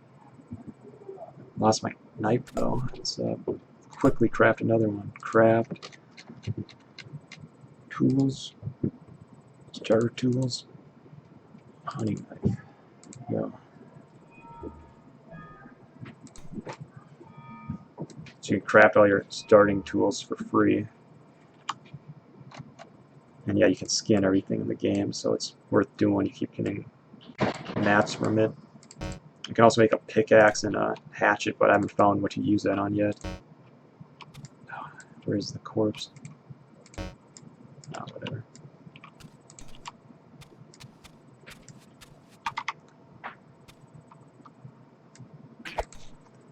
This definitely isn't the most engaging combat system. I'm sure it's more varied as I go up in level, get more skills, and then actually get skills I could be using. Because I do have a lot of skills out. It's just that it's just not cost efficient to use anything other than pain touch. like I have a stun, but the stun's got a really long casting animation. It gets evaded like 9 out of 10 times. And so you're just better off having like cast a pain touch or just let your auto hit do damage. And I guess yeah, some guys confirmed that yeah, I should just only be pumping up magics casting. This thing here to decrease the evades. That's what I've been doing pretty much.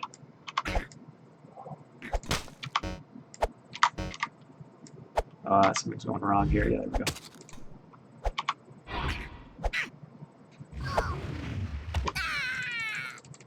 Yeah, this class was described as kind of like a necromancer class of pets. Now looking at the skill tree, there seems to be a lot of like nature spells like hurricane and stuff, so that doesn't seem very necromancer-like, but pain touch definitely seems like a necromancer type of spell. It sounds like you also get a lot of vigor drains later on, which you use in PvP, so yeah, that would be a bit like a necromancer then. And this, I guess this is a health drain we can resolve, but it costs half my vigor to cast, so it's not really worth it. Yeah, pain touch is pretty cool when you land it and it just totally wipes out the mob. It's got a decent spell effect to it.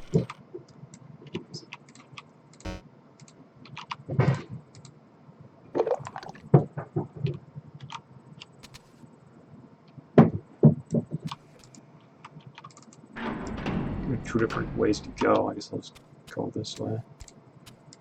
I'm kind of tired of killing these things, but I was told not just to run through dungeons because you'll aggro the whole dungeon on you, and then I suppose these things can be dangerous if they're all on you. I suppose I could just run through the portals no matter what.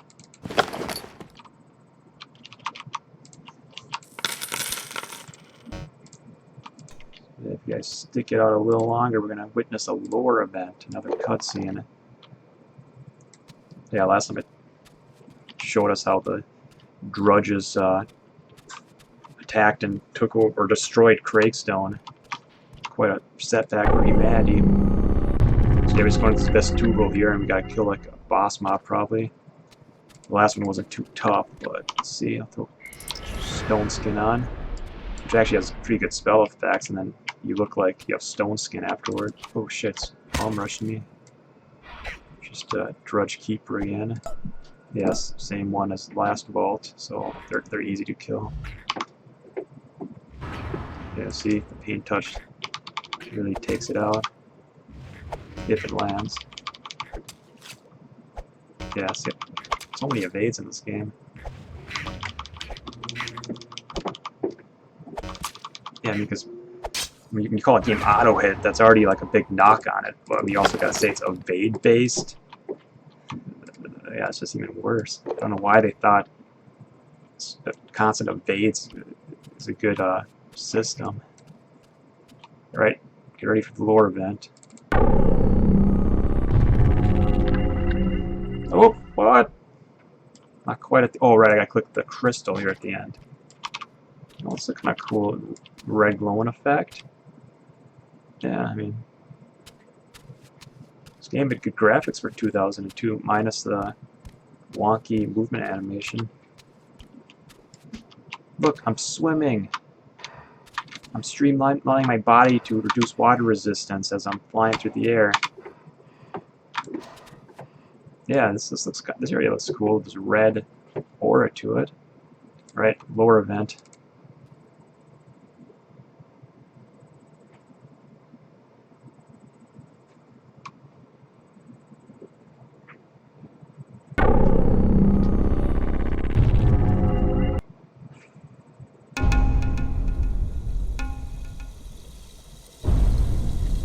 The Gurog appeared after the world shattered. For decades they lived beside the Lugians, bound by a fragile truce. But everything fragile breaks in time. The Lugians fought bravely, meeting the enemy on the slopes near Linvad. With a roar of steel, the final battle joined. Wow. Before, the Lugians would have carried the day. The Gurogs are the Lugians now. Gurog had changed. They were mightier than before, twisted with dark power. The battle lasted 5 long days. Yeah, I want to play a But in the Gurog. end, the enemy prevailed. Lugian blood poured down the mountainside. Oh, wimpy these guys are. The Praying. Lugian chanters still sing of their defeat, their songs filled with questions. How could Linvak's glory crumble so quickly? Where did the Gurog's new strength come from? And who were the cloaked figures who laughed about the battlefield when the massacre was done? Because you're out of shape. You're fat and chubby. Gurogs are big and strong, and you're the new badasses. Yeah, I want to play a Gurog. I don't want to...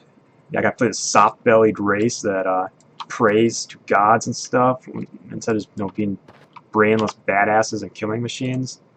They got to pray to the nature gods now to figure out what happened to their people. No, that's what happened to your people. You're like praying to like nature gods and shit. I mean, you're a fucking Lugan. You just throw rocks and smash shit. You don't chant and pray and have a ceremony about it. Meanwhile, those Gurogs are like twice as big now, and they're like badasses with horns. They look strong. I mean, yeah, Gurog should have been the playable race. Yeah, fuck these wimps. I mean, seriously, I'm even more turned off to playing Lugans now. I don't feel for their play at all. I mean, I think it was well deserved, and I just hate I'm having to play like such a weak class, weak race. So, yeah, I think that's a good stopping point for now. They pretty much just, if you were watching, I pretty much just ranted about shit over and over for like 5 hours. Completed a few quests. Yeah, once somebody told me about these vault quests, I started making better progress. So I'm level 13 now, almost level 14. And yeah, it's been a slow slog. Like, I think I started streaming at 2 p.m. Central Time, and now over 4 hours later, I've just made it like, I think gone from level 12 to 13 here, almost level 14. So yeah, you kind of hit a wall at about level 10 where you get a lot of quests that you can't do because they require a fellowship and the game's dead, so you can't do them. And unless you know about these vault quests, you might not come across them or realize what these glyphs are in your inventory. These glyphs are, I guess, what activate the vault quests, which are pretty easy and you get good XP from them. Now, if I can find more vault quests, I'll definitely do them, but I gotta find mobs that will drop the glyphs, so I'll look into that. And yeah, I'll see what I should be doing at about level 13 here. Where should I be hunting at? What other quests could I be doing? And yeah, so yeah, thanks for watching. I just gotta like stretch now. I guess rethink my approach, and then yeah, I'll either play again tonight or tomorrow.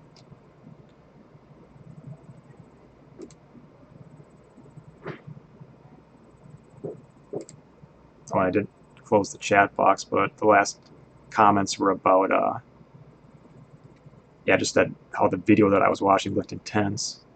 Yeah, the Lugans got lost their holy city of Linvac Tukal to Gurogs just because the Lugans grew soft and wimpy, and the Gurogs became like uber badasses who were twice as tall and strong. So yeah, that's what it's okay.